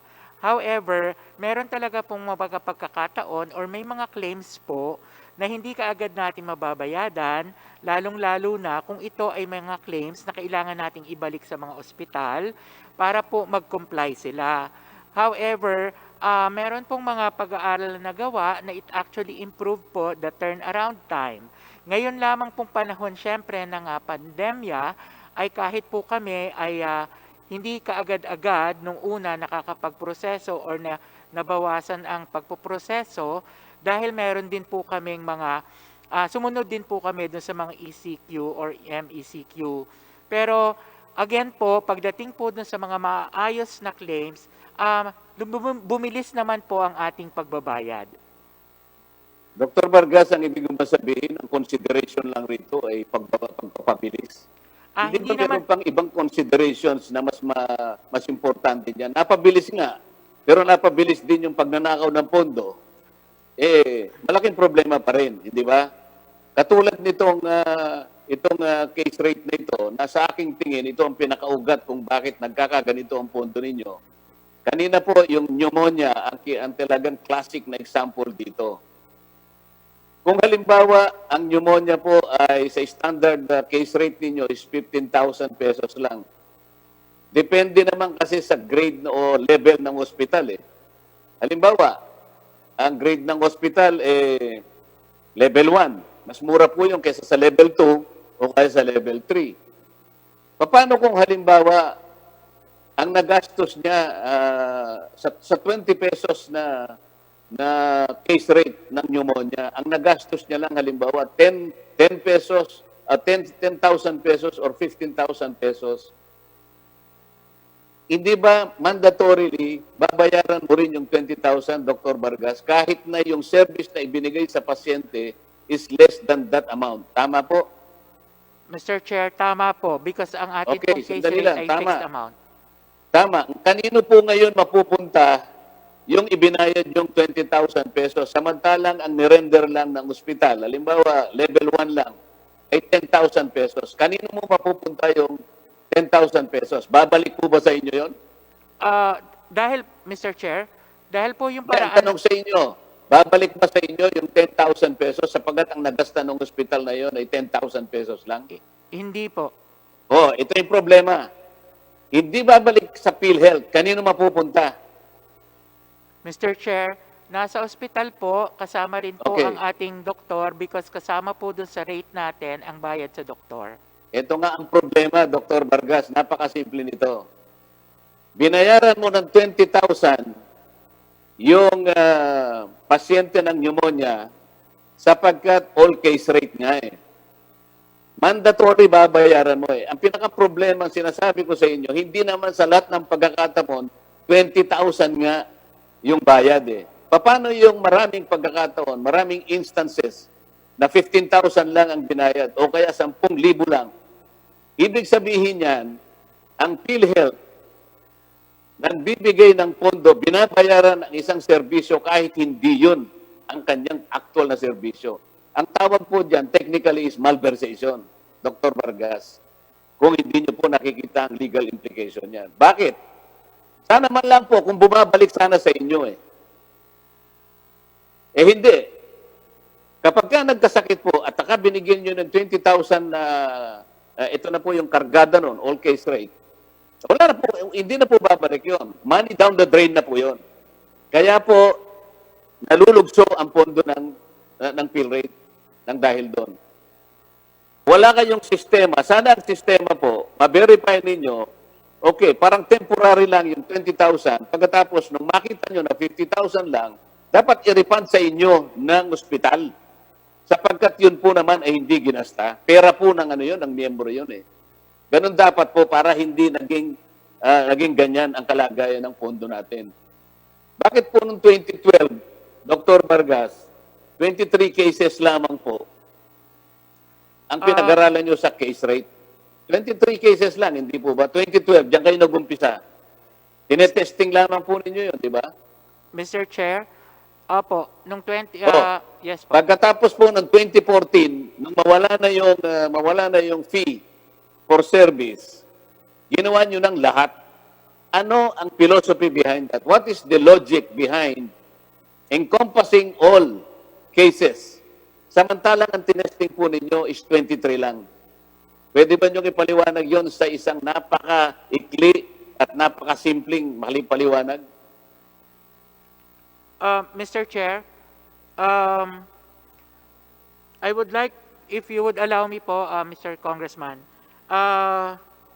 in 2013, because of the evidences of the advantages of paying case rates, at ito po'y binabasa ko mula po sa circular, Sino po yung nagsabi niyan? Sino po yung gumawa ng circular na yan? Diyan po kayo magaling eh. Sinasabi niyo because of the advantages of so and so. Paano po ninyo nalaman na mayroong advantage? Ang tinatanong ko lamang po sa inyo, 23 cases lang po ang tinesting ninyo. Okay, Mr. 2012. Vargas, si VP, Senior Vice President Mercado ba ang health policy that time? Yung may hawak ng posisyon nyo? yes, Mr. Chair, Anong posisyon mo nung panahon na yon? nung 2014 14. po, ako po ay nasa Corporate Affairs Group. Corporate Affairs. So si Ms. Opo. Mercado ang Senior Vice President for Health Policy. Hindi ko lang po matandaan kung nung 2014 siya po ang Senior Vice President. Pero ako po, since 2012, ako po ay na-assign sa Communications Department noong 2012. Okay. Noong 2013 to 2018, ako po ay nasa Corporate Affairs Group.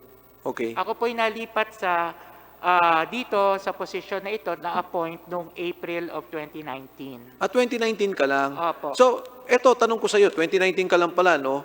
Yung tinatanong ni Kong Marcoleta na potential corruption, talagang nandyan yan. Pwede pong nadya dyan, not only on the case rate, but Okay. in any others po. Sa case rate, di ba? Pwede talaga. Yes po. Because, Lalo sa private hospitals, tama? Opo, Okay. dahil makikita naman po natin at nabanggit po ninyo, may mga kaso na naka-file Tama. with regard to this. 5,000 kaso, tama? Yes po. Okay, pangalawang tanong. Kung merong sindikato dyan, 2019 ka, no? Pababa. Sigurado, kakontsaba yung ospital o doktor, kung sino man, kung ano man programa. Tama? Mr. Chair, maaari po. Thank you. Honorable Marcoleta? Salamat, Mr. Chair.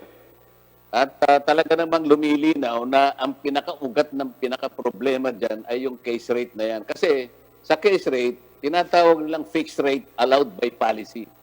Siyempre, sasabihin nila, wala silang pagkakasala rito, wala silang pagkukulang dito kasi ito ngayon ang polisiya. Ito ang pinagtibay. May batas tungkol dito. Ang problema lang, Mr. Chair, kagaya ng paghalimbawa natin sa pneumonia kanina, 10,000 pesos lang ang actual expense. Pero binayaran ng PhilHealth, yung 10,000 na sobra na yon, hindi naman pala babalik sa kanila. Bakit wala po silang sistema na ang pinakamaganda ron para masinop natin ang pondo, yung sobra na yon dapat bumalik po sa PhilHealth para magamit pa ng ibang tao. Hindi po ba yon ang pinakamabuti, Dr. Vargas?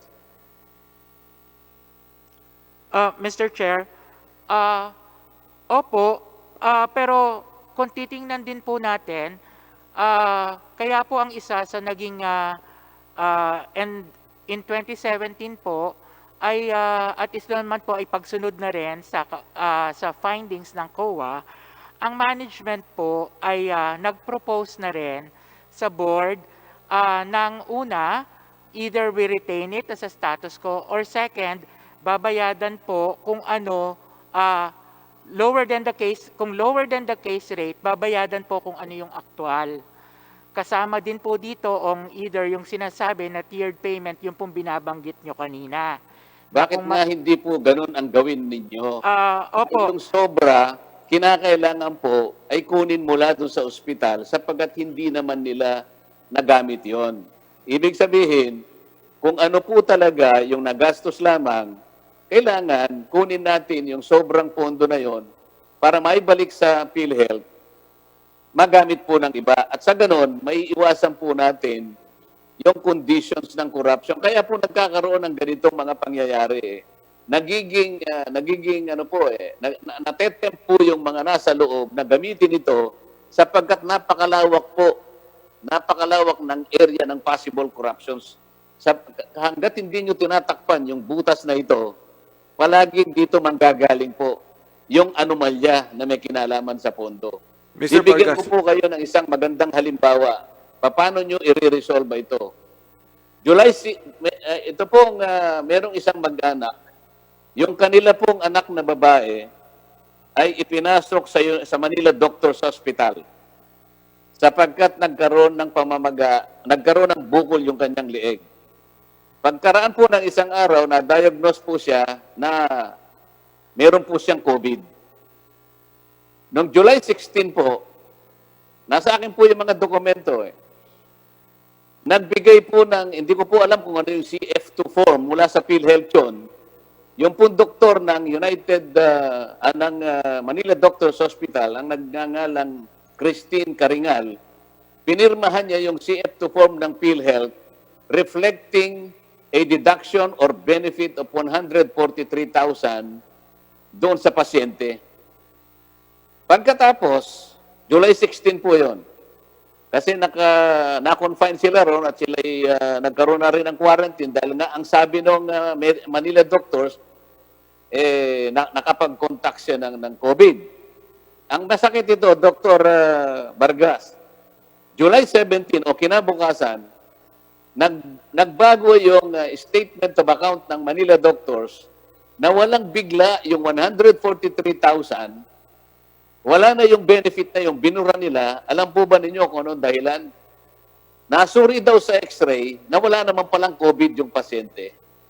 Ngayon, ang binayad po nilang total, pagkatapos ng more than 15 days na confinement, 942,000 pesos, kahit piso po ay walang naibigay na tulong ng PhilHealth. Sumulat po yung magulang ng pasyente sa inyong Benefits Administrative Section ng NCR ng PhilHealth Regional Office. Hanggang ngayon po, tikom ang kanilang bibig. Bakit po nagkaganito ito? Bakit po naglagay sila ng 143,000 at kinabukasan ay tinanggal po nila? Saan napunta po yung 143,000? I am sure, sabi nyo kanina, merong siguradong claim filed by the Manila doctors. At maaari yung claim na yon, binayaran nyo na ng 143. Pero yung pasyente po, ni singkunduling wala pong nakuhang benepisyo. By August, alam po ba yung ginawa ng pasyente? In-update pa po niya yung contribution niya sa PhilHealth ng 5,000 pesos. Thinking or hoping that makakuha siya ng kahit anong benepisyo. More particularly, yung pinangako na pinirmahan ng doktor na 143,000. Pero hanggang ngayon po, wala silang binigay kahit na piso lang. Paano nyo i-resolve? Ito po yung case rate. Pagkatapos sasabihin nyo kanina, napakaraming advantages nito. Hindi po totoo yun. Kanina po nabanggit yung katarata. Babalikan ko kayo dito at kinakailangan magkaroon kayo ng sagot dito. Anong gagawin niyo sa Manila Doctors Hospital na nangako na magbibigay ng 143,000 pagkatapos ang kanyang siningil ay total of 942,000 without any benefit or credit to the poor patient. O ito pa po, isang example para lang hindi ako mawala. Ito po yung cataract na pansin na binigyan ng diin kanina. Talagang makikita po ninyo kung nasan yung area ng corruption dito eh. Ito naman po ay isang maliit na clinic sa Marikina City. River Valley Eye Center, no? Hindi ko nababanggitin ang pangalan ng doktora. Ang procedure po ba ganito? Ito cataract lang po. Ang sabi ng River Valley Eye Center dito sa Marikina, mamili ka kanya ng lente na gusto mo. Magmula sa 8,000 to 25,000 pesos. Iyon ang range. Kasi kanya, iba-ibang lente, may nanggaling sa China, may nanggaling sa United Kingdom, may sa US, etc., etc. So yung tao, mukhang gusto naman niya siguro, nanggaling naman siguro sa US, imbes na China, pinili niya yung 17,000. Ang buong akala niya, Dr. Vargas, sa 17,000 na yon, makakakuha siya ng discount. Yun ang pagkakaalam nila. Alam nila ang PhilHealth nakakatulong eh. Alam niyo ba ang ginawa ng River Valley Eye Center? Kinuha lamang yung kanyang PhilHealth membership data record. Pagkatapos ang sabi sa kanya, magbayad ka na ng 17,000. Paano po kanya? Wala po ba akong discount sa lente? Hindi na kanya, yung surgery kanya, okay na yon. Wala ka nang babayaran sa surgery. Ang napansin po dito, Dr. Vargas, wala man lang kapali-paliwanag, masyadong malihim yung ospital o kaya yung clinic kung ang pag-uusapan yung pagpapaliwanag ng karampatang benepisyo ng isang pasyente. Parang tikom na tikom, parang hindi sila transparent. No, parang merong secrecy doon sa pakikipag-negotiate nila sa pasyente. Dito lamang mapapansin nyo na talagang talamak dito yung, totoo ba ito na wala siyang na yung 17,000 wala siyang discount sa lente sapagkat yung surgery ay ibinigay ng libre sa kanya? Bakit naman yung kapitbahay niya baligtad ang nangyari? Isang mata lang ang pinag-uusapan dito, Dr. Vargas. Yung kapitbahay niya, siningil ng 10,000 pesos, meron na siyang lente, libre na yung surgery. Bakit ganon ang nangyari? At saka, bakit ayaw nilang ipaliwanag kung ano ba talaga? Kasi, kahit ako ang pasyente siguro, Dr. Magar, gusto ko sigurong malaman para sa referensya ko, ano ba talagang ginawa mo sa akin? Ano ba talagang gastos ko? Ba't hindi mo ibigay sa akin? Ba't hindi mo sabihin sa akin kung magkano talaga ang benefit na nakuha ko sa PhilHealth? Para hindi naman ako nagdududa sa'yo. Be it in the lente, be it in the surgery, o kung professional fee or whatever, dapat ganun ipaliwanag mismo nung pasyente, nung ospital, at saka nung clinic. Para sa ganun, yung pasyente hindi nag-aalala kung nakabayad siya ng sobra o bakit hindi man lang siya naayudahan ng PhilHealth. Sumasama ang loob nila sa inyo Dr. Vargas. Maring hindi nyo alam ito, pero lahat ng ganitong mga klase, napakarami nito, sumasama ang loob nila sa inyo sapagkat wala kayong coordination siguro sa ospital o kaya yung coordination ay talagang ganon para yung sindikato malayang makapag-operate. Sinasabi ko itong mga actual cases na ito sapagkat ito ay nasa sinasabi mong whole case rate na kanina ang magandang layunin ay para sana mapabilis, maging efficient, kung napabilis mo nga sana. Pero it has created necessary evil, Dr. Vargas. So, babalikan kita. Ano ang remedy ng tao na initially binigyan nila ng pag-asa ng PhilHealth will credit at least 143,000, mabawasan ang kanyang ibinayad sa Manila doctors, pero he ended up with nothing. And he paid 942,000 pesos. Nothing from PhilHealth. What can he do? Mr. Chair, Mr. Congressman Marcoleta, sir, if, well, later on, I would like to get the name of the patient because we can check that with our records right after and see what has happened para po mabigyan natin at magawan ng tamang benepisyo na kailangang makuha ng pasyente as eligible patient. Second po, we will check with the hospital that you said kung ano po yun nangyari dito. So, and we will get back to you po kung ano po ang nakita natin pagdating una sa claim, kung paano po i-final ng ospital para po mas masagot ko kayo ng kung magkano ang benepisyo na kailangang mapapunta sa pasyente.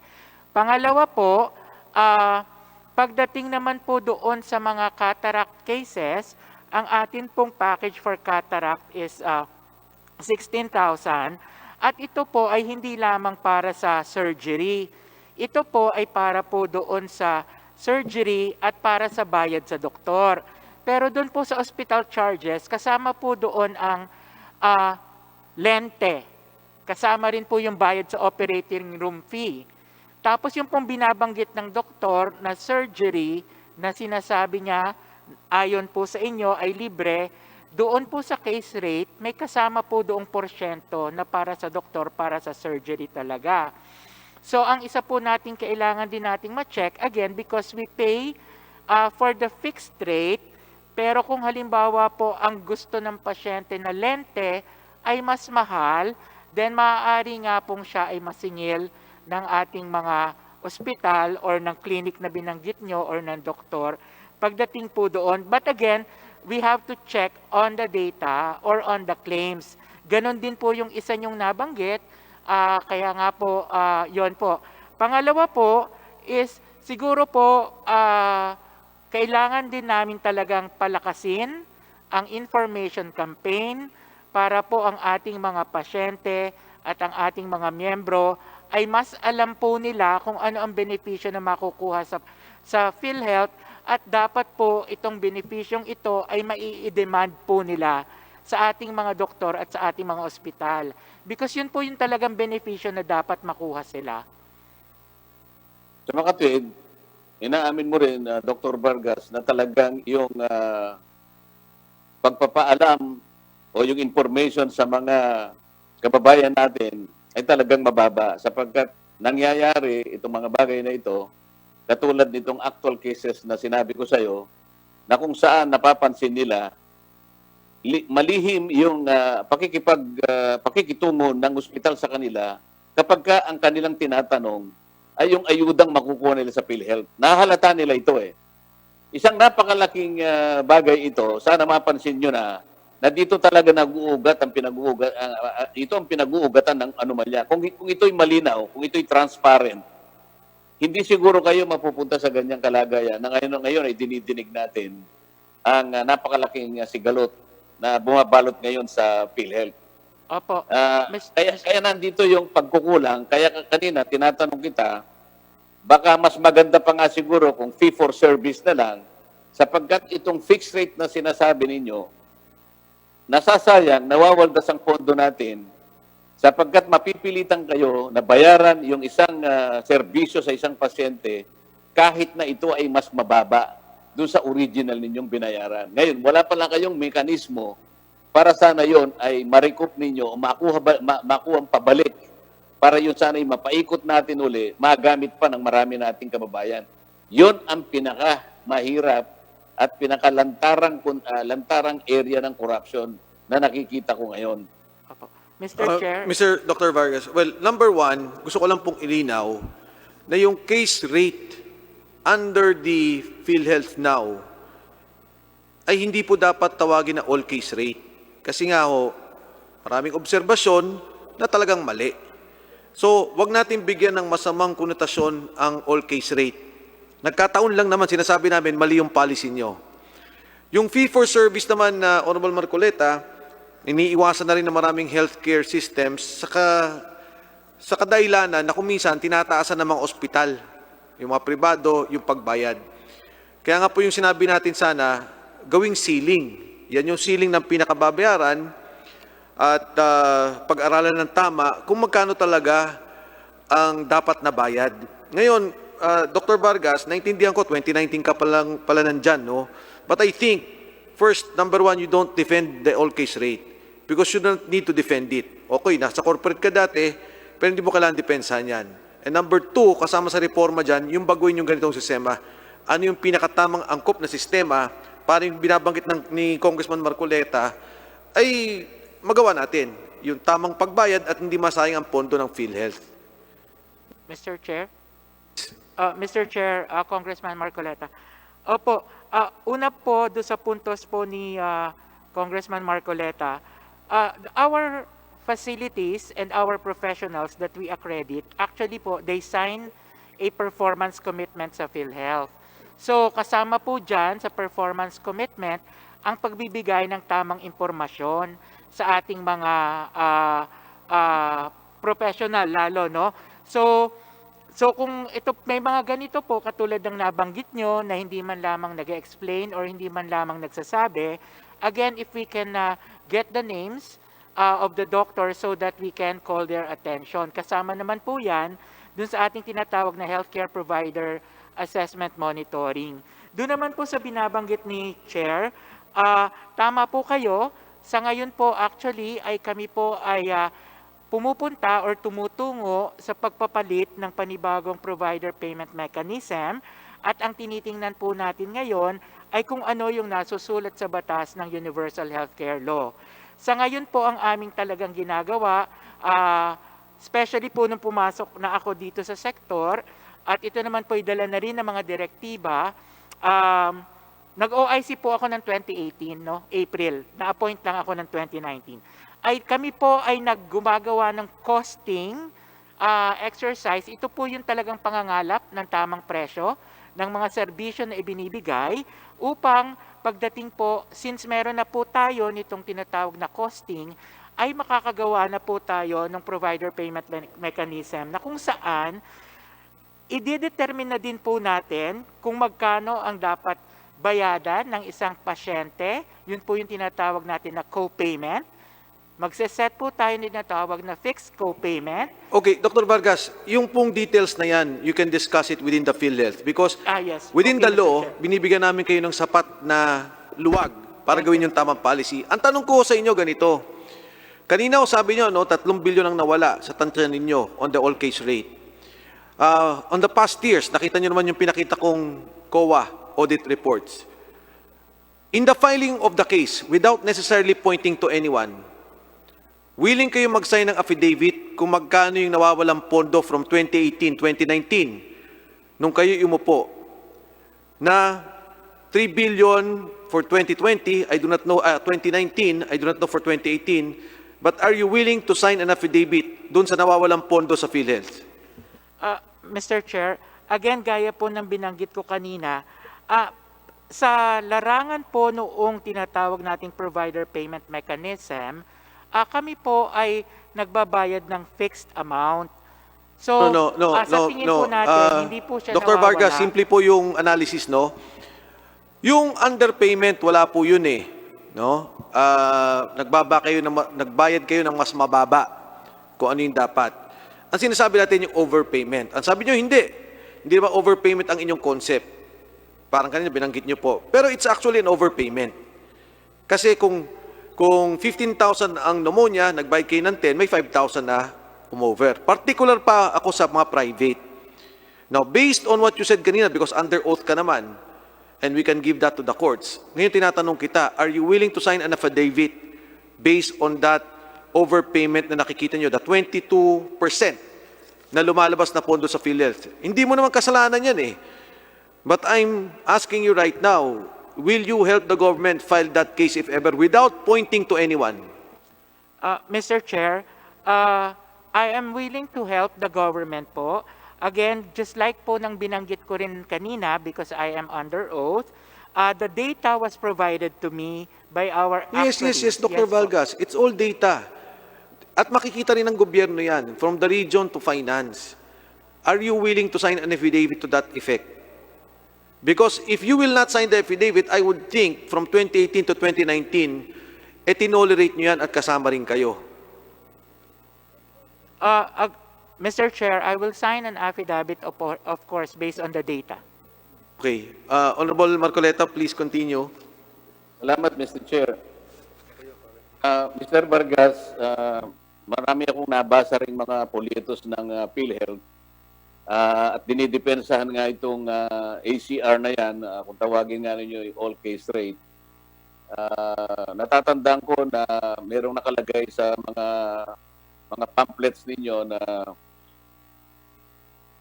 sa pagdidepensa ninyo sa argumento ng at kahalagahan ng ACR o all case rate, sabi nyo, we lose some, we win some.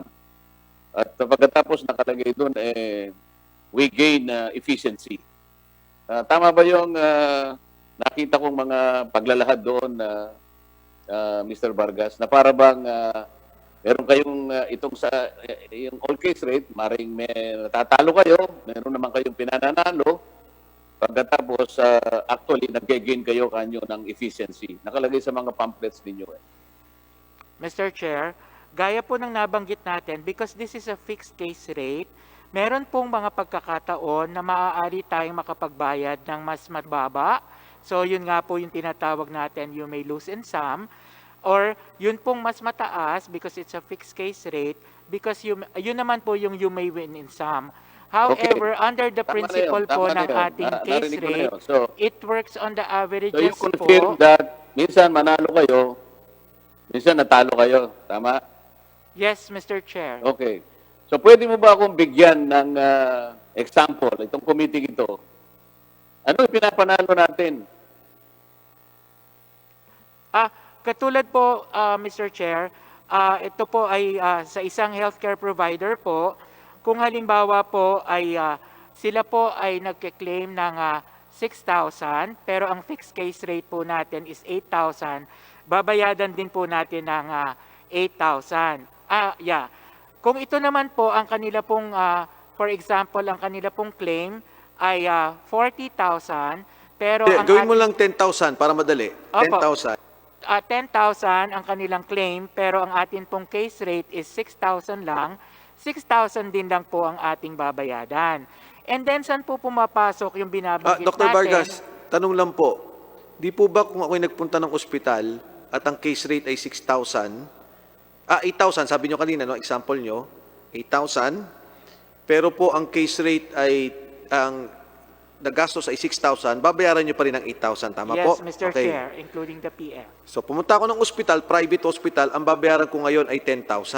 Ang babayaran nyo lang ho ay 8,000, tama? Yes, Mr. Chair. So ang 2,000, manggagaling sa bulsa ko. Opo. O, hindi ka nakalamang, ako nalamangan. So, Congressman Marcoleta, please continue. Yung nga tinatanong ko, Mr. Chair, paano nanalo ang PhilHealth?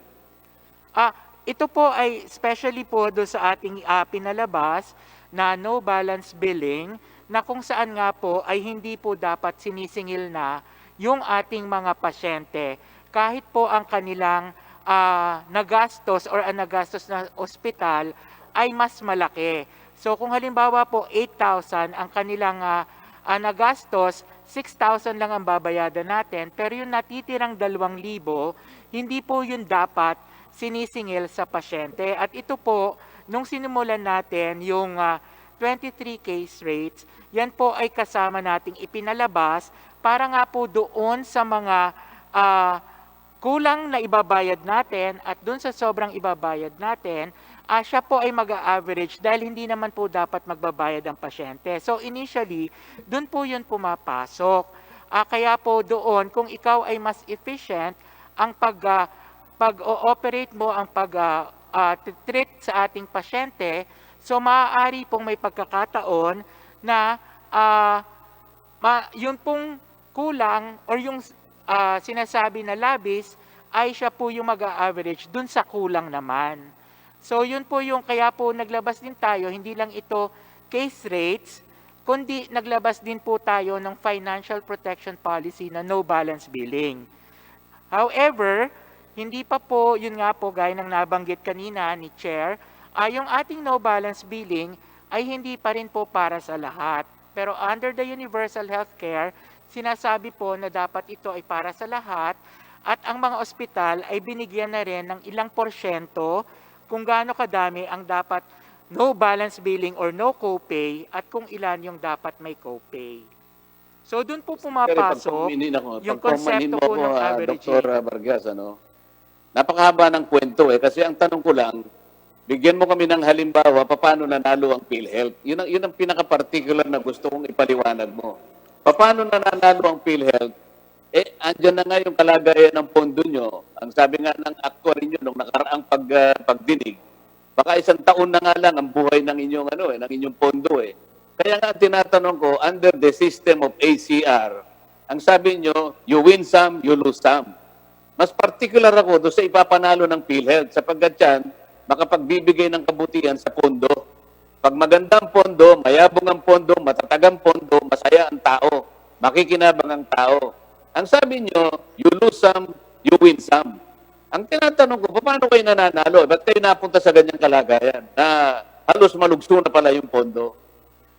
Mr. Chair. Pinayaran ninyo ng mas mahal kasi fixed rate kesa sa medyo tumama kayo. Paano nyo masasabi ngayon in general na talagang nananalo ang PhilHealth? Pwede mo ba ngayon pangatwiranan nananalo ang PhilHealth talaga kung titingnan mo yung kondisyon ng pondo? Yun ang gusto kong ipaliwanag mo. Honorable Marcoleta, with your indulgence, pwede yung last question na yan. Meron pa ho tayong mga nakalinya magtatanong. Gusto ko magpaliwanag siya. Opo. Kasi napaka-importante na ipaliwanag niya na nananalo ang PhilHealth sa pamamagitan ng all case rate. Kasi kung totoong nananalo, hindi siya nanalagay sa kanyang kalagayan na ngayon ay dinidinig pa natin sila. At pagkatapos, kung may paliwanag niya yan sana at makatanggap-tanggap, pakiiwan niya yung telepono niya sa iyo, Mr. Chair, sapagkat isang araw, tatawagan ko siya dahil sa actual na mga kaso na inilahad ko ngayon. Kinakailangan matulungan niya yung mga tao na nagre-reklamo, baka sakaling sa ganung paraan man lang, makabawi ang PhilHealth sa kanyang imahe. Pwede bang ipaliwanag ninyo sa isang napakaikli pero masustansyang pagpapaliwanag, Mr. Vargas, kung paano sa pamamagitan ng paglipat ninyo sa all case rate ay naipananalo ninyo ang PhilHealth? Mr. Chair, Yes. this is a provider payment. So dito po ay ang sinasabi po natin para sa mga ospital or sa mga provider that they may win in some, they may lose in some. Kasi nga po ito yung paraan ng pagbabayad natin. Now yun naman pong pagdating sa ating pondo sa PhilHealth, tama rin po kayo, tama rin po siya, Mr. Chair, sa pinapakita nila na maaaring lumaki na ang ibinabayad namin at marami din po kaming mga maaaring nagdi-defraud na ospital or providers sa amin na maaaring nagkiklaim ng mas mataas, nag-a-up case, kung kaya't yung mga yan po ay ating iniimbestigahan at yan din po ay ating pinapadaan sa legal na proseso. Yun naman pong nabanggit ninyo na sa isang taon ay maaari na lamang kaming maubusan ng pondo, ito po naman po ay nanggaling po sa projection sa pag-aaral ng aming actuary dahil po una ay meron nga pong nangyari ngayon na pandemya na kung saan ang sinasabi po ay maaaring tumaas ang aming mga babayadan at maaari din po kaming mabawasan ng koleksyon pagdating sa premium kaya maapektuhan po yung aming pondo.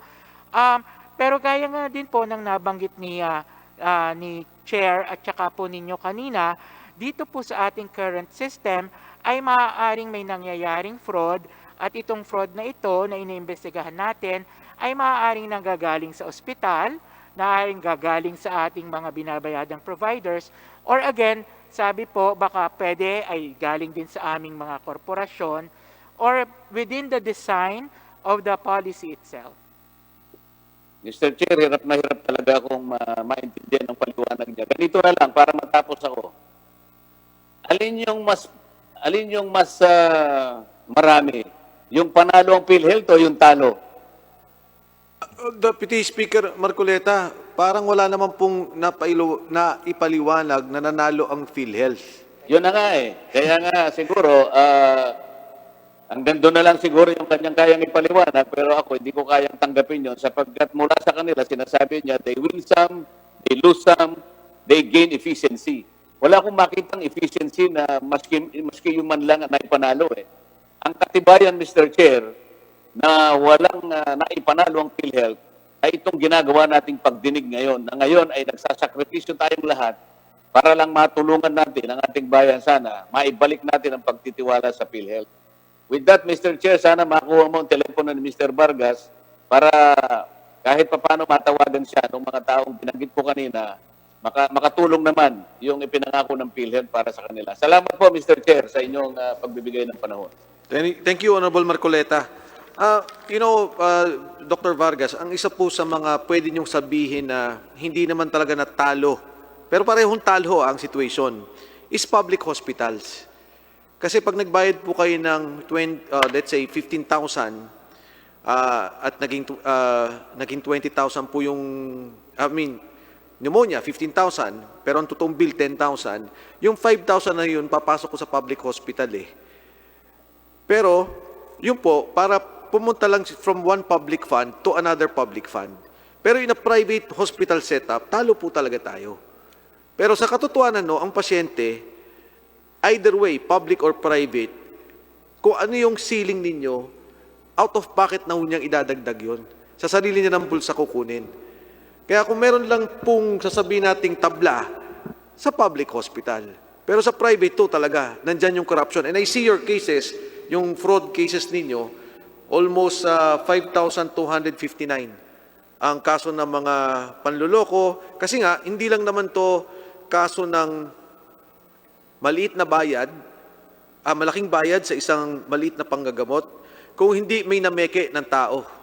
Totoo po yan. At meron namang inubulang, kaya yung tinatanong kanina ni Honorable Barsaga, nagkasipon lang, gagawing pneumonia para makuha yung case rate.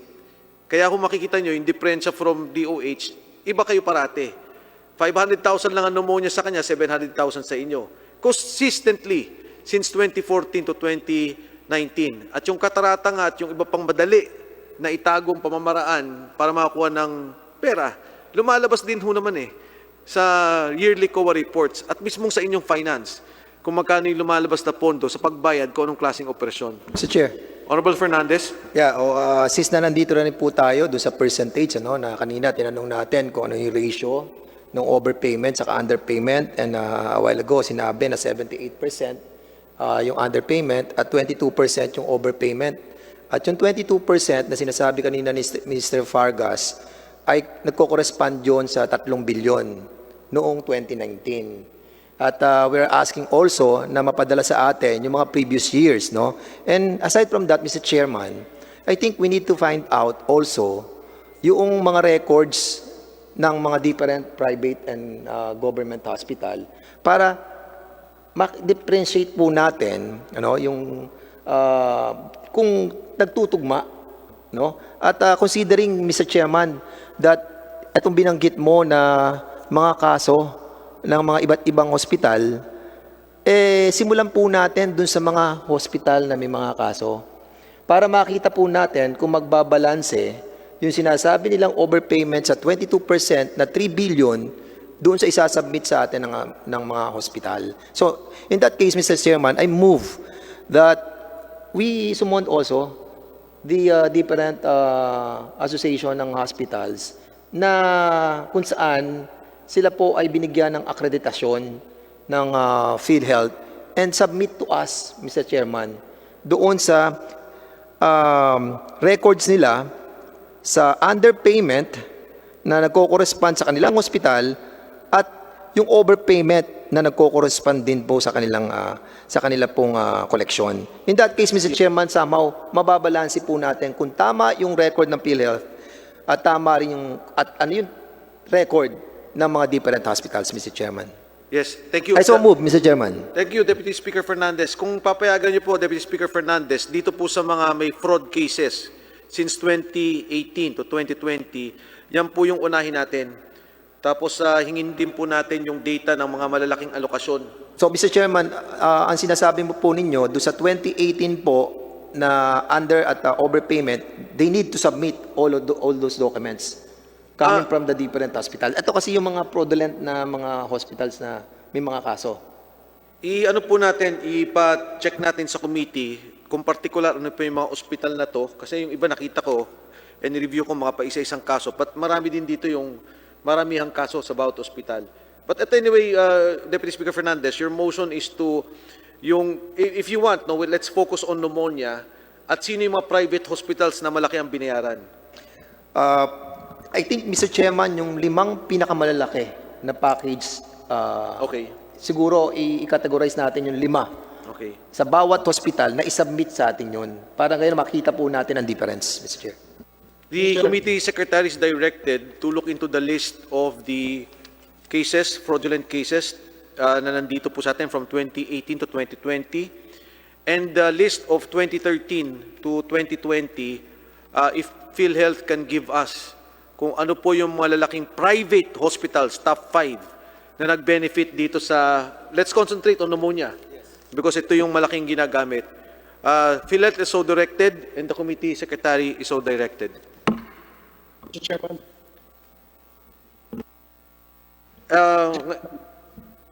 Yes? Mr. Chairman. Ace Barbers. Honorable Barbers is recognized. Salamat, Mr. Chair. Mukhang there's some technical problems. I've been raising my hand earlier. So, anyway, gusto ko lang kasi sanang magkaroon ng interjection dun sa tanong ni Congressman Marcoleta tungkol dun sa punto na merong overpayment. May underpayment daw na 78%. Eh kung may underpayment na 78%, abay di sana nagwelga na yung mga ospital. Hanggang ngayon, mukha namang hindi. But yung 22% na overpayment, mukhang tahimik. Of course, we understand why they are probably quiet dahil nga nakinabang sila. Yung tanong ni Congressman Marcoleta tungkol dun sa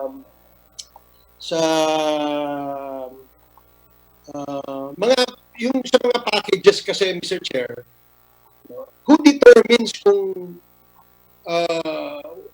how much should the package be, how much is the net amount that will go to the doctor for its professional fees, how much will go to the hospital, etc., etc. Yung kakabuuan po ng package, sino po nagde-determine nun?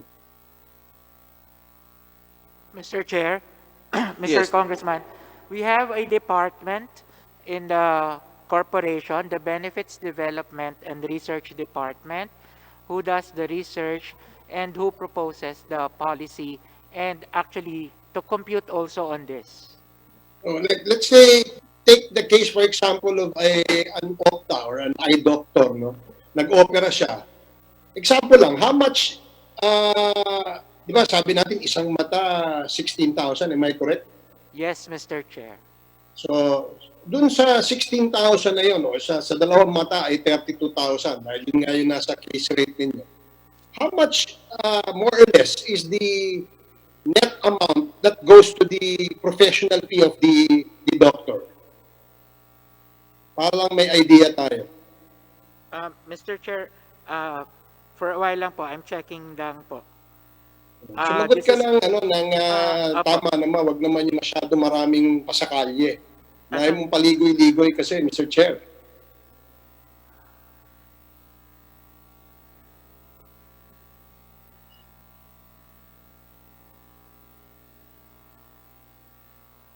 Mr. Chair, for example po dun sa cataract, we pay po for the hospital 9,600 and for the professional fee, it's 6,400.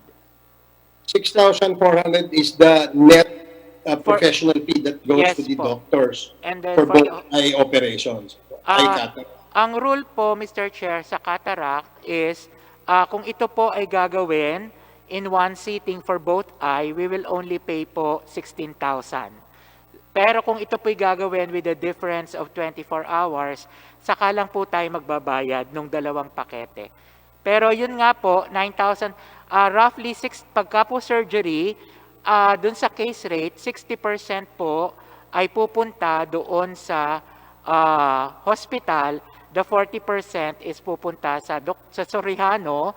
Pagka naman po medical case rates, ito po ay 70% for the hospital and roughly 30% will go to the doctor. Honorable Barbers, if I may, we still have people lined up. Kung okay na po yung clarification.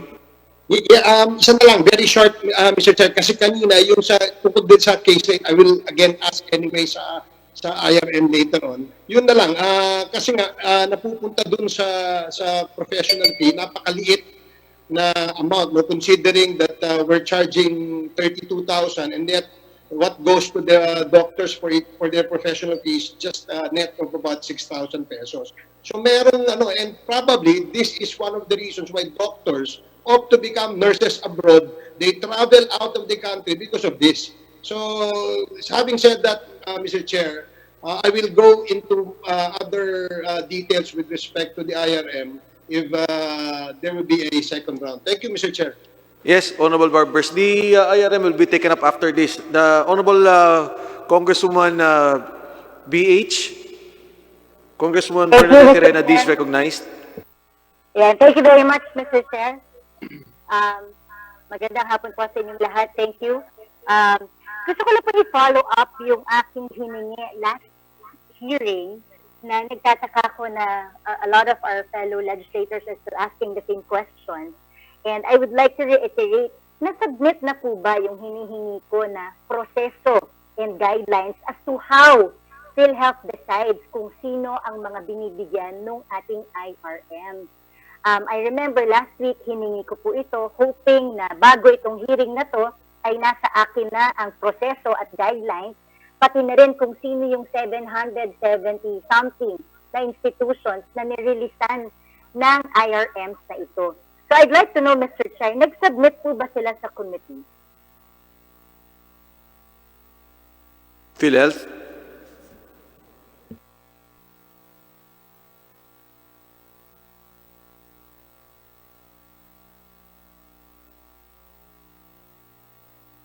Mr. Chair, may we just check from our legislative if they have complied with the submission?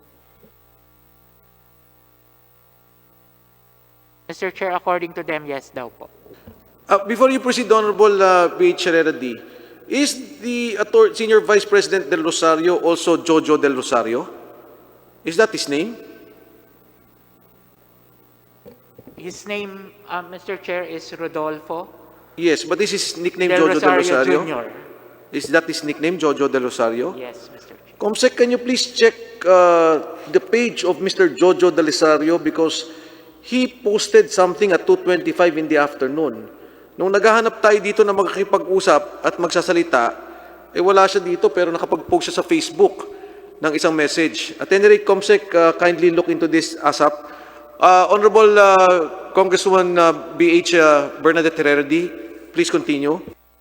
Yes, thank you, Mr. Chair. Can we get confirmation from the Committee on Public Accounts or Good Government kung nag-submit nga po sila and tama po ba yung sinubmit na data ng PhilHealth?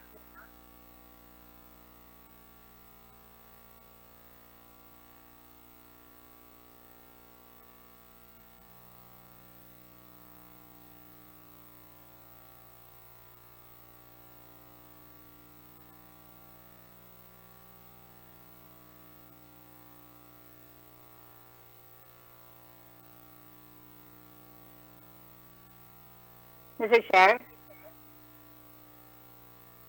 Go ahead. Nakasubmit po ba sila? Natanggap po ba ng committee?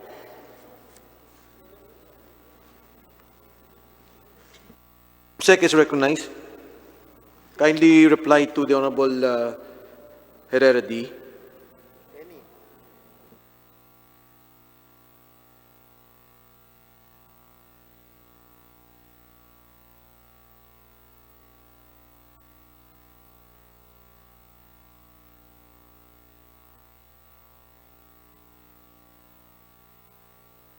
Anyway, Mr. Chair, kung meron po, pakisubmit lang po sa aking opisina para naman may kopya din kami. But I'd like to ask na lang a question. So ano po yung nagiging basehan kung bakit mas marami ang pribadong ospital ang nabibigyan ng IRM kesa sa mga pampubliko? Ano ang main guideline na sinunod nila kung bakit mas madaming napagbibigyan na pribadong kumpanya? Mr. Chair, wala po tayong pinipili kung ito ay pribado or publiko. Ang pag-aaproba po ay depende po doon sa kung sino po ang makapagbigay ng kompletong dokumento kaagad from the regional office papunta po sa central office.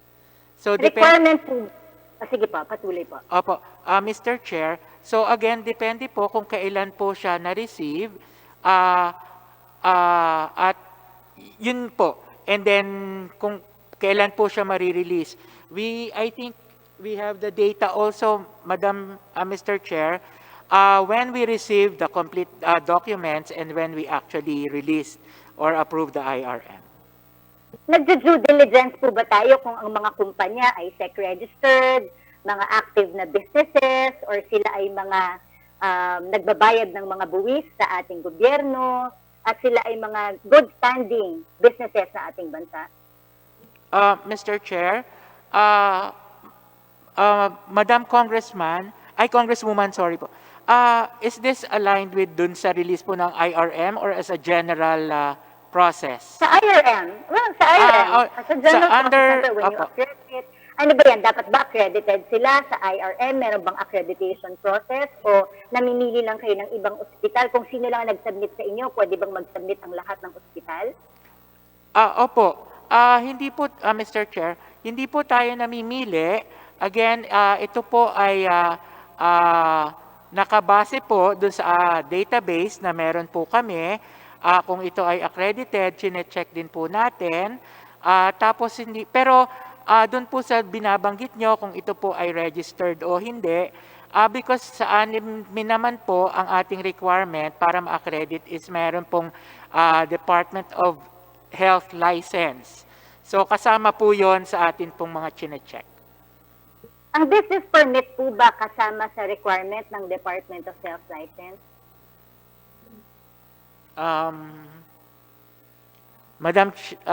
Mr. Chair, Madam Congresswoman, I will have to check on that po.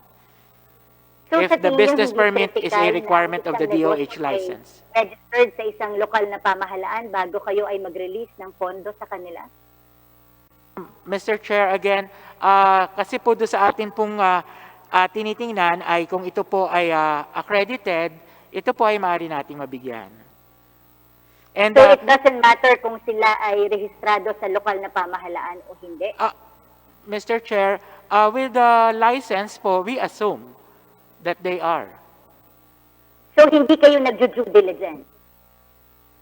You cannot assume. You are giving billions and millions of pesos to hospitals. Do you mean to tell me you just assume na sila ay in good standing at maayos at pwede nating bigyan ng limpak-limpak na salapi? Mr. Chair, Madam Congresswoman, again, because we have the accreditation, and with the accreditation, there are documents including the DOH license, then yun po ang atin pong requirement. And at the regional office po, sila po ang nag-check as part of our guidelines. Sila po yung nag-check on the eligibility of our facilities because again, there is a MOA there is a letter of intent and there is a memorandum of agreement before we can release. So ibig sabihin, hindi ba sa tingin mo, hindi ba tamang requirement na registered business sa isang local government ang isang institusyon para sila ay mabigyan ng IRM? Mr. Chair, Madam Congresswoman, sorry po, pakiulit lang po. So sa tingin mo, hindi tama na may requirement na tignan kung sila ay legitimate business existing in a local government bago sila mabigyan ng advance na pera mula sa gobyerno or mula sa Philhealth? Mr. Chair, Madam Congresswoman, again, ang amin pong basis would be the accreditation and of course later on, ay yun pong license as a requirement pagdating po doon sa accreditation. Well, that's why, again, I would like to see that guideline or yung inyong listahan. May tanong po ako, sa pribadong institusyon, pag nagbigay tayo ng IRM, for example, sa isang dialysis center, ang assumption natin dito ay libre po ba nilang ibibigay ito sa mga beneficiaries ng PhilHealth na magpapadialysis? Paano po ba yung sistema? Please enlighten me. Opo, Mr. Chair. Ganito po, yun pong ating ibinibigay na IRM as a whole ay again as a prepositioned amount because of the pandemic. So ang mangyayari po noon, that is to make sure that the facilities are able and continuously able to provide the services, yun nga po, because brought about by because of the pandemic. So mangyayari po noon, yun pong mga serbisyo na ipinoprovide ng isang pasilidad, sila po ay magpa-file ng claim sa atin for all those services at doon po naman sa mga serbisyo po na yon or doon sa claim, doon po natin ngayon ibabawas or ililiquidate yun pong amount na naibigay po natin.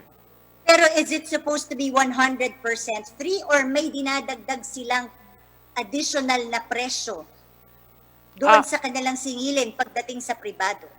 Pagdating po sa pribado, Mr. Chair, pagdating po sa pribado, maaari po talagang merong masisingil ang ating mga ospital, especially nga po kung ito'y above the case rate. Pero kung ito po halimbawa, katulad sa probiso natin ngayon, doon sa ating COVID packages, yan po ay no co-payment.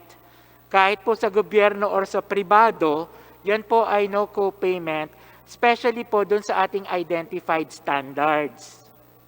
May katulad to, gusto ko maintindihan kasi nakarating sa akin na ito palang Bibron na binigyan ng PhilHealth ng 45 million ay naniningil sa kanilang dialysis patients kahit PhilHealth members. So ano ba dapat ang sistema doon sa bagay na yun? Pero nabigyan naman ng 45 million ng PhilHealth sila, pero nabalitaan namin na binabayaran naman pala ng mga dialysis patients ang serbisyo nila. Mr. Chair, Madam Congresswoman, the package po ng ating dialysis so far is at 2,600. So, although it is repetitive, so yun po, ngayon kung meron pong naniningil in excess of the 2,600, Mr. Chair, Madam Congresswoman, I will just have to check lang po if the dialysis clinics in itself is a no balance billing facility. I will get back to you po to technically respond on that. O kasi gusto ko yung maintindihan eh. So you allow private facilities na sinasubsidize natin. So, kumbaga, hindi natin tinutulungan yung pasyente, sinasubsidize lang natin yung bayad nila pero nagbabayad pa rin yung mga pasyente. Hanggang magkano ang ina-allow nyong singilin ng mga private clinics na to? Hanggang magkano? Kung sinasabi mo, allowed silang magpatong doon sa 2,600 na binibigay ng PhilHealth. Hanggang magkano? Kahit magkano pwede nilang ipatong? Mr. Chair, sa ngayon po, in general po, ang atin pong polisiya doon sa merong fixed co-payment, ito po yung sinasabi natin na hanggang magkano lang yung pwedeng singilin, ay nakapaloob pa lamang po doon sa tinatawag natin na Z-benefit packages. Yun pong pagtatalaga ng fixed co-payment ay atin pong mailalagay kapag ka po nakuha na natin yung tamang costing ng services being provided. And it is not only for the private but also for the government. So yun pong fixed co-payment sa ngayon po ay again dun pa lang sa Z-benefit packages. Pagdating naman po, and that is the time po that we can actually say na dapat ay ito lang yung pwedeng singilin. So sa ngayon po, wala pa rin po kaming regulasyon pagdating po doon sa magkano ang pwedeng ipatong or magkano ang pwedeng i-charge, especially ng mga private healthcare providers. Pagdating lang po dun sa dialysis, ma'am, again, I will check if it's a no-balance billing policy. So, Doc, hindi man lang ba natin naisip na isa sa mga kwalifikasyon ng bibigyan natin ng advance payment ay yung mga clinics at hospitals na willing magbigay na ng libre? Bakit pa natin papadagdagan sa kanila? Hindi ba pwedeng maging kasama yun sa kondisyones natin na, sige, kasama kayo sa bibigyan ng advance payment ng gobyerno kung sakasakali mang allowed ito on the condition na hindi na kayo magpapataw ng additional. Diba? Kasi yun ang dapat tinutulungan natin, yung mga ospital na willing tumulong sa mga kababayan natin. Hindi man lang ba sumagi sa ating isipan na mamili ng mga ospital on the basis of those who can give this service for free? Mr. Chair, tama po kayo and we agree. However, sa kasulukuyan pong polisiya ay hindi nga po yan nasusulat, pero tama po kayo na maaari po nating mapag-aralan pagdating po sa inyong sa inyo pong suggestion. Well, medyo tagilid pa kasi yung ating legal basis nung ating IRM, kaya hindi ko rin malaman kung ito isang bagay na pagpapatuloy pa natin dito sa gobyerno. Pero sa ngayon, gusto ko lang linawin, nakatigil lahat ng IRM natin. Tama?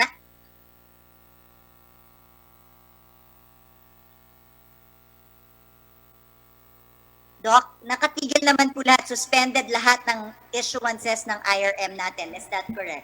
Mr. Chair, Dr. Vargas, tama po ba? You already have 14 billion. May na-release na 14 billion. 14.9 billion po, Mr. Okay, Chair. 14.9 billion na Congresswoman BH ang naka-release sa mga ospital.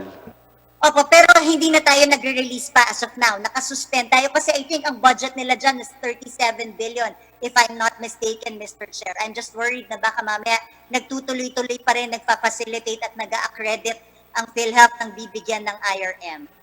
Dr. Vargas? Mr. Chair, Madam Congresswoman, 27 billion po. Tapos sa ngayon nga po, gaya ng nabanggit natin, ay nag-scale down na po ang management with regard to the release of IRM, especially for those facilities with COVID patients. And ngayon po ay kasama sa requirement bago po makapag-release ng IRM ay yun pong report coming from the regions with regard Dr. to Vargas, the status of COVID patients. Ang tanong po ni Congresswoman ang clarify ko, scale down, ibig sabihin, it's still continuing. Kailan yung huling release natin sa isang ospital, Mr. Chair? Through you, Mr. Chair. Gusto ko lang po na-alarm lang po ako doon sa scaling down.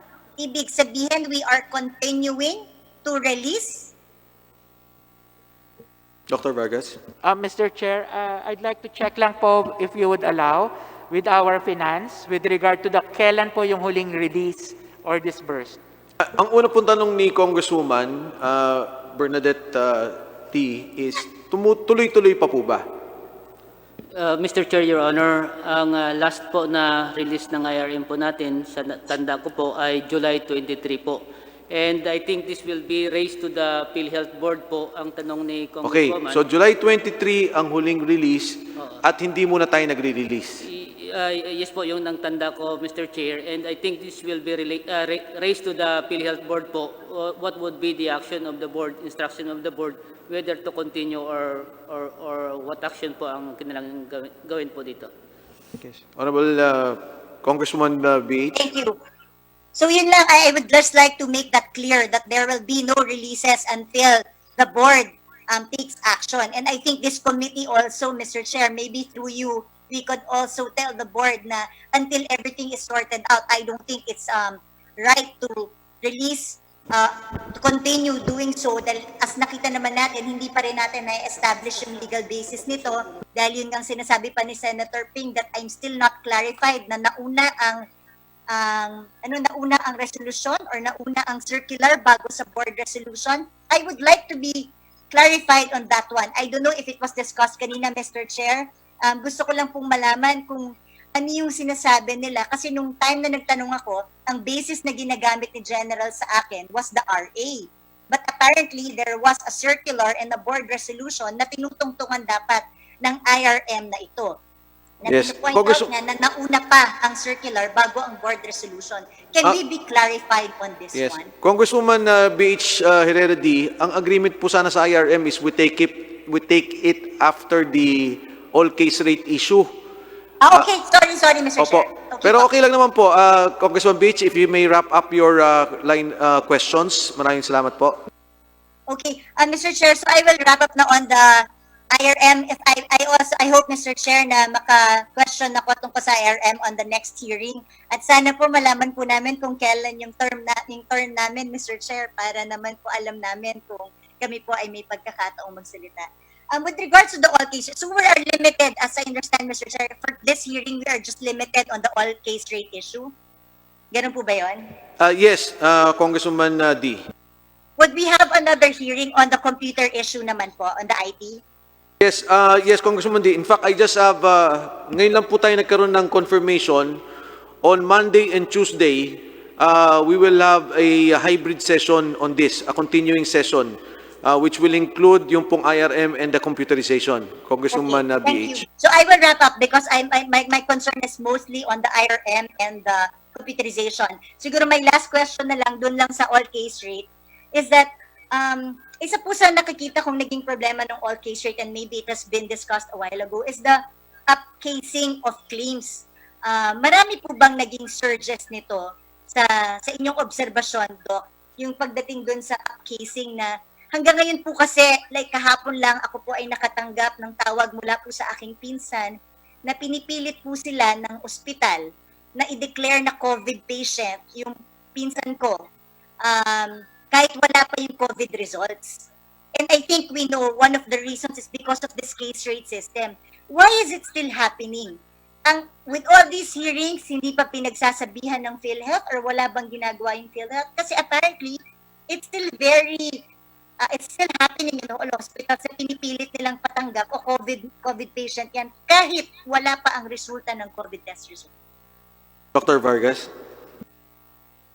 Mr. Chair, Madam Congresswoman, yes, Madam, I think it is still happening. That's why nga po, there are still cases which are being heard and investigated right now by the corporation.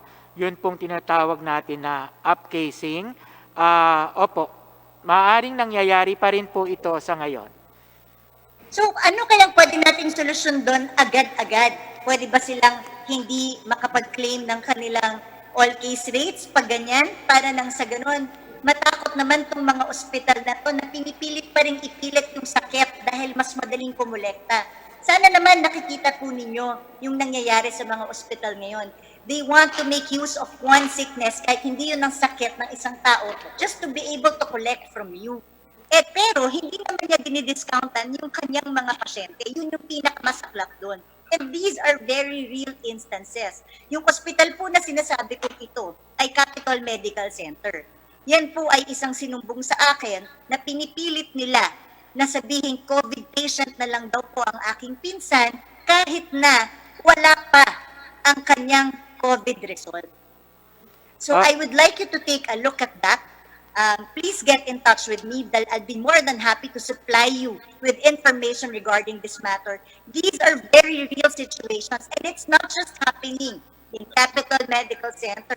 It happens in a lot of other hospitals as well. And this is because of this all-case rate system that you have in place right now in Philhealth. Yes, Mr. Chair. Yes, Madam Congresswoman, we would be very happy to coordinate with you. And sa ngayon din nga po, maliban po dun sa inyong nai-report, ay meron na rin pong ilang lumalabas na report katulad po dun sa nasa social media na meron nga pong maaaring mga nag-a-up case na para makapag-claim ng COVID. And again, gaya po ginagawa namin sa ibang kaso, pinag-aaralan na rin po natin na pagdating po dito sa COVID, meron din po tayong tinatawag na medical prepayment review para hindi po ito babayadan kaagad-agad but rather magkakaroon mismo ng medical evaluation para makita kung ang treatment na nangyari or management is really for the COVID. Kasama rin po sa ating maaring tingnan na ngayon ay yung nire-require po natin na itemized billing charges sa isang ospital, sa isang pasyente para makita rin po natin kung ang sinisingil ng mga ospital na ito ay talagang naaangkop doon sa paggagamot ng isang COVID case as per guidelines. We will be coordinating with your office, Madam Congresswoman, for this. Yeah, but through you, Mr. Chair, can we get a concrete step from PhilHealth as to how we can avoid these things already? I hope by the next hearing, meron na po kayong konkretong mga hakbangin kung paano, number one, hindi na dapat maiwan ang sukli sa mga pribadong ospital dahil hindi naman po ito nakakatulong sa mga miyembro ninyo. Tandaan po natin, mga miyembro po ang inyong pinagtatrabahuhan, hindi naman po ang mga ospital. Ito po ay yung mga miyembro na pinaghihirapan po ang bayad. Kaya katulad ng sinabi kanina ni Deputy Speaker Marcoleta, that's technical malversation dahil hindi niya na ibabalik sa gobyerno yung perang ito. So number one, sana may konkreto kaagad kayo kung paano hindi kailangan maiwan ang sukli sa mga ospital. At number two, kung paano hindi man mamaneobra o mamanipulate ang upcasing ng iba't ibang cases na nire-report nila just so they can take advantage of the rules of PhilHealth. I hope through you, Mr. Chair, on the next hearing, they can submit concrete steps on how they can address the situation. Maraming salamat, Honorable BH, Bernadette, Congresswoman Bernadette Herrera D. Mr. Chair, last na lang po, Mr. Chair, if I may. Mr. Chair, for your next hearing next week, I hope that we could, if pamarapatin po ng ating magandang chairman, sana po maipa-post naman po natin sa secretariat kung ano po yung pagkakasunod-sunod ng interpellators so that all of us naman po are apprised kung pang ilan na po ba kami, because I have been asking this morning pa kung pang ilan ako, nasaan na ba ako sa listahan, kung ako po ay nalista na, ngunit wala po akong nakukuhang kasagutan. And I would appreciate that, Mr. Chair, for the transparency naman po para po sa aming nasa Zoom, sana po mailista po natin sa ating chat group kung ano na po yung listahan ng interpellants po natin. Kung inyo pong mamarapatin, Mr. Chair, maraming salamat po at marami pong gustong magsalita at makibahagi po dito sa ating committee hearing. Thank you, Honorable BH. I apologize for that kasi po nangyari, initially it was just my committee. Naging joint po tayo eh. Kaya meron din pong listahin yung kabilang committee that we had to integrate together. If you recall, nung una nating hearing, it was the public accountability, pero tama po kayo, nung pumasok na tong question ng hospitals, nagtawag na po ng joint committee hearing. So I apologize for that. Wag ko kayong maglala because I have here the list of those who will be asking questions. Ipopost ko po dun sa thread natin. So thank you, Honorable... Maraming salamat po, Mr. Chair. Thank you very much po. Thank you so much, Congresswoman Bernadette Herrera D. We now proceed Mr. to... Mr. Chair. If I may, kumari po sana, no, we have a deadline, may curfew po tayo. I will limit the questions doon sa ating mga kasama ng natitira, Congresswoman Dasa, Garin, Kimbo, and Gasataya to 15 minutes. So with that, yes, PhilHealth, VP Limsiaco. Mr. Chair, I stand corrected. The last payment na released po natin sa IRM was July 21 po. July 31 was the last payment of the IRM payment or IRM release. Release po ng IRM po. IRM release. So this last July. So now we proceed to, thank you, Congresswoman Bernadette Herrera D. Congressman Dasa is recognized.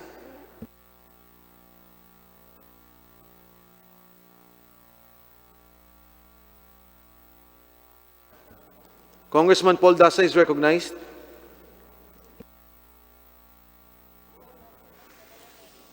Okay, we now proceed to the Honorable Janet Garin, who's still with us in plenary. Our senior Minority Floor Leader, Congresswoman Garin, is recognized.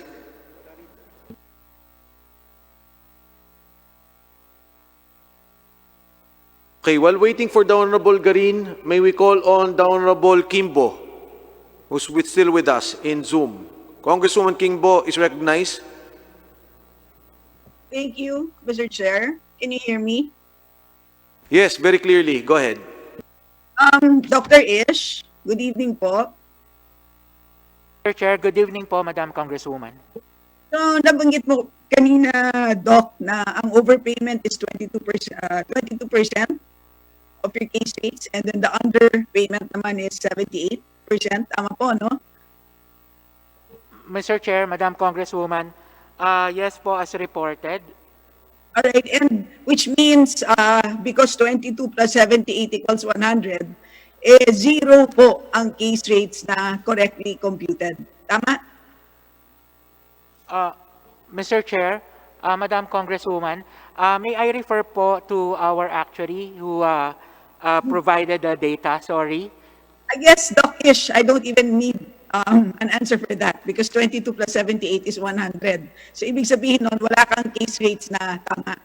So, balikan natin ang ibig sabihin ng overpayment. Ibig sabihin na yung case rate exceeds the costs. Ibig sabihin, kung hospital ako po ay kumita. Tama po?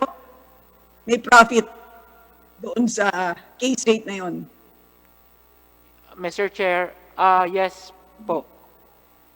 Pag sinabi naman underpayment, ako naman po ay nalugi. Ibig sabihin yung natanggap ko sa PhilHealth ay mas mababa sa aking costs. Tama po? Yes, Mr. Chair.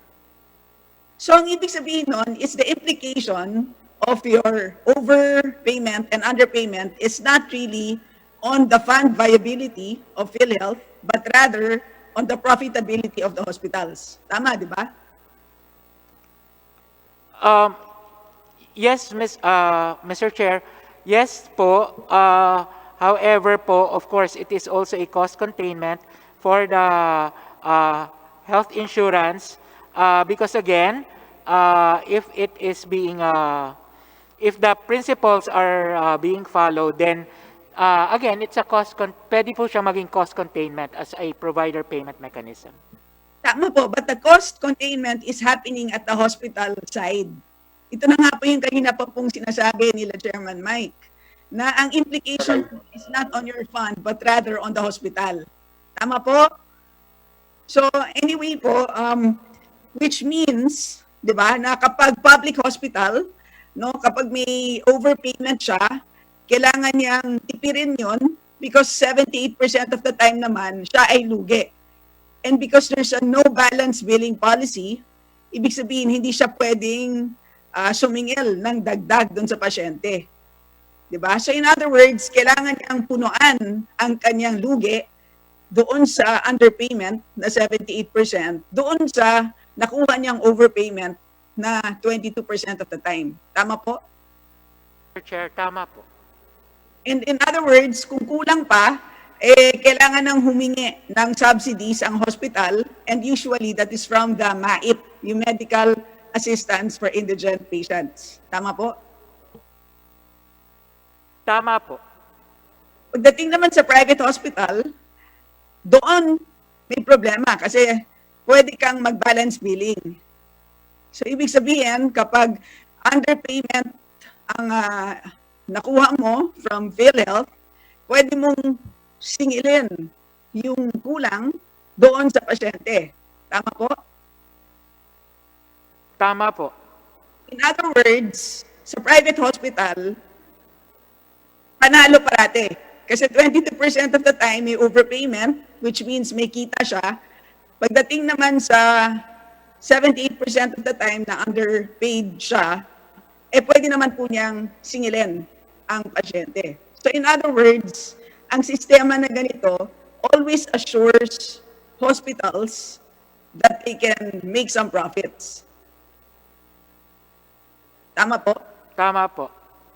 Except for when hindi siya makasingil sa pasyente. That's the only problem. Diba? Kasi ibig sabihin, there are some situations na talagang hindi naman makabayad ang pasyente for those 78% case rates na under ang payment, diba? So in which case, lugi siya. Kailangan niya i-absorb yung lugi. Tama, diba? Yes po, Mr. Chair. So, ito sa tingin ko yung problema. Kasi kapag 78% of the time, lugi ang isang hospital, hindi pa maghahanap siya ng paraan para habulin yung kita. And kapag mahina ang control sa fraud ng PhilHealth at may opportunities to engage in that kind of fraudulent behavior, dito tayo nagkakaroon ng problema. Tama po? Tama po, Mr. Chair. So, yan sa tingin ko nga ang aking frustration. No? Dahil ako po, ulit bilang isang health economist, alam naman natin, Doc, may advantages ang case rates kumpara sa fee-for-service. Because fee-for-service, in theory, if perfectly implemented, and gano'n din ang case rates if perfectly implemented, mas lamang ang case rates because it rewards the efficient. Diba? Meanwhile, ang fee-for-service naman rewards the inefficient. Kaya pag nag-uusapan ng efficiency, maganda sana ang case rates. However, because mali-mali ang case rates ng PhilHealth, di ba? 0% of your case rates are correctly estimated. Nagkakaroon tayo ng napakalaking problema.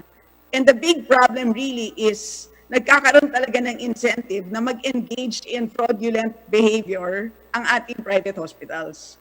So, yan po ang aking observation, Doc, is this something that, would you share that kind of an assessment?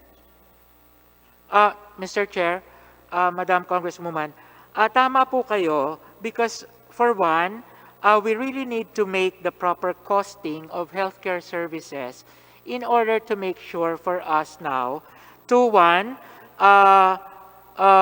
provide a policy that will actually, yun po, mas mapapasunod natin yung magandang polisiya sana ng case rate because with that also, we can actually demand for the other, for the fixed payments or we can not regulate, but we can provide all those other advantages na makukuha ng miyembro dapat kung tama po yung ating naging costing dun sa tinatawag nating case rate. Pero sa ngayon po, ang sinasabi nga po ay napakababa pa niya at kailangan po siyang ma-review. Which right now, Mr. Chair, yan po ang ginagawa natin sa PhilHealth, yung pong pagko-cost, and currently we have the costing framework and we are soon to come out with the costing. However, with the costing exercise, hinintay lang po natin yung system para po magamit para dito. So, pero kanina niyo pa sinasabi, Doc Ish, na naniniwala kayo na may fraudulent behavior dito sa ating sistema. Tama, no? Yes po. Ano ba ang yung theory kung paano nangyayari itong fraud? Well, for one po, katulad halimbawa ng mga nababanggit na merong app casing. So, pagdating po sa ospital, yung pong mga binabanggit ay may mga maaaring ubo or sipon na ang mga ospital ay magkiklaim ng mas mataas na case rate para sa kanya. So, katulad po noon, kung kaya po sa ngayon, ang PhilHealth po pagdating halimbawa doon sa pulmonya na may pinakamalaking binabayaran ng PhilHealth, kami po ay naggagawa ng tinatawag na prepayment review. Meron na rin po tayong ginagawa ngayon na medical evaluation for them. Meron po tayong mga admissibility criteria. May sinusunod po tayo dito. So ngayon po, pagka po meron tayong nakikita na findings for those, ito po ay nire-refer natin to our legal kung ito po ay nakikita natin na may bahid na fraud and of course, the legal process will follow. So yun po isa sa example. Ang pneumonia ba ay kasama dun sa 22% na overpayment?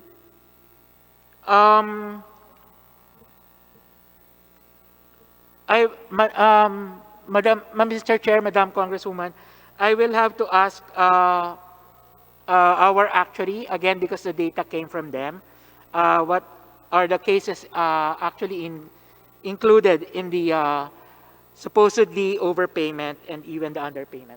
Kasi ang gusto ko sanang sabihin, Doc Ish, is because if 78% of the time lugi ang isang ospital at kailangan siyang habulin at hindi at maluwag ang sistema ng PhilHealth at maraming opportunities for fraudulent behavior, baka naman bawiin po yan doon sa cases na may overpayment. Kaya gusto kong malaman po, no, ano-ano ba ang cases dyan doon sa 22% na yan? Kasama po ba dyan ng pneumonia?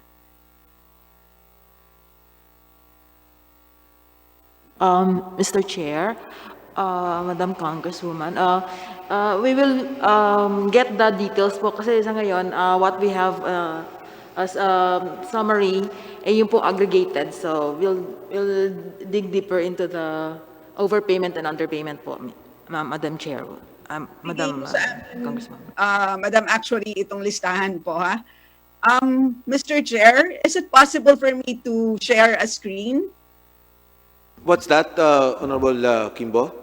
Can I share a screen, Mr. Chair?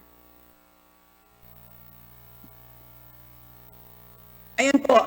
Mr. Chair, gusto ko sanang dagdagan lang po yung sinabi ninyo kanina about comparing the number of Philhealth claims for pneumonia with itong DOH data.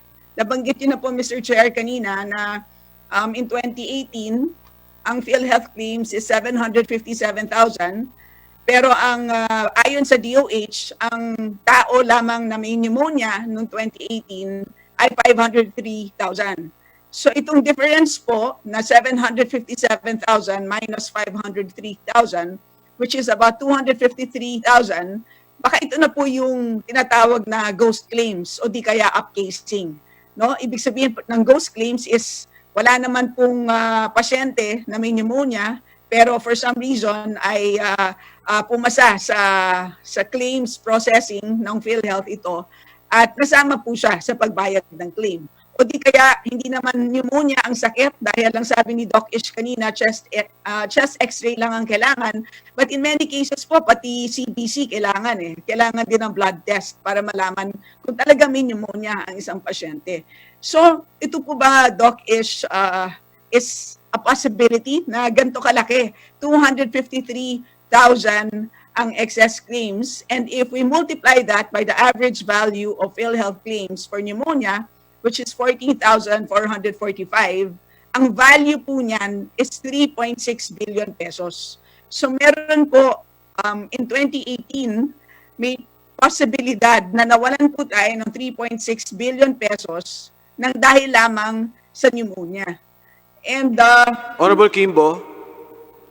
Yes. Yes. Dito po sa pinakita mo, ang sinasabi mo dyan, yung ghost, na talagang walang tao, ginawan lang nila ng claim. Pangalawa dyan, yung wala talagang pneumonia, pero ginawan lang pneumonia. Tama po, Mr. Chair. Baka nauubo lang or may sipon, pero classify na pneumonia. Opo, diba? Dahil pero kahit nga kanina si Doc Ish, hindi niya malaman kung required ba ang chest x-ray. Pero matik yan sa mga doktor na mga mahuhusay na you need a chest x-ray and a blood test to determine kung may pneumonia ang isang tao. Yes. And if I may share, Honorable Kimbo, dagdag lang ho. Congresswoman Kimbo? Yes, Mr. Chair. Yes. Doon sa 500,000 na maaari talagang pumasok sa PhilHealth, iba pa ho yung overpayment. So tatlo po yan. Overpayment, ghost, and upcasing. Tama po yun. Pero dito po, hindi ko na kinonsider ang overpayment as fraud. Pwede natin i-consider yon as inefficiency, pero sa tingin ko po, baka hindi fraud ang tawag doon. Pero tama po kayo, Mr. Chair. That's also the third problem. Kaya ko tinatanong kanina kay Madam Actuary, kung ang pneumonia ba ay kasama doon sa 22% na overpayment po na case rates. And Mr. Chair, if I also may share with you, pag titignan din natin ang data in the past, ito na po ang aking computation, 2017, following the same method, 5.3 ang maaaring nawala. Noong 2016, kahit paano, tila walang nawala dyan. Ibig sabihin, yung number of claims would be less than the number of supposed people na merong pneumonia. Pagdating ng 2015, may 5 billion na possibly nawala. Pagdating ng 2014, about 1.3. So pag susumahin natin itong 5 years na to, that's about 15 billion pesos, Mr. Chair. So, yun lang pa I wanted to share that.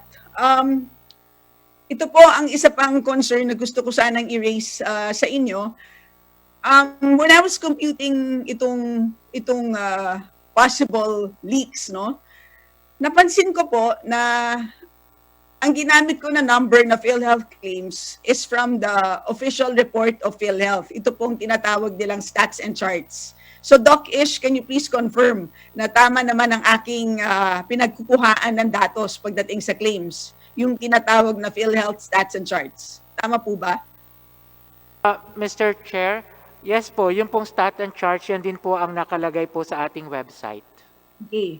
Pero po, nung ako po ay sumulat sa PhilHealth at sila po ay sumagot sa akin at binigyan po ako ng datos para sa pneumonia claims ng 2018, doon po sa kanilang submitted data sa akin, ang total number of PhilHealth claims ay 870,000 po. So mas malaki.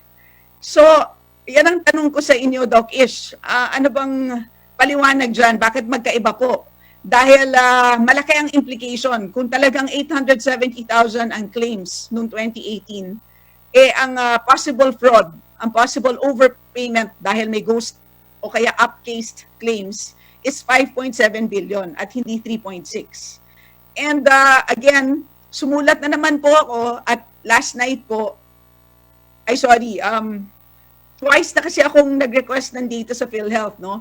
The first time was when they submitted to me nung 13 July, and then last night po, no, at 10 o'clock, nagsubmit din sa akin. Makikita din natin may discrepancy na naman po for pneumonia claims for 2019. And ito, makita natin, no, yung 13 July submission, 830,000 ang claims for pneumonia. Kagabi naman, ang binigay sa akin na submission, 739,000 lang. So, ito yung sigurong concern na ni-raise kanina ni Congressman Marcoleta na paano naman natin lilinisin ang ating sistema kung napakasimpleng data lamang ay may discrepancies pa tayo. May comment ka ba dyan, Doc Ish? Mr. Chair? Yes. Madam Congresswoman, the data was provided by the core plan na sila rin po yung nag-extract and gumagawa po ng stats and charts. May I refer po the core plan to respond to this data? Yes, please. Go ahead.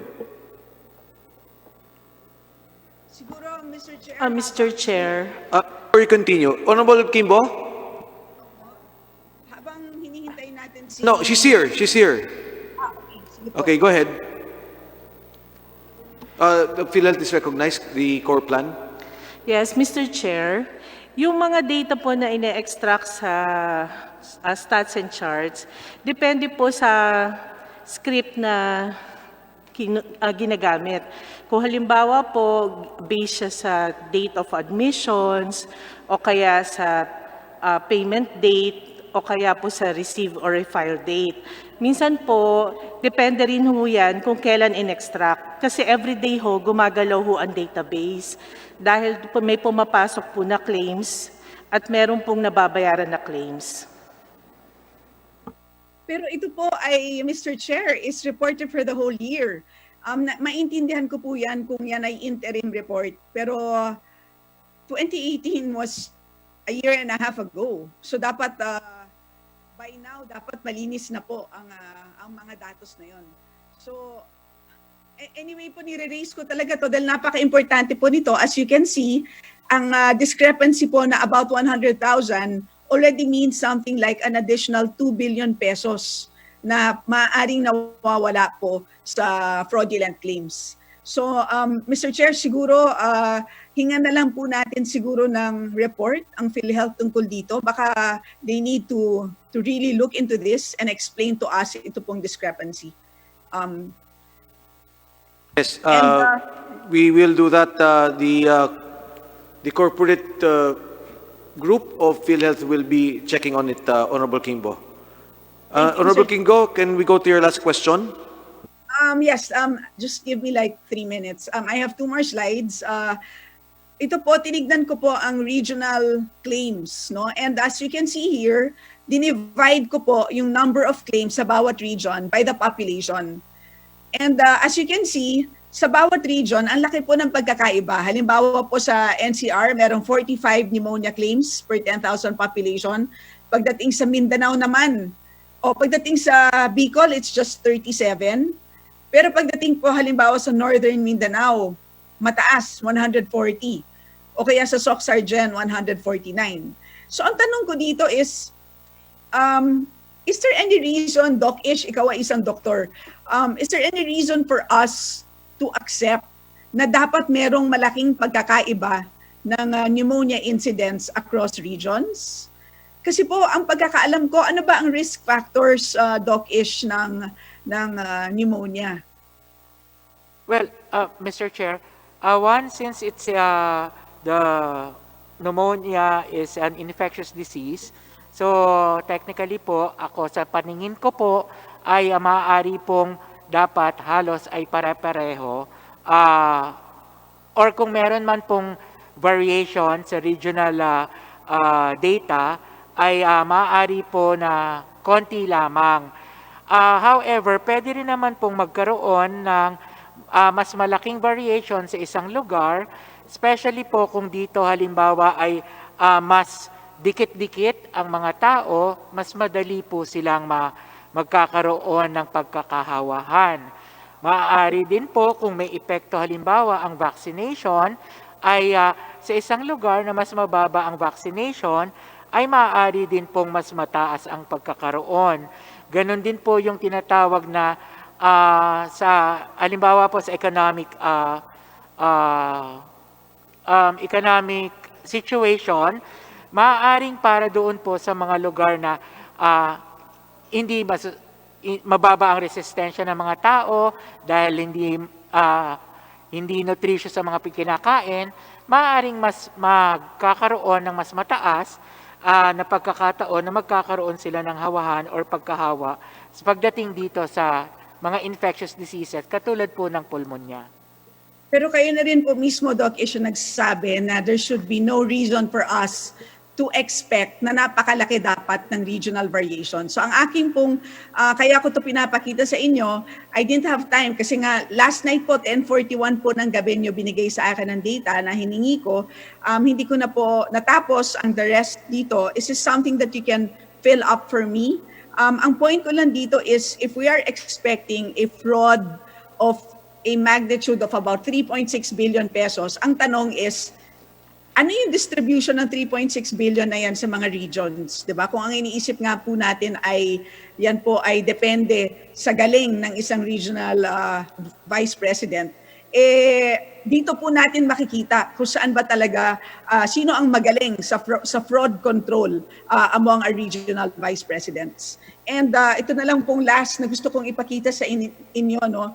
Ano kaya nangyari noong 2015, Doc Ish? 2014 claims for pneumonia, 573,000. Pagdating ng 2015, naging 791,000. No, ang laki naman po ng talon ng pneumonia. So ito ay, we're talking about the whole country, di ba? So lahat ng nabanggit nyo kanina na risk factors, yan po ay pwedeng magpaliwanag ng pagkakaiba-iba across regions. Pero ito po, ano kaya naging dahilan kung bakit biglang lumobo ng ganyan kalaki from 2014 to 2015? And makikita po natin ang regions na to, regions 12, 11, and 10, ang siyang may pinakamalaking jump or spike dito po sa pneumonia cases. Mr. Chair, Madam Congresswoman, I will have to check on that po. Pero ang point ko lang, Honorable Kimbo? Yes, let me just... Yan po kung bakit ko pinapakita po sa inyo, it took me about 3 hours to look at your data. Kinailangan ko lang ng ballpen, paper, at Excel file. Ito po ay nagkaroon po ako ng rapid assessment po on possible fraud. So ang sinasabi ninyo na hindi nyo makontrol ang fraud dahil wala po kayong IT system, ay sa aking palagay po, it's not a valid excuse. No? You only need very simple indicators to find out na merong fraud na nangyayari. So sana po I support you in trying to migrate to a better IT system because that's going to help you with fraud control. I support you on that. But it should not be an excuse na hindi niyo makakontrol ang ganito kalawak o ganito katalamak na fraud nang dahil wala kayo nun. And you also don't need a world-class IT consultant or health insurance consultant for you to find out. Ang importante po na meron kayong mga dashboards na, di ba yung dashboard na in-introduce po ni Dr. Banson nung panahon po niya, I think you should use something like this for purposes of detecting fraud. So yun lang po, Doc Ish, ang aking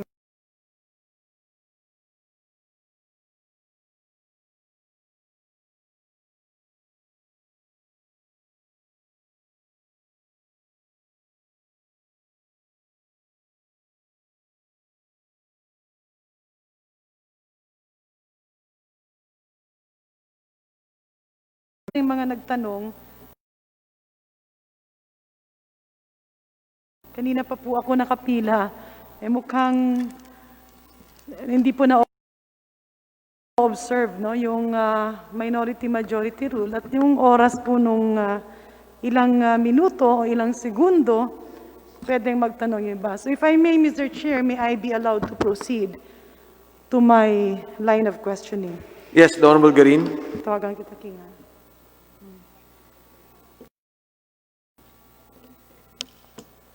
Very prominent, Mr. Chair, sa mga narinig kong mga kasamahan natin kanina.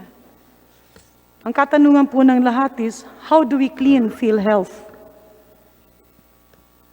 Pwede ko po bang marinig sa ating mga official ngayon kung sino po ang makakasagot dun sa tanong na how do we clean Philhealth?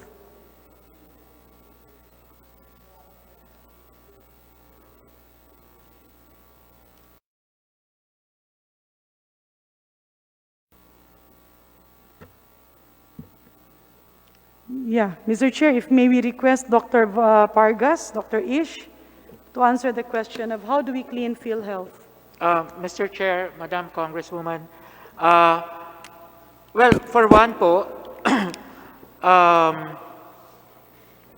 gaya po ng palaging nababanggit ng ating President and CEO, we need a robust information technology system because currently, right now, our IT systems as identified is not integrated, it is fragmented, and so we need our system so that our checks on this ay mas madali po dahil ito ay magiging kabit-kabit. May mga ganun pong pagkakataon na kinakailangan Mr. Chair, natin. with due courtesy, if I may be allowed to interject, Ish, can you please give direct answers? Huwag na po yung paikot-ikot kasi sayang po yung oras.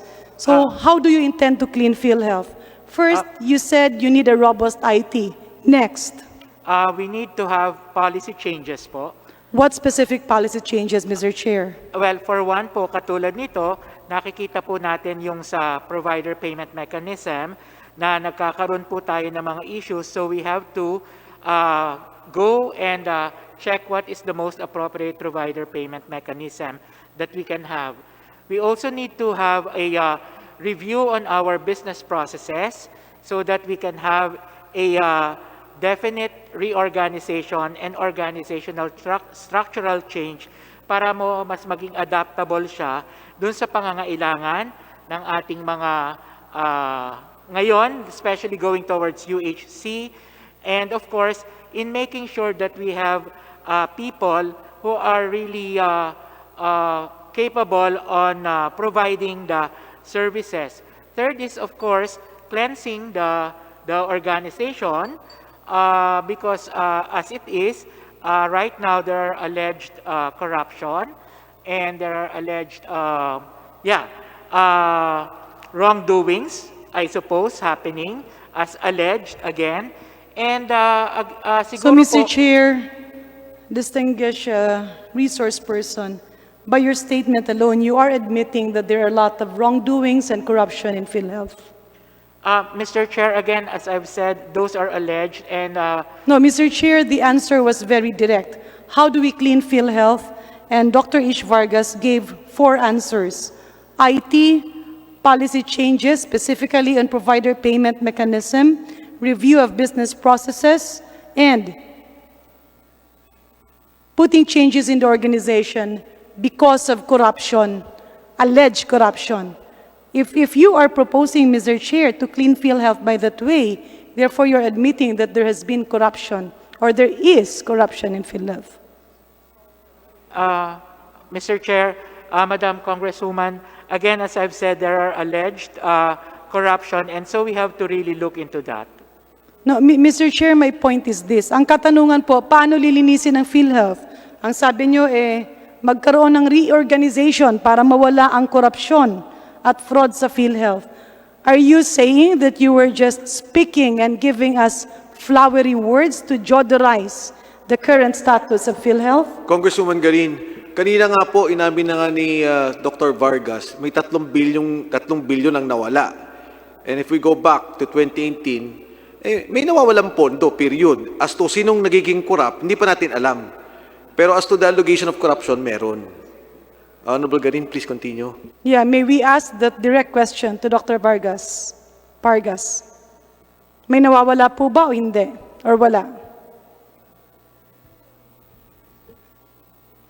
If it is due to, Madam Mr. Chair, Mr. Chair, can Madam we request Dr. Pargas to answer with a yes or no? Kasi ang napapansin ko lang po, hindi lang po ngayon. Sa ilang mga nakaraang hearings ng PhilHealth, masyado pong magaling si Ish sa paikot-ikot na mga sagot. And sometimes these indirect answers are actually geared towards diffusing the facts or misleading the investigators. So please answer the question. Is there corruption in PhilHealth or none? Mr. Chair, Madam Congresswoman, I cannot confirm po. Ano po? I cannot confirm po. So nagbabago ngayon? Ito, may kino-confirm ka may nawawalang pera. Opo. Okay, so may nawawalang pera, hindi pa natin alam kung sino ang may gawa. Mr. Chair, at hindi ko rin po alam kung ito ay dahil sa korupsyon. So may nawawalang pera, baka nahulog sa bintana. Hindi po siya napunta sa korupsyon. Or baka nawala siya kasi merong ibang nagbit-bit. Ganun po ba? Chair, kaya nga po sa ngayon, nagkakaroon ng mga tinatawag na ganitong investigasyon, kaya rin po may mga nakafile na kaso sa aming legal para po patunayan kung talaga pong merong mga nawawala na nanggaling sa korupsyon. Susundan ko yung question ng Kong Garin, ha? May nawawalang pera, umamin ka na, no? Sabi mo, may nawawalang pera. Hindi natin alam kung kagagawan ng mga taga-PhilHealth o kagagawan ng hospital. Opo, Mr. Chair. Thank you. Okay. Congresswoman Garin. Mr. Chair, next question. Ilang taon ka po ish sa PhilHealth? How many years have you been with PhilHealth? Mr. Chair, Madam Congresswoman, ako po ay napunta sa PhilHealth noong 1999. How many years have you been in PhilHealth? Roughly, Direct answer, please. 1, 2, 5, 10? Less than 21 years po. How many years? Less than 21 years po. 20 or 21 years? Years po. 21 This years. August. Yeah. May I request, Mr. Chair, distinguished resource person, please don't waste the time of this committee. Please give us direct answers. Huwag na po tayo dun sa palaging palusot na paikot-ikot. Mawalang galang na po. No? So you have been in PhilHealth with 21 years. And earlier you mentioned that you are proposing changes in PhilHealth. Sa pananaw niyo po, in the 21 years that you have been with PhilHealth, why is it that you have not contributed to reforms in your institution?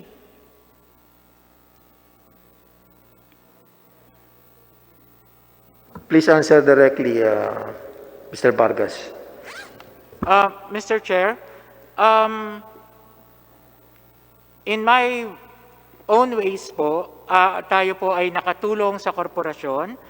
Unang-una, ako po ay nagsimula bilang medical evaluator sa region, sa claims processing. Pangalawa po, nung po tayo ay nagkaroon ng pagkakataong maging manager ng benefits development, tayo po ay nakapagpalabas ng mga polisiya, lalo kasama na po dito yung no balance billing, and initially we started with the 23 case rates. After that po, no ako po ay nasa communications... Teka, pasensya na po, let me interject. Mr. Chair, ulitin ko lang po, malaki po ang naitulong nyo sa PhilHealth because number 1, you proposed the no balance billing.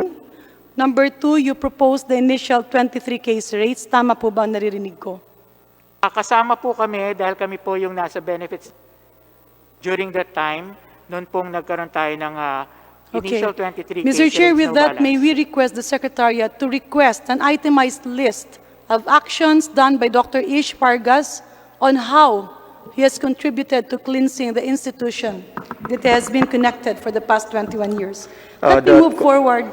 The committee secretary is directed to get all the documents pertaining to what Congressman Janet Garen is asking, pertaining to all the contribution of Mr. Fargas, and thereby, accordingly, all these documents have been approved by the Philhealth Board as well.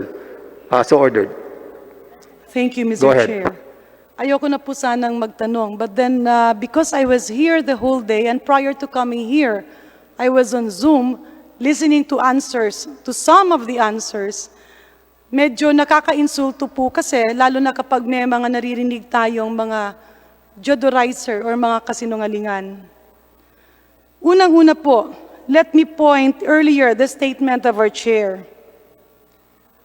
Our Honorable Chair mentioned that in 2014, bigla pong tumaas yung pneumonia, acute gastroenteritis, and there were a lot of other illnesses. The slides are actually in my office because I was listening from there. Mr. Chair, just for purposes of transparency, I became a chairman of the Board of PhilHealth for 1 year and 4 months, approximately.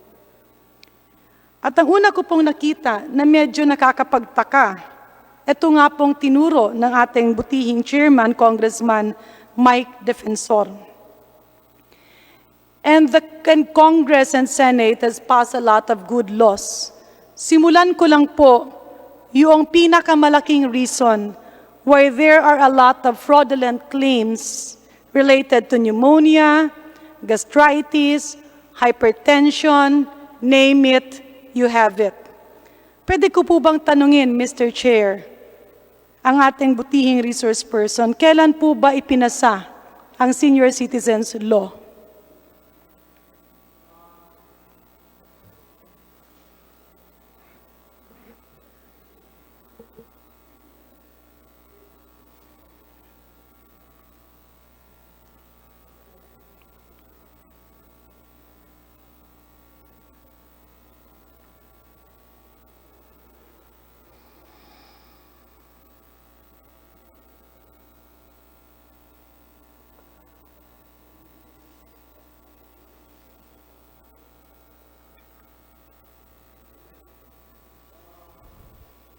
Madam Congresswoman,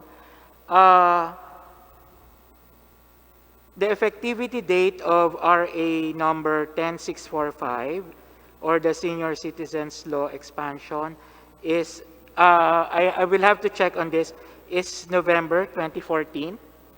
So the Senior Citizens Law was passed on November 2014. Mr. Chair, napaka-importante po ng petsa na ito. Because this will display how laws with good intentions are actually abused by people who should have taken care of the members of PhilHealth's money. November 2014, ipinasa ang Senior Citizens Law. Nakasaad po doon yung membership ng ating mga senior citizens para po sila maging miyembro ng PhilHealth, lalo na po yung mga walang trabaho. My next question, Mr. Chair, is this. Dr. Pargas, kailan po ito napirmahan ng Presidente ng Pilipinas? November 2014 was the approval in Congress or in Senate? Madam Chair, Mr. Chair, Madam Congress, ko po alam kung ano yung exact dates. So November 2014 is what? The approval in Congress or Senate or the approval of the Office of the President? Effectivity date po of RA number 10645. Meaning, effectivity date, this is the day that that proposed measure was signed into law. This was approved by Congress either September or October, somewhere during that time. At dahil pinirmahan nga ng Pangulo, nakasaad po doon na bibigyan ng pondo para ma-enroll yung ating mga senior citizens. Kailan niyo po in-enroll sa PhilHealth yung ating mga senior citizens na hindi pa miyembro ng PhilHealth?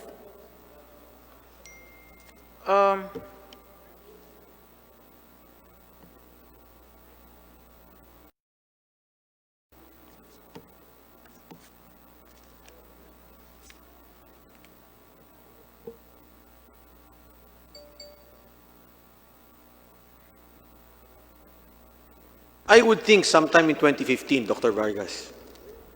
2015. I'm sorry. If it's November, yung 2016, yes, Mr. Chairman. Yes. Yeah. Para lang po I sa stand corrected. kaalaman ng lahat, no? Pagka tayo yung nagpapasa ng isang batas, dumadaan po siya sa Pangulo ng Republika ng Pilipinas, pinipirmahan, and after that law, it is funded. Because the law was passed in November, a point at which the budget for the next year, and 2015, has already been made and approved, isinasama na siya dun sa pondo ng 2016. Mr. Chair, tama po ba ako? Yes, Madam Honorable Garin. You're correct. Kasi, dun po sa presentation mo kanina, isa lang po ang sagot doon. When Congress passed the law in October of 2014, right there and then, the next day, Dr. Ish Pargas immediately went on a press conference and informed all senior citizens to avail of many services. At yan po ang naging puno at simula ng paghahakot ng ating mga lolo at lola na akala nila para sa kanilang kapakanan. And I was surprised because during this time, I was somewhere in Mindanao and I saw a truck full of passengers. Una, akala ko mamimiesta. Pangalawa, akala ko may namatay. Sabi ko, mahirap naman dun, no? Ang daming senior.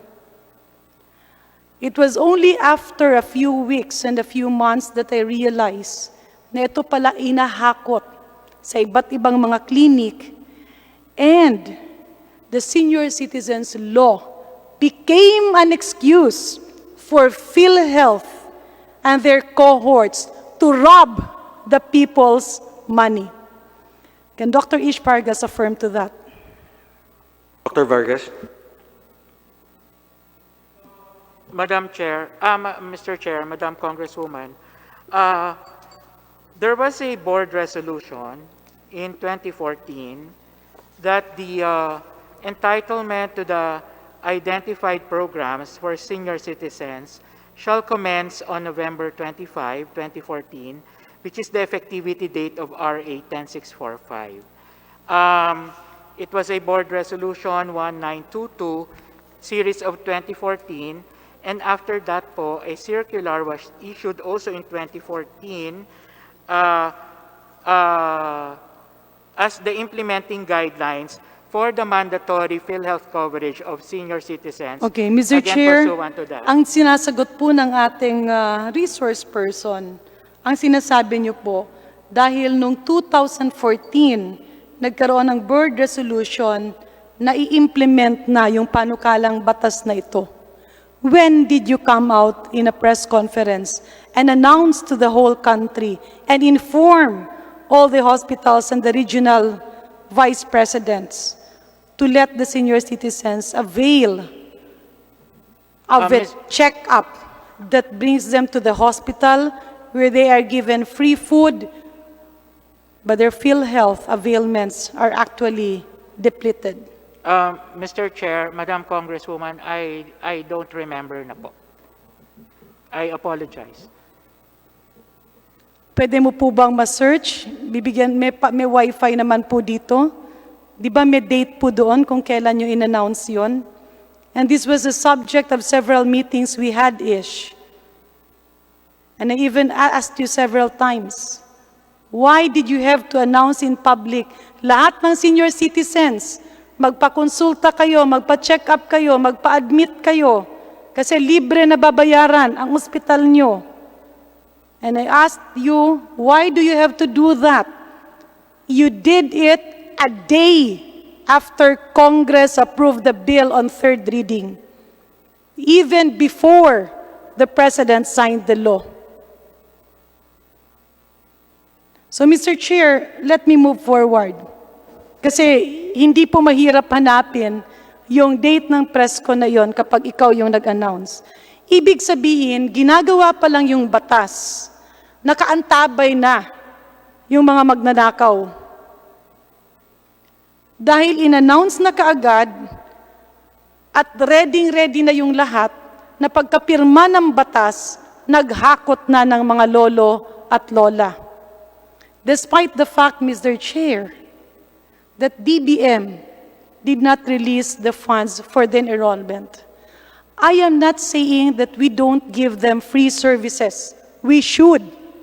But what is glaring here, wala pang ang batas, wala pang IRR, hindi pa napopondohan ng DBM, in-implement nyo na. And Philhealth recorded that as collectibles.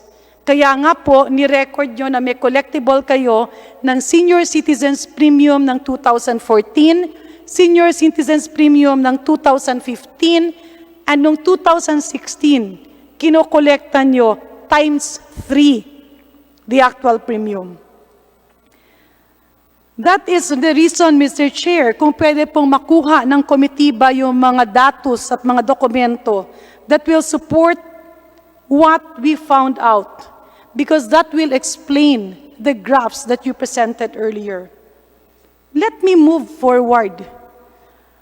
Ang masakit po kasi, ilang announcement na ang narinig natin na yung frontliners o yung mga doktor, yung mga laboratory personnel, yung mga nag-handle ng hospitals at mga pasyente nating may COVID ay libre ang kanilang COVID tests.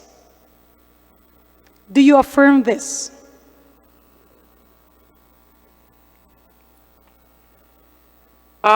Mr. Chair, Madam Congresswoman, ang polisiya po natin pagdating sa COVID testing ay kung sino po yung nasusulat sa DOH Department Memorandum for the testing, sila po yung nakaka-avail. Yes, Mr. Chair, the frontliners, the healthcare workers na nag-aalaga sa ating mga pasyente ay nasa DOH protocol po.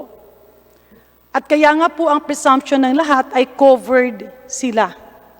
Unfortunately, the laboratories that are testing them are now asking them to pay dahil hindi raw sila binabayaran ng Philhealth.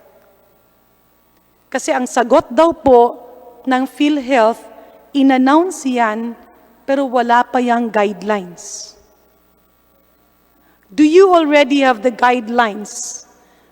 Whether frontliners, direct frontliners, and I mean medical workers, hospital workers, doctors, medtechs, nurses, people inside the hospital catering to our patients are already covered by Philhealth. Mr. Chair, Madam Congresswoman, again, with our circular po doon sa testing, naka-attach po doon ang guidelines ng DOH kung sino po yung covered. So effectively po, kasama po doon ang ating mga frontline health workers, Mr. Chair. So dun po sa inyong guidelines, ang sinasabi po, pagkapag ikaw frontliner, bayad na ang testing mo. Again, kasama po yon doon sa guidelines. Kung sila po ay... What guidelines, Mr. Chair? Is it Philhealth guidelines or DOH guidelines? Doon po sa kung sino po ang i-cover for the testing, yun po ay nasa DOH guidelines. Doon naman po sa testing circular guidelines namin, doon po nakasulat yung package kung magkano. And again, nakalagay din po doon na dapat ito po ay co-pay. Ano nakalagay doon na? No co-pay po. Okay. Mr. Chair, medyo may gray area po. Ish, can you answer us directly? If DOH issues a guideline or merong memorandum ang Department of Health, Mr. Chair, yan po ba automatic na memorandum na rin ng PhilHealth or hindi? Yes or no, please? Yes, Mr. Chair. Do you mean to say that if the Secretary of Health or an Undersecretary issues a memorandum, it's an automatic memorandum of PhilHealth? Mr. Chair, Madam Congresswoman, as I understand po, PhilHealth being an attached agency, and of course the chairperson is the Department of Health, then we will follow the... No, Mr. Chair, my question is direct. Please give me a direct answer. Mr. Chair, as I understand, yes. So pag merong memorandum ang DOH, automatic memorandum na ng PhilHealth yun? No, Mr. Chair, You don't issue a board resolution or guidelines for that matter? Because I can present to you all the requirements like Yolanda. Nung nagkaroon ng announcement, ang Secretary of Health, that all the patients will be covered, PhilHealth convened the board, and the board issued a resolution to support yes. the Secretary. Mr. Chair, Madam Congresswoman, I clarify, yes po, all our policies would have to go through the board resolution or through the board being the governing policy in order to adapt any policies of the government po. Tama. Because PhilHealth is a GOCC. It is not directly under the Department of Health. Right? That's why the Secretary of Health sits as the chair of the board, and many other people sits in the board representing other government agencies. So ulitin po natin, and please confirm this. Kapag meron pong direktiba ang Department of Health, hindi po yun automatic sa PhilHealth. The board convenes, issues a memorandum, and you come up with guidelines for the implementation. Tama o mali? Mr. Chair, tama po. That's why with the circular guidelines po natin, attached Kaya po, siya. tama po. So Mr. Chair, ang sinasabi at inuulit po ng ating PhilHealth officials ngayon, kapag merong memorandum ang Department of Health, kailangan ang PhilHealth mag-convene and they decide whether they accept it or not. After accepting it, they come up with guidelines so that it will be implemented. Klaro po tayo doon. Can I again get your confirmation on this? Mr. Chair, Madam Congresswoman, as far as I know, yes. Thank you, Mr. Chair. Kasi ang nakakapagtaka po, sinasabi niyong covered kasi nasa DOH algorithm, pero wala kayong ginawang guidelines. Kaya tuloy ngayon, gray area, sinasabi niyong covered, pero yung ating mga frontliners, yung mga doctors, nurses, nagkakamatayan na nga sila. And their testing is not covered. Sila pa ang nagbabayad. Pinapabayad sila dahil yung mga laboratories hindi na nire-refund nyo dahil walang guidelines. Pero sa senior citizens law, mabilis pa sa kidlat na inimplementan nyo ito maski wala pang guidelines or wala pang IRR ang batas at wala pang pondo na binibigay sa inyo for enrollment. Nakikita niyo po ba ang diferensya?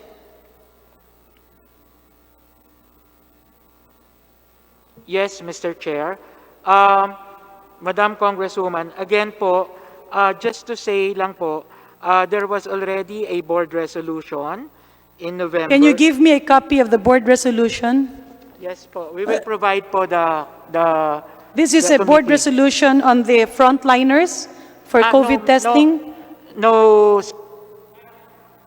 This is on the senior citizen. But for the testing po, we will provide also the board resolution. Meron na ba talagang guidelines ang PhilHealth stating for a fact that testing of frontliners is covered or not? Because I will now move to the next question whether it's tenable or untenable. Because you check the frontliners every 3 weeks. So you have to have a special fund for that. Anyway, Mr. Chair, just so as not to waste time, ang ibig po ditong sabihin, may batas na ginawa para sa ating mga senior citizens para bigyan sila ng benepisyo, hindi pa man napipirmahan yung batas, wala pa mang IRR, wala pang pondo, hindi pa in-enroll, hinakot na. Ginawan ng sakit na lahat may high blood, lahat may pneumonia, lahat may acute gastroenteritis, yung iba may diarrhea, at inubos ang pondo ng PhilHealth. This explains, Mr. Chair, the second problem, yung admin cost. Kasi po, para po malaki ang magastos nila dun sa mga biyahe, mga meeting, at kung mga ano-anong activities, blino-bloat yung income ng PhilHealth. So the law, like the senior citizens law, was actually used to claim retroactive premiums. Is that allowed in the context of our laws, Mr. Chair? May I ask anybody here who's handling the finance or the admin side of PhilHealth? Anyone can reply to the Honorable Garin? So retroactive premiums.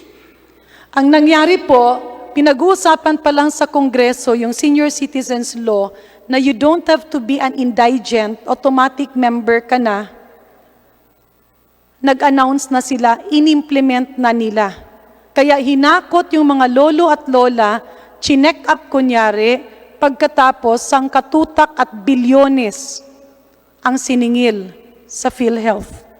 When we found out about this triggered us to initiate classification of pneumonia. At ang nangyari po, dahil 2016 pa yung pondo na na-enroll sila, ginawa nilang retroactive. Kaya ang sinasabi nila, may collectible sila, maski wala naman. This Honorable Green, so 2016 yung pondo lumabas, pero inobligate nila sa 2014. Lumabas yung 2014, hinahakot na. Basta mag-senior ka, mag-avail ka na.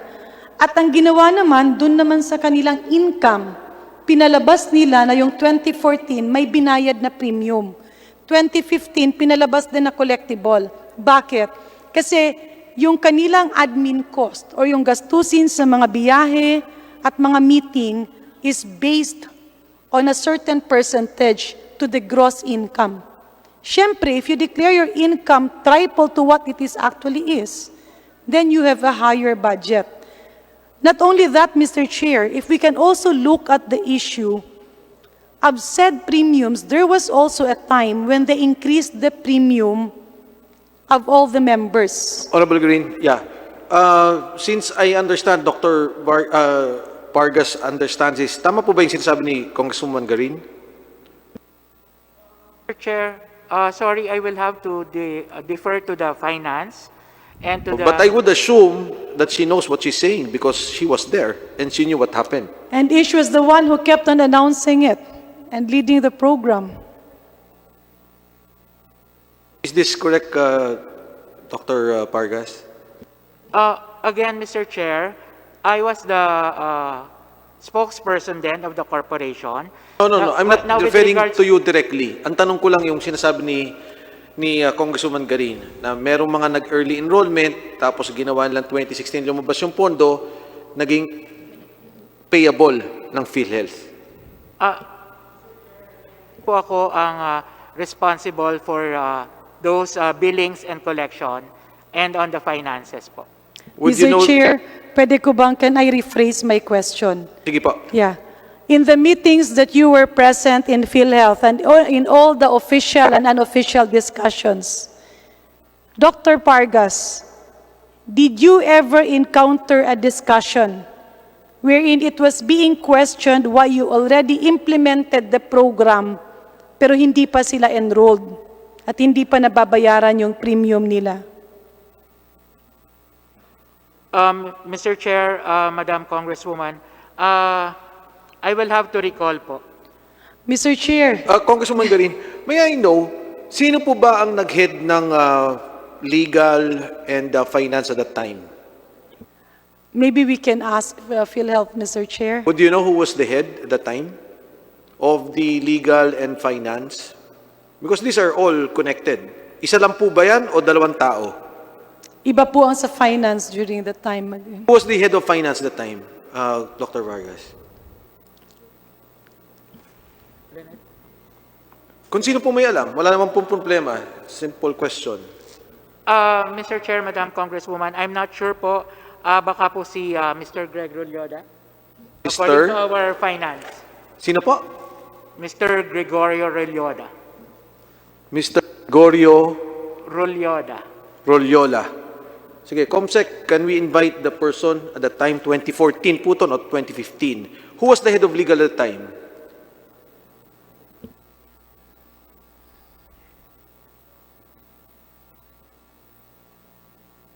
Congressman, maybe, baka po hindi They would nila- know the people there, Mr. Chair.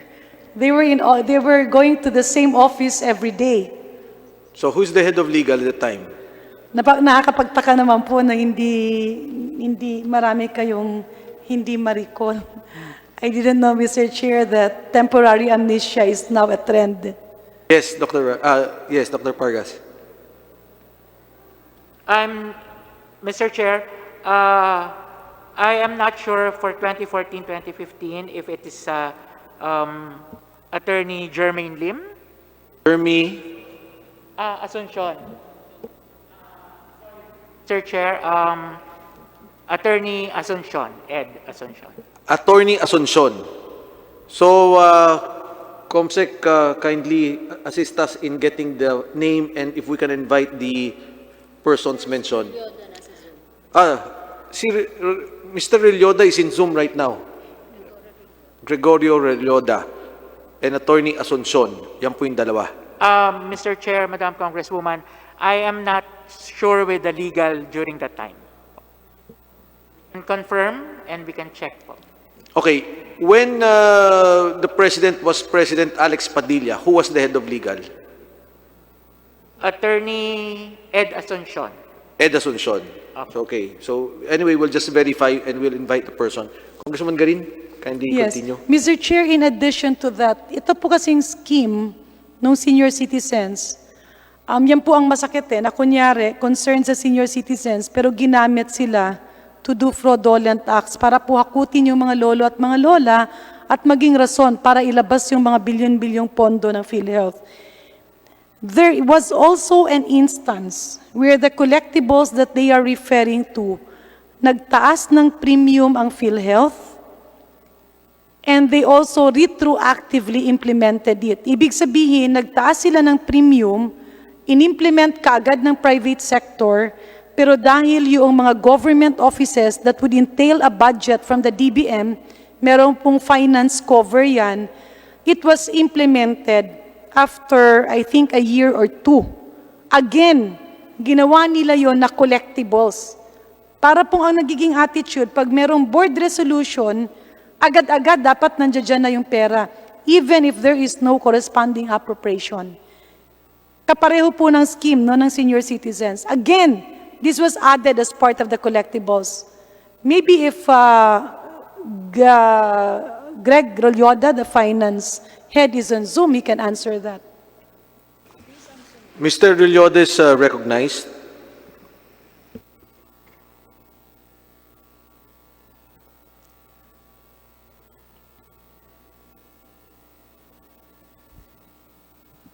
Yes, ma'am. Good evening.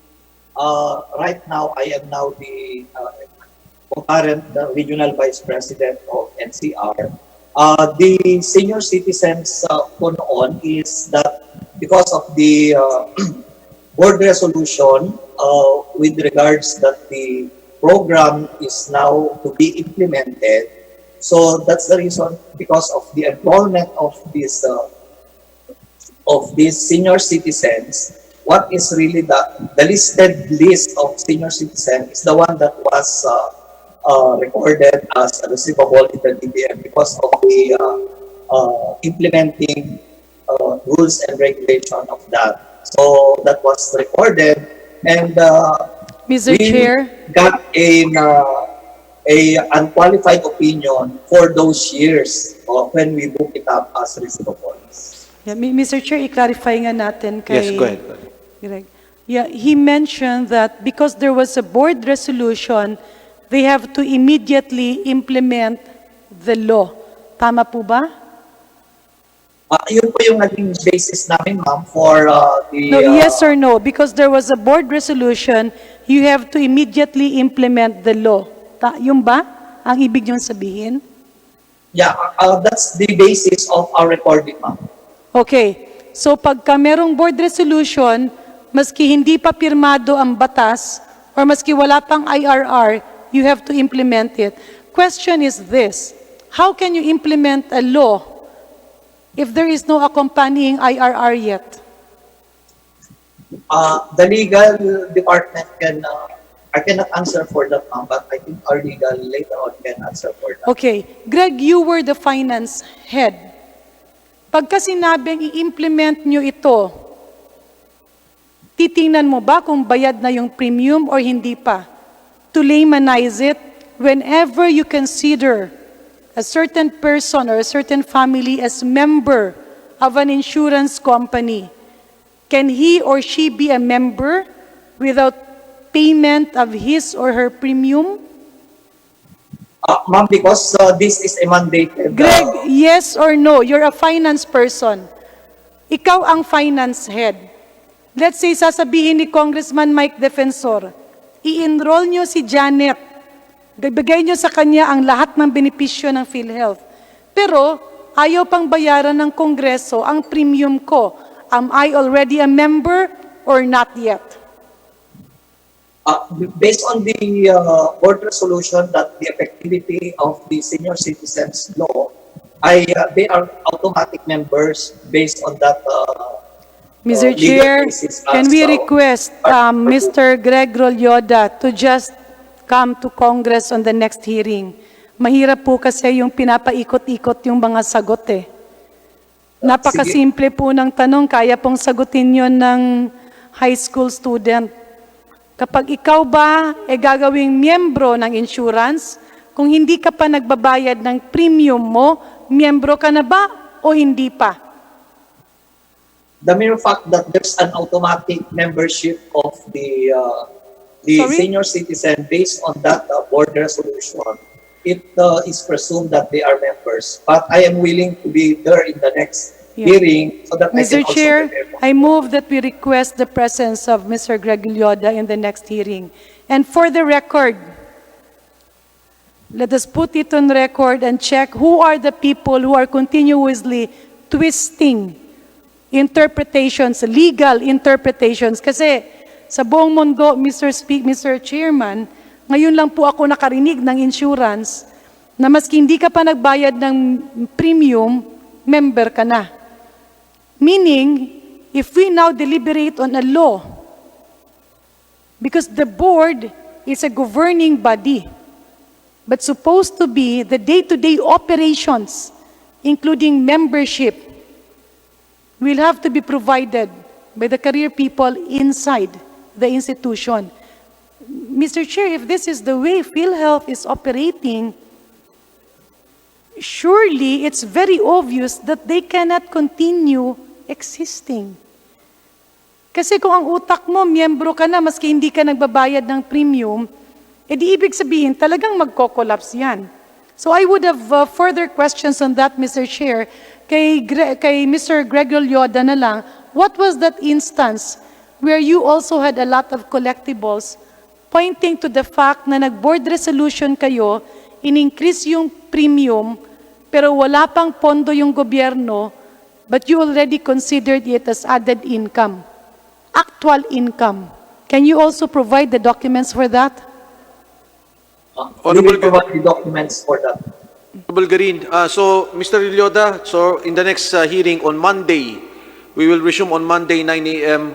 We expect you to be here in the plenary committee hearing, Mr. Lyoda. Yeah, and that, Mr. Chair, is very important because that will also explain why there was a lot of wastage. Next, Mr. Chair, no, earlier again, Dr. Ish mentioned, paulit-ulit niya po kasing sinasabi yung USAID. I am wondering, Mr. Chair, because USAID is a very prestigious organization. USAID na po ba pala ang gumagawa ng packages for PhilHealth? Mr. Chair, Madam Congresswoman, hindi naman po, but we sought their help, especially with regard to the costing, and we were provided with help by the Palladium of the USAID. Yeah, Mr. Chair, may I request that we request PhilHealth and you to provide us a document wherein USAID is contributing or funding or estimating or crafting cost of tests? Mr. Chair, Madam Congresswoman, they are not funding po, but they provided the technical assistance. Technical So assistance. meron itong there are documentary attachments regarding this. Yes, Mr. Chair, and in fact, even during our board presentation, with regard to the presentation on the costing and the cost elements, it was the Palladium which actually presented. It was The Palladium po, which is under the USAID. So sorry, Mr. Chair, hindi ko maintindihan. Okay, okay. So can we have documents on that? Because I'm not sure if that is within the gambit of the USAID.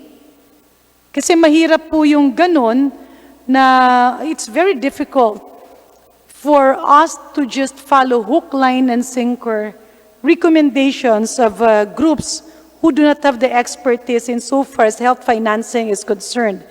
I am not aware of experts on health financing that USAID is providing in terms of viability of public health insurances. Honorable Garin, just a quick interjection before you continue. I am in receipt of a letter signed by Attorney Macabato, Romeo Alberto,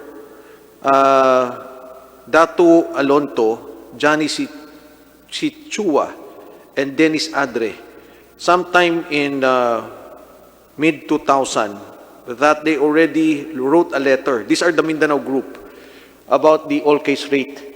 And they were already asking na tanggalin na to kasi nag-worry sila na mauubos ang pondo ng ating PhilHealth. If they are here right now, kung nasa Zoom po sila, kung pwede ho makakuha ng official submission yon ng letter na to, and if there is a record in PhilHealth Central, if we may be provided with that.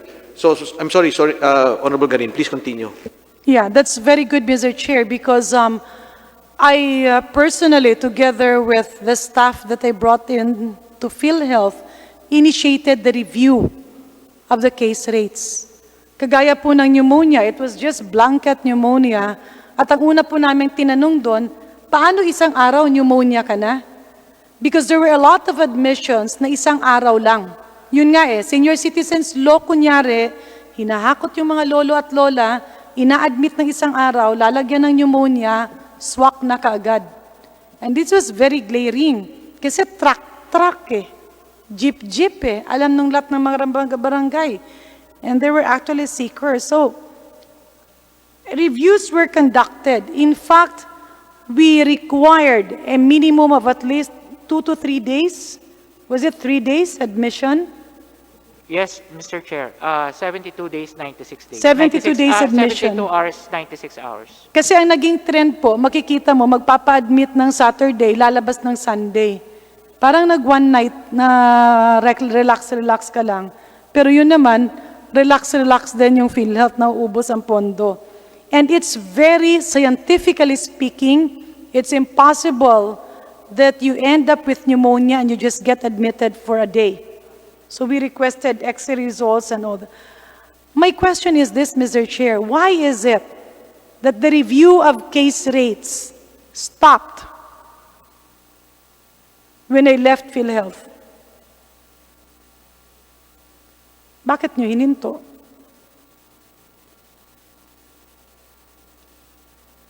Mr. Chair, Madam Congresswoman, again, I was in corporate affairs until early 2018. So, I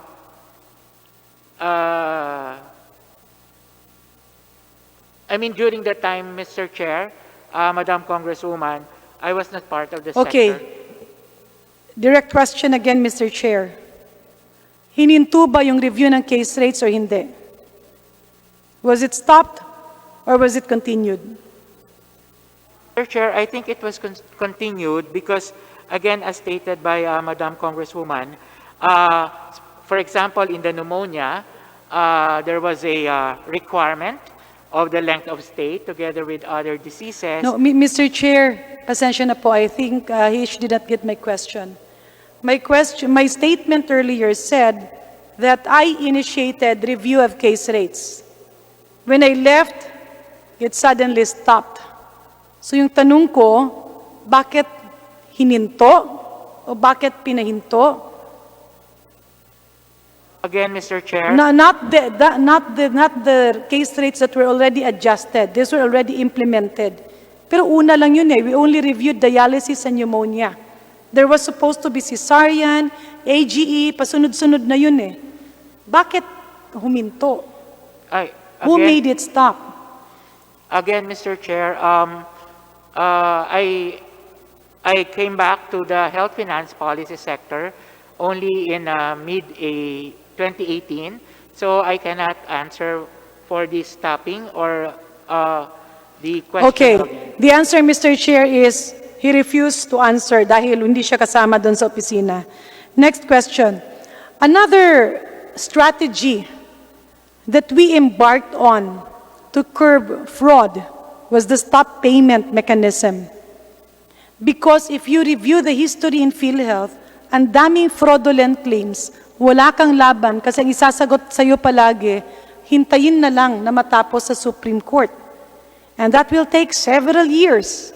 And while the case is taking its toll in the courts up to the Supreme Court, patuloy naman ang fraudulent activities. And our assessment during that time, if you have, let's say, Hospital A, maraming fraudulent claims, hindi mo aaksyonan, sasabihin mo, hintayin ang Supreme Court. In the 7 years or 10 years that you are fighting for that case in the Supreme Court, millions and millions of funds are being suctioned into fraud again. So what did we do? We implemented the stop payment mechanism.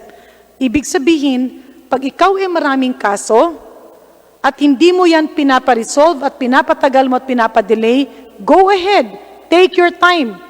But you will not be able to get reimbursements from PhilHealth pending the resolution of your case. Mr. Chair, may I ask the people from PhilHealth if that was effective in curbing fraud?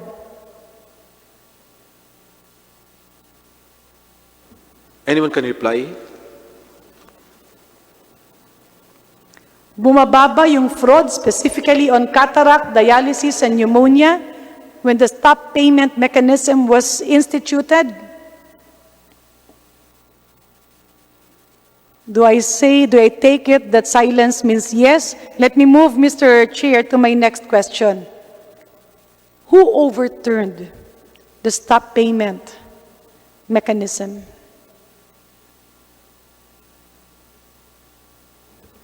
I'm sure someone knows who overturned the stop payment policy. Kasi ang kagandahan kasi sana nun, Mr. Chair, dahil marami na ang nag-aabuso at right and left na, at dahil puso ng bawat doktor at ospital ang PhilHealth, the stop payment hurt them to the core.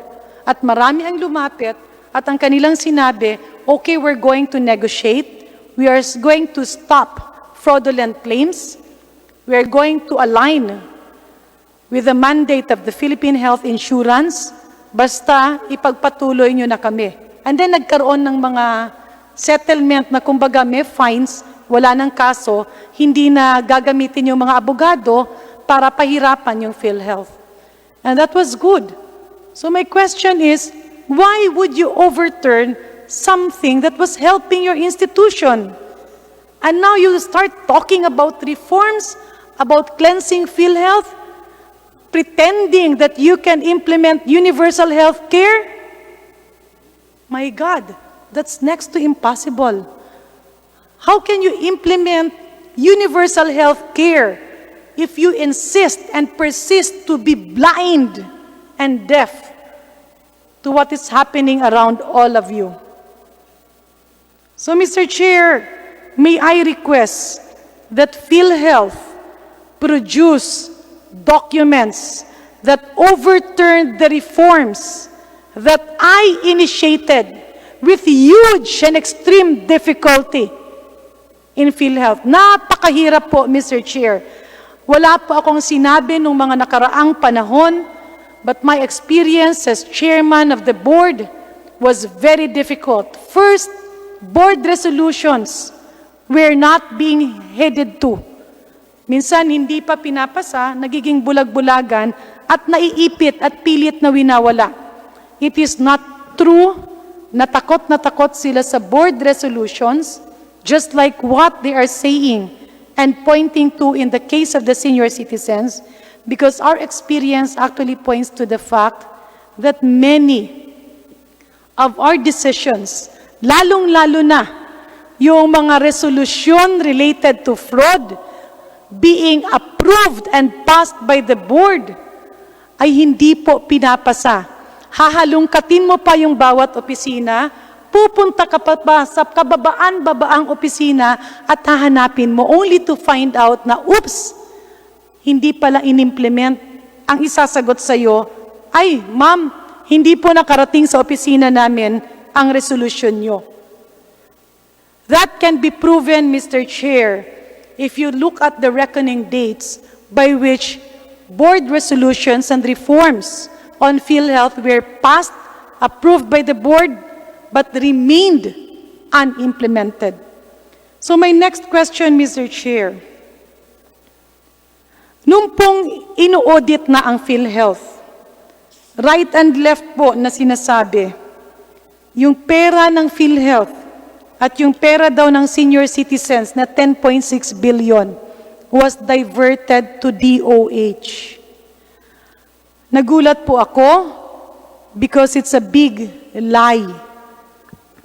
May I inquire from PhilHealth if indeed there was entry of 10.6 billion to the coffers of PhilHealth?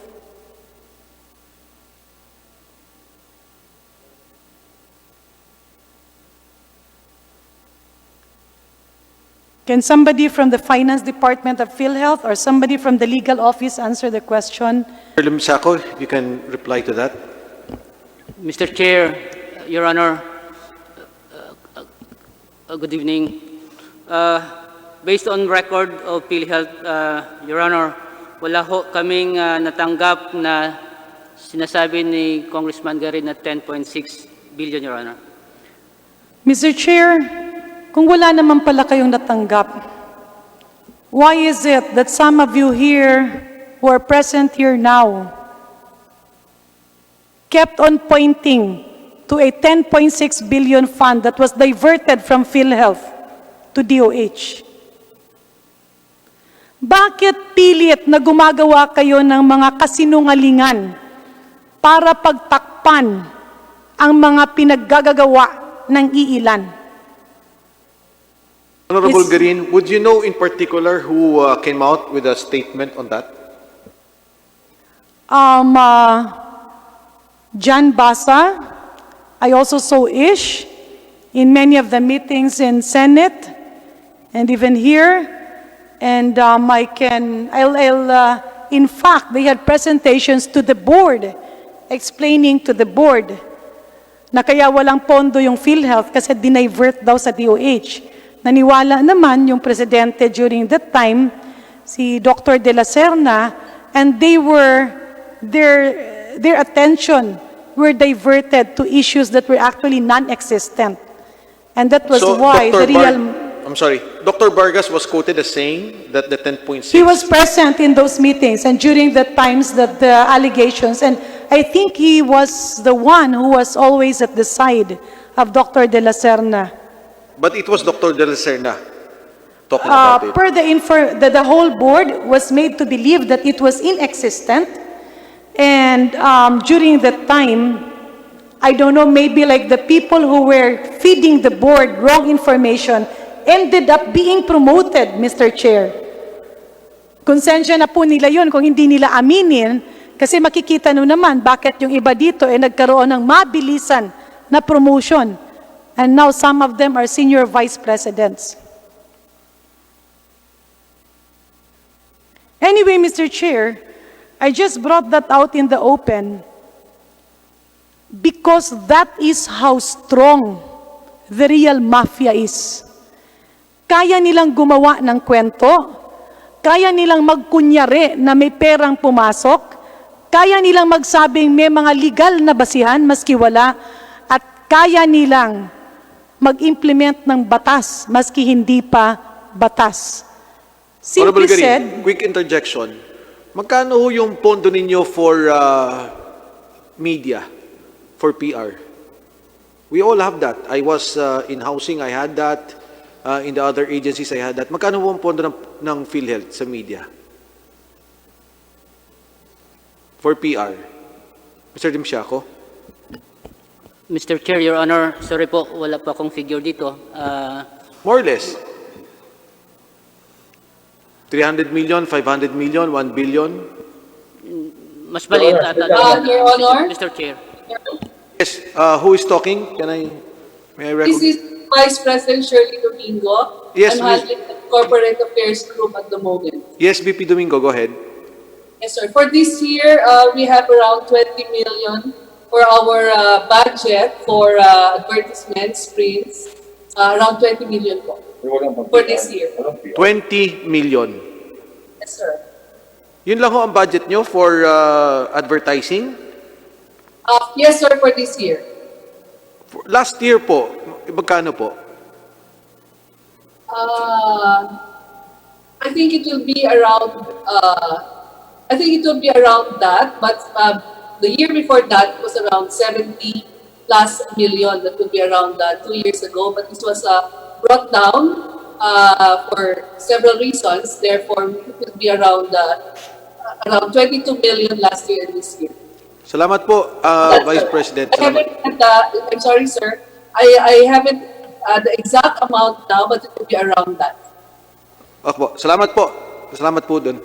Okay, Congressman Garin. Mr. Chair, when Dr. Ishpargas was the spokesperson, maybe he would know how much the budget was allocated for ads. Di ba, meron ka pong TV program? You had a TV program before, you had ads and campaign. Magkano po ba yun? Mr. Chair, Madam Congresswoman, I don't remember po, but we can provide. Yeah. Kindly check if it reached around 400 million. Mr. Chair, Madam Congresswoman, we will provide for the details. Okay. 400 million, Honorable Garin? Maybe we can. He was the spokesperson. He was having Yes. these TV programs, and siguro naman yung intention is Yes. yeah, Mr. Chair, another question. Di ba kasi paulit-ulit natin naririnig walang pondo yung PhilHealth. At paulit-ulit rin kaming nananawagan. Why is it that PhilHealth is renting expensive offices in malls? Kasi matagal ko nang pinapakiusap na baka pwedeng tanggalin na lang yon para makasave tayo, yung pondo na yon, itulong na lang sa mga mahihirap. I will always say, hear a response, yes, yes, yes. Pero Mr. Chair, hanggang ngayon, tila nasa mall pa rin yung PhilHealth. The reason that was given to us before, mas maganda daw po pag nasa mall, baka po merong mga walk-in na magpa-enroll sa PhilHealth. Mr. Chair, distinguished colleagues, I would even appreciate it more if you have a clinic in the mall rather than an office in the malls. So is this still ongoing?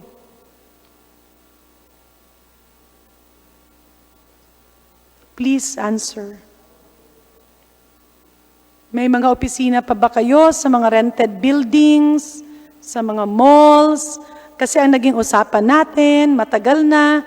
In fact, I even volunteered and showed to you that it is possible by talking to the town of Gimbal, my hometown, and requesting the LGU to a portion, a space in the covered core sa munisipyo, isang opisina doon na pinaayos namin, pinagamit sa PhilHealth, free of charge. And we had several meetings and we told you, why don't you ask for a free space or a free office in each provincial capital or in each city hall para wala na kayong rental and you will be near to the services because many people would go to these government offices. I don't know, Mr. Chair, bakit gustong mag-opisina sa mall? Honorable Green, can we go to the last question? Would there be a reply to Honorable Green, yung opisina sa malls? Go ahead, VP Dennis Mas, sir. Dennis Mas. Nung na-assign ako sa Philhealth Region 6, nag-open ho kami doon, ma'am, ng office doon sa town of Gimbal. So, na-establish yung office na yon. So, hanggang ngayon, ay parang service desk siya. Yung May bayad po ba yun or wala? Alam ko, ma'am, operational pa yun hanggang ngayon. Yes. bayad Sa likod ng, ano ba yun, parang gymnasium yun. Yeah. Mr. Chair, my question to Dr. Dennis Mas, may rental ba yun or wala? Nung araw, ma'am, parang rental ni Mayor Christine. Yun yung pagkaalala ko. Meron or wala? Parang meron, ma'am. Pagkakaalam ko kasi wala. Sige. Check ko lang kasi medyo matagal na 2011 o 2012 pa. So it is Masyadong a matagal. replica, it is an example wherein you can actually hold offices under government offices at no cost to the members of the Tama, Philippine Health Insurance. And some LGUs are volunteering para palapit yung services namin sa kanilang constituents. So nagpapalibre sila sa mga offices nila. Nandoon yung PhilHealth. Yung dinadala na lang natin yung computers saka tao. Kasi gusto rin nila yun, especially sa mga one-stop shop. Pero yung mga regional offices naman natin ngayon ay naghahanap rin ng malipatan na mas maganda, hindi binabaha, spacious, and then usually ground floor. And we are also updating our guidelines para maging responsive Mr. and Chair. convenient sa members. Mr. Chair, if I may, kasi wala pa po ako sa PhilHealth dati, nasa probinsya pa lang po ako, paulit-ulit po kaming nagtatanong kasi yun po ang sagot kailangan ng spacious office, kailangan maraming tao, kaya dapat sa mall. Napakamahal po ng rental sa mall. Yung mga nagpapa-enroll naman, Mr. Chair, ng PhilHealth, wala naman sa mall Kung ako ay magkakasakit at kailangan kong magpa-reimburse or meron akong katanungan sa PhilHealth, hindi ako pupunta sa mall. I'll go to the hospital. So my question, Mr. Chair, is this. For the past several decades na pinag-uusapan natin, stop renting expensive offices. Stop renting malls and buildings. Nag-o-offer na nga ang mga governors. They have spaces in the provincial capitals. City mayors are giving you offices. You can share the office of the DOH regional offices. You can also hold office in the LG. Bakit kailangan magbayad sa mall? So my question is this, can you now commit under oath that all these offices will be terminated? Kasi sabi niyo, okay ma'am, next year. Honorable Green, maybe what we should do is ask the board as a matter of policy na gawin po nila yan so that this will be followed by the executive officers. Yes, Mr. Mas. Sir, some info, kahit dito man ako na-assign before sa NCR, ang Robinson talaga nag-offer ng free space sa PhilHealth. Ang tawag dito, Lingkod Pinoy. Libre ho yun lahat. Dito sa NCR, dyan sa Taguig, binigyan tayo ng SM. Dito sa SM yung doon sa Aura, dito rin sa SM North. Mga libre ho yun. Pero totoo yun, may mga LGUs talaga na nag-offer doon sa... So Mr. Chair, libre lahat ng pwesto ma'am. sa malls? Oo, ma'am. Walang bayad kuryente, walang bayad Except tubig? kung ganun kalaki talaga ng Region 6, napakalaki talaga ng regional office na yun eh. Pero kung mga ano lang, Sir, sorry ha, clarify ko lang. Yung Region 6, libre rin yun? may bayad yun talaga ma'am kasi May napakalaki bayad talaga yun. yan. Napakalaki na talaga So minsan yun eh. may bayad, minsan walang bayad.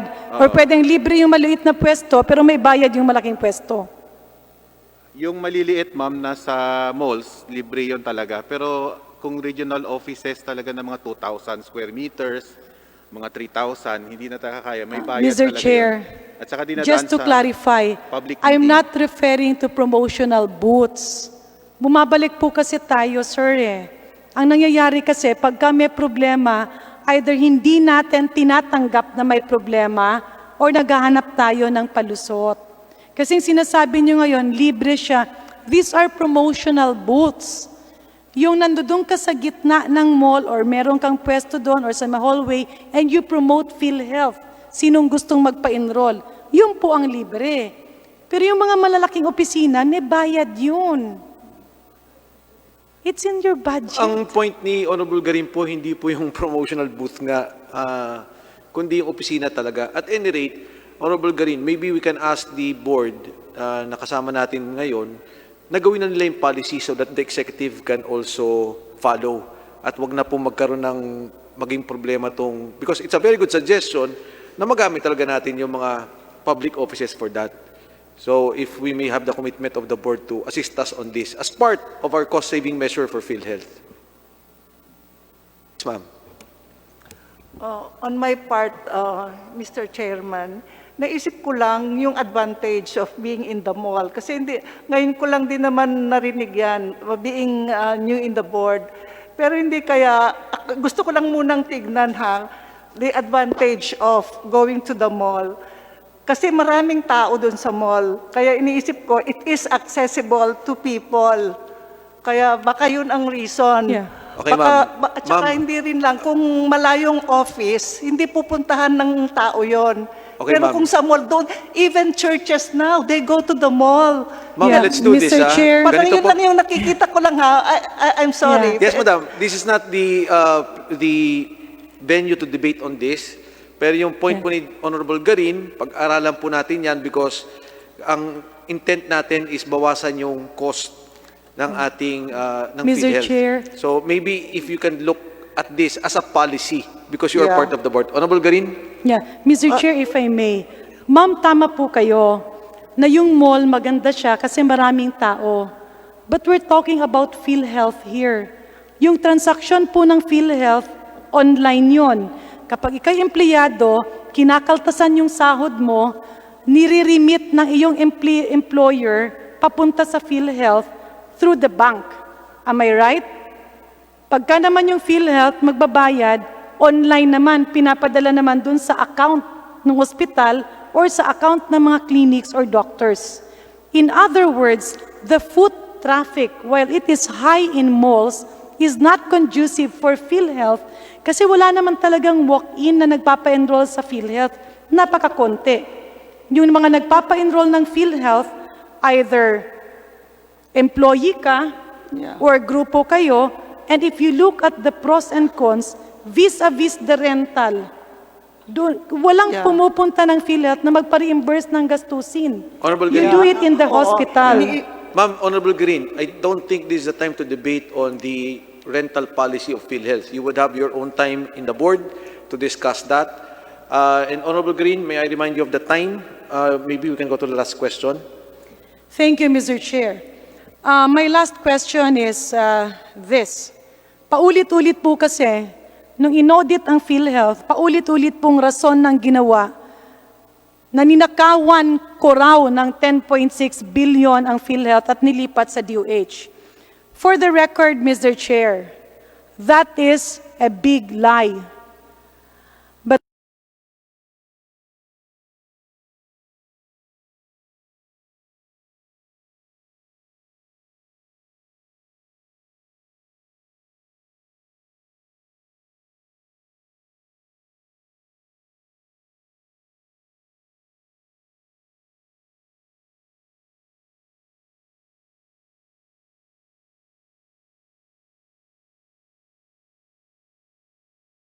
during that time. Because the officers of PhilHealth told me na uubos ang pondo dahil hindi sila binabayaran ng DBM. So I went to DBM, very proud, asking for the payment. Nagagalit na nga ako, sabi ko, bayaran nyo yung PhilHealth. To my surprise, on the third meeting, para po akong binuhusan ng boiling water. Nanliit po ako at nahiya ako sa sarili ko. Because DBM told me front, ma'am, pwede ka naming makausap, wala kang mga kasama dito sa maliit na kwarto. And they showed me, gustuhin man naming bayaran yung sinasabing 10 points, malaki po yun I think 30 billion. Itong mga iba, hindi ito totoong miyembro. At ito yung pinapabayaran ng miyembro para i-justify yung 10.6 billion because it's there as a program fund. Laking gulat ko nung makita ko that the list of members there are existing members. Ibig sabihin, miyembro na, ginawa pa ulit na miyembro. Binago-bago lang yung mga pangalan. This is the worst thing. They carve out the names of the dependents of PhilHealth members. Ibig sabihin, kung si Congressman Mike Defensor, meron siyang akasawa, Mrs. Danica Fernandez, example lang po yan. Ay hindi, Defensor mag-asawa pala, dapat parehong apelyido, sorry. So, yung mag-asawa, meron yung mga anak. At yung mga anak, miyembro ng PhilHealth kasi anak nila. Kinuha yung mga pangalan ng mga anak o kinuha yung mga pangalan ng mga asawa at nire-enroll. Ano po ang direksyon nun? Gusto lang kunin ang pera sa DBM, but there will be no new enrollments, no new members, because they just want to get the money para pagtakpan yung mga nawawalang pera sa PhilHealth. Honorable Garin. And lastly, Mr. Chair, I would very much like to initiate, again, reforms in PhilHealth. So if the honorable officers of PhilHealth here can bring out all the reforms we did, put it back, do not deceive the members of the board, do not deceive the PhilHealth president. Dahil paulit-ulit po ito na nangyayari.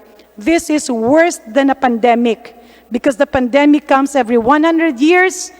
Sa inyo, every time may bagong na-appoint, dinideceive nyo. Mr. Chair, I had two very important proposals to cleanse PhilHealth. And almost all of you here are aware of that. First, individual enrollment. Pagkapanganak, miyembro. Pag namatay, tanggal sa lista. Meron naman tayong National Statistic Authority Pwedeng mas mababa ang premium. That's why we incorporated that in the 2017 proposed budget. I was the one who defended the PhilHealth budget for 2017. Kaya yan lumaki because computed doon individual membership. When I left, they pretended it was forgotten. Kasi ang totoo lang, there is a study in PhilHealth, marami yung hindi enrolled. Kasi kapag ikaw ay minor at naging sobra ka na at 21 years old, natatanggal ka na dun sa membership ng magulang mo. Pagka ako ay member dahil dependent ako ng asawa ko, nawalan ng trabaho yung asawa ko, wala na rin akong membership. So let's do it individual para mawala yung mga pangalan dyan na hindi totoong tao. Or mga totoong tao pero ginawan ng pangalan 2 beses, 3 beses, 5 beses. Next, you have to outsource your legal office and your finance department should be independently seen. IT, yes, it has been always a problem, but most of it is intentional. When we tried to automate PhilHealth, kaliwat kanan na bugbog ang suntok ang natanggap ko. Bottom line is this. Since 2001, I was not yet in Congress. I stood up and fought against cataract fraud. citing the collusion between Philippine Postal Office and some officers of PhilHealth. Nagkaroon ng Seacrest report. It is a Bible indicating how fraud is being done. Unfortunately, all of the copies are missing up to this point of time.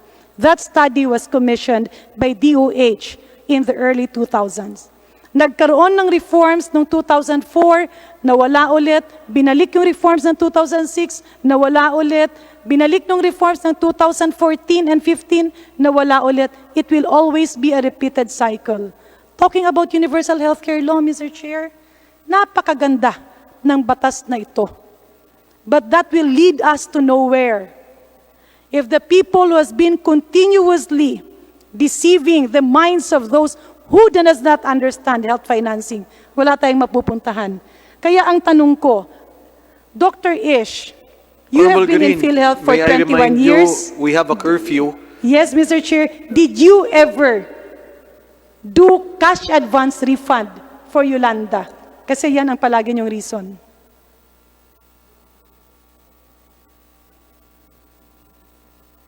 Okay. May cash advance po ba sa Yolanda? Yung ginagawa natin ngayon sa IRM. COVID, sa IRM. May IRM din po in 2013 for the Yolanda. May cash advance po. How did we... Ang sinasabi nyo kasi, nag-IRM kayo kasi ginaganawa na yan dati pa. By the term alone, interim reimbursement mechanism. Cash advance is never a mode of payment in any insurance facility. It is not a mechanism of payment in PhilHealth. I am 2,000% sure of that. So ngayon, ba't nyo sinasabi na meron ng IRM dati? Nagkaroon ba ng precedence? Was there ever a cash advance released during calamities? Mr. Chair, I don't think we will get the right answers. I just do hope that we will all have the conscience to cleanse PhilHealth. I rest my case. Maraming salamat po. Thank you, Honorable Garin. I think it's very clear yung pinopoint out nyo dun sa cash advance. Wala naman ganun. But it's called the IRM dati. But it was not a cash advance. So, we just have a manifestation from our members in Zoom. Our Deputy Speaker, Ferdy Hernandez, Deputy Speaker Hernandez is recognized. Nandiyan pa ho ba?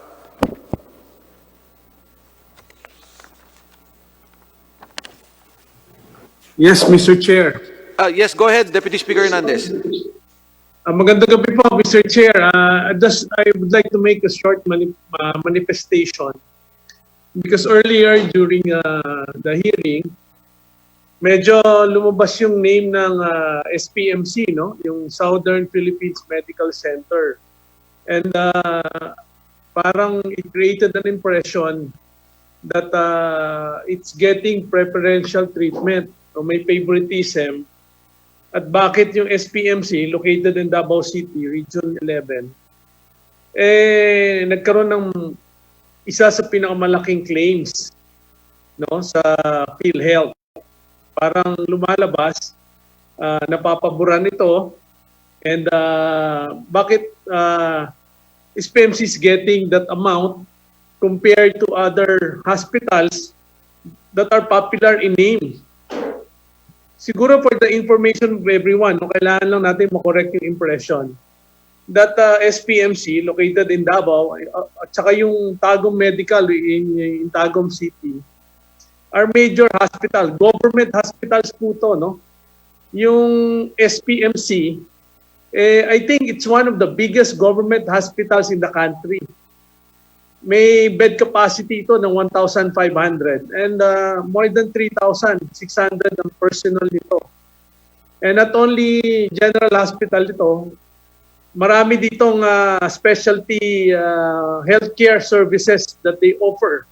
No, meron ditong the Heart Institute, Cancer Institute, Intensive Care Complex, yung Women and Newborn Institute, Orthopedic Intensive Care Complex. In fact, it was the biggest hemodialysis center with 65 chairs. No? So I'm from Region 11. And most of the Mindanaoans really rely on SPMC because they cater to yung mga medyo complicated na sakit at they provide good service, no?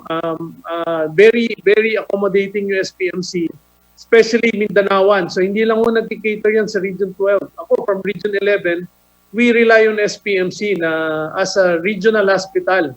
Although hindi namin regional hospital, but most of the people in Region 12 na nangangailangan ng tulong, health services go to SPMC. And the same, siguro I can speak with other regions na malapit sa Davao, talagang very reliable yung SPMC. You know, Deputy people Speaker cannot afford to go to Manila Hernandez. if you have cancer. Deputy Speaker Hernandez. You can do heart surgery in SPMC. No? Deputy So, Speaker Hernandez. Mr. Chair. Yeah, mabilis lang po. Dagdag ko lang sa sinabi nyo, nung nagsimula po ang COVID, 5 hospital po ang designated. Vicente Soto for the Visayas, Southern Philippines for Mindanao, in fact for Luzon and NCR, PGH, Lung Center, and National Kidney. Kaya isa lang po sa Mindanao ang binigyan ng parang sub-laboratory for COVID, yan pong Southern Philippines. And I agree with you. In fact, sa Visayas, Vicente Soto lang po ang nabigyan nila. Deputy Speaker Hernandez. Tama po yan. In fact, kung titignan mo, in 1 year, ang patients na pupunta sa SPMC, more than 76,000. Hindi kasama dyan yung 500,000 na outpatient. So you could just imagine, dahil ito ay sa Davao, talagang pinupuntahan ito ng karamihan, gustong humingi ng tulong and very accommodating sila.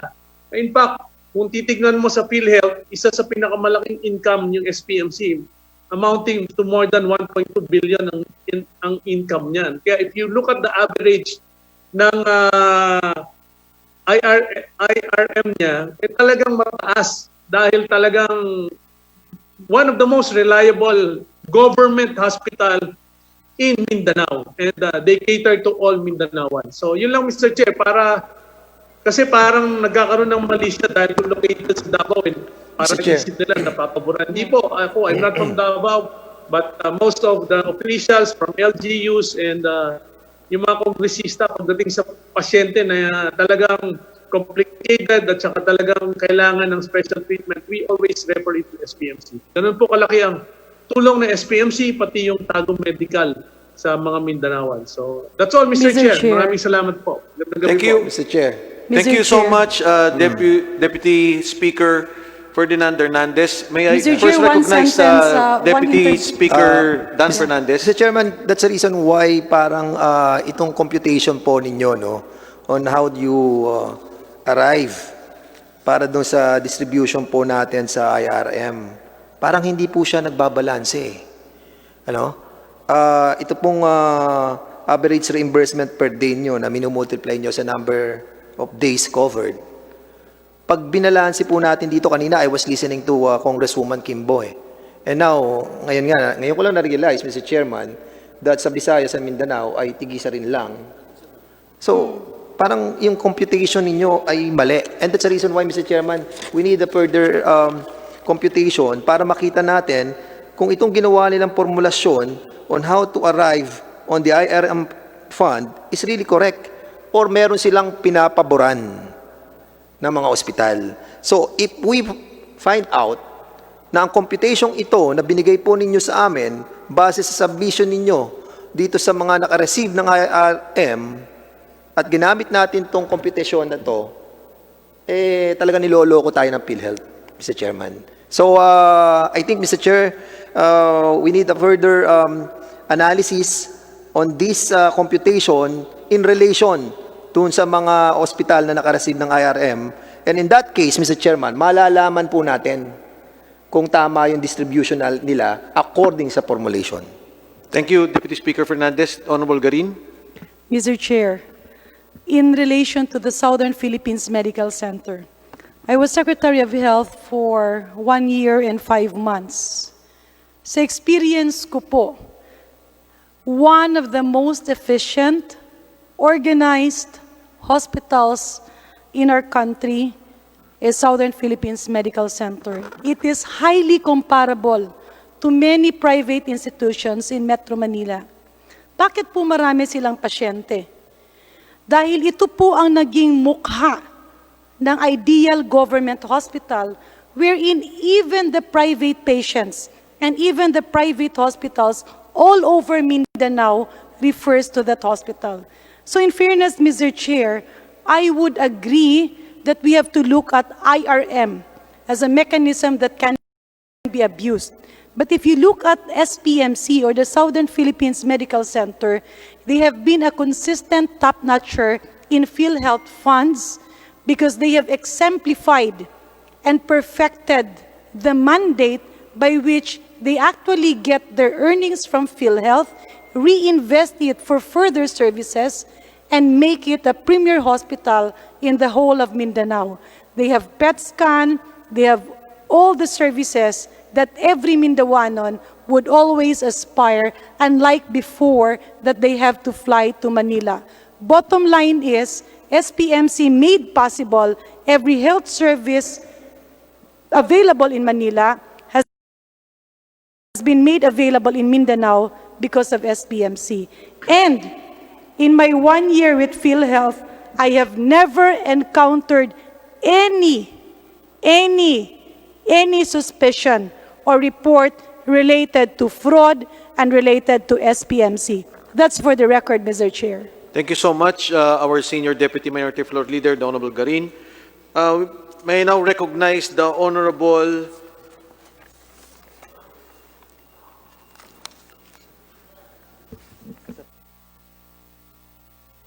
Gasataya is recognized. Thank you very much, Mr. Chair, at sa lahat ng mga kasama natin. Mr. Chair, I know it's quite late, no? So instead of asking some questions to PhilHealth, may I just make a very brief manifestation, Mr. Chair. In line with the IRM, just bring to the attention of the central office.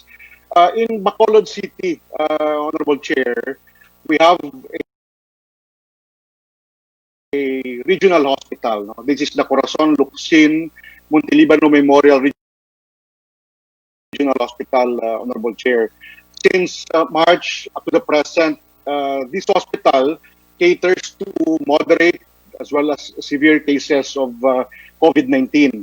Last March 18, Honorable Chair, they sent a letter of intent addressed to the central office of PhilHealth, and last July 7, they signed a memorandum of agreement, between PhilHealth and the said regional hospital. This was endorsed by the regional office to the central office. But when I look at the records of PhilHealth from their website, medyo nahirapan po akong hanapin yung pangalan ng hospital na nabigyan na-release ng IRM last July 31. At present, Honorable Chair, just today, the hospital has 32 cases in its COVID ward. 20 are positive and 12 are waiting for results. The hospital has 29 health personnel who became positive with COVID-19, 8 doctors, 4 nurses, and 17 non-medical staff. Since March until July 11, they already handled 118 COVID-19 patients, Honorable Chair.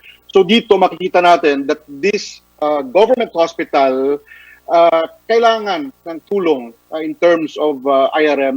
So we don't understand the central office of PhilHealth kung bakit sa lahat ng mga hospitals sa buong Western Visayas, isa lang yung nabigyan nila at the rest hindi po nakatanggap, kasama na po dito yung regional hospital po dito sa lungsod ng Bacolod. So I hope that in the next hearing, Honorable Chair, PhilHealth can come up with a clear policy kung sino ba yung dapat unahin. We understand that in the first phase, there are a lot of cases in NCR, but right now, mataas na rin po yung cases namin dito sa Western Visayas. And just a brief manifestation, Honorable Chair, earlier in the hearing, the Honorable Chair Alvarado mentioned that the said hospital has a collectibles to PhilHealth of about 134.6 million pesos. Last Monday, I was informed, because I wrote a letter to PhilHealth, that they are now reconciling the claims between PhilHealth and the Corazon Locsin Montelibano Memorial General Hospital. So hopefully that can be addressed, because this government hospital in Bacolod City, this regional hospital, really needs the funding to continue its operation as well as its molecular laboratory, Mr. Chair. So maraming salamat po at magandang gabi sa lahat. Dr. Vargas, I joined the Honorable Gasataya with this demand. Hindi to request, it is a demand. Kasi po ang sabi ninyo, nakita ko kayo sa Senate hearing, ang sinasabi ninyo, hindi kasi nag-submit yung director sa Region 6. Tama po ba? Mr. Chair, I think that was the statement of our president then. Okay, so General Morales was the one who said that. Ngayon po, kung ang criteria lang naman is yung services plus the days, no, minultiply ninyo, bakit po ang Region 6, particularly ang Iloilo, na-deprive, which is my home province, na-deprive din ng pondo kung hindi pala favoritism to at may formula tayo? Yes, Mr. Chair. I will check on what happened to the MOA, or I mean the requests sent, especially for Region 6, and we shall report on this. Thank you so much. On Monday, Dr. Vargas, kindly please give us an update on this. I joined the Honorable Gasataya on his demand that Region 6 should be given its proper attention as regards COVID. Kailangan po naman, kung ang sabi natin may formula, wala po sanang palakasan kung sino yung magsasubmit, kung sino yung gagawa. Kung hindi, immediately, lahat ng ospital merong kagad recognition based particularly po ang public hospitals na mabigyan ng pagtulong dito sa problema ng COVID. So, Honorable Dan? Mr. Chair, itong in relation to what you have said, no? Yung average reimbursement per day ng hospital, di ba? Correct, Mr. Vargas? Historical claims po. Ito po yung kinukuha natin sa mga hospital, di ba? Yung average reimbursement per day. Ang nag-i-issue nitong ARPD ay binibase nyo doon sa hospital. Is that right? Base po natin doon sa data po natin. Data na nanggaling sa hospital. Ito po ay doon, binibase po natin, especially po doon sa amount ng ibinayad po natin. Plus yun pong mga... Have you submitted that, Mr. Vargas, sa committee na ito? Yung pong mga ARPD? Yes, Mr. Chair. Meron tayo. We have, Mr. Chairman. Deputy Speaker Fernandez, yung pong circular nilang IRM, meron pong sinubmit. But as to the particular hospital, wala po. Well, what I'm trying to say, Mr. Chairman, para makompute natin kung tama yung ginagawa nilang formulasyon, we need to find out the specific average reimbursement per day ng bawat HCIs. At imumultiply natin to doon sa number of days covered. Para makita natin kung yung distribution nyo ng IRM na nakalagay dito sa inyong pinadala, actually ito, galing to sa Senado Kinunan ko lang sa TV to para makita ko yung mga distribution kahapon. Do you have a copy of this? Yung sinasabi ni Mr. Lim Siaco kanina that as of July 21, almost how much na tayo sa release ng IRM? Ilan na? As of July 21, ilan na nare-release natin sa IRM? 14 billion. 97 billion, Your Honor. 14 billion. Tapos ang... So ngayon, itong 14 billion ito is scattered to how many hospitals? That is, Your Honor, 711 hospitals, Your Honor. 711 hospitals. Facilities, Your Honor. No. What's that? Facilities. Okay. Can you give us, andyan pa yung copy nyo? Can you give us now yung copy nung 14 billion tapos 700 plus facilities na nakatanggap ng IRM? At based dito sa ginagawa po ninyong computation, we will try to compute kung talagang tama yung distribution nyo or meron kayong ginawang favoritism. Kasi kung sa formulation nyo, hindi nagtama yung pagre-release nyo ng IRM, kitang-kita na, Mr. Chairman, that meron kayong pinapaboran. Can you kindly give us, Mr. Chairman? Kasi you have submitted this to the Senate eh. Ito yung ginawa niyong presentation eh. I saw it yesterday eh. So I just took the picture. Mr. Chair, Your Honor, naibigay na daw ng ating liaison sa committee po. Meron ba tayo? Listahan po ng nabigyan ng IRM po. No. It's not the list, I think. It's not the list that Mr. Ang hinihingi ko, Mr. Chairman, yung list ng mga top hospitals per... Hindi, kasi Mr. Chairman, para makita po natin kung yung distribution na sinasabi po nila sa lahat ng mga facilities is nagtatama dun sa formulation nila. Kasi nga, katulad niyan, sa Visayas, sa Mindanao, tigi-tigisa lamang pala nabigyan. Tapos meron dito, ang dami sa NCR. Well, hindi natin kinu-question na NCR malaki. But, unfortunately, kung hindi tama yung pagdidistribute according sa kanilang formulation, ibig sabihin there's something wrong, Mr. Chairman. Kaya nga gusto ko sana makuha ngayon yung as of July 21 na sinubmit ninyo sa Senado. At wala pa po kaming kopya with corresponding amount. Ayan, makikita nyo, yung nga kanina sinasabi ko na level 1, binigyan nyo ng mga 45 million. Yung panay, Mr. Chairman, I think dito makikita natin kung talagang niloloko nila ang committee na to with regards dun sa formulation in relation to the releases of IRM. Meron po ba? Deputy Speaker Fernandez, meron po silang binigay sa atin na listahan, level 1, level 2, and level 3. No, it's a long list. Meron po silang mahabang listahan, level 1, level 2, level 3. Nakalagay po doon yung pondo. Pero as to the formula for each hospital, wala na po doon. So, may we know in particular ano po yung gusto niyo? Ang hinihingi ko po, Mr. Chairman, aside from that, is the average reimbursement per day. Of all the hospitals? Of all the hospitals. How many hospitals are part of the IRM? For example lang, Medical City, magkano yung average reimbursement per day doon?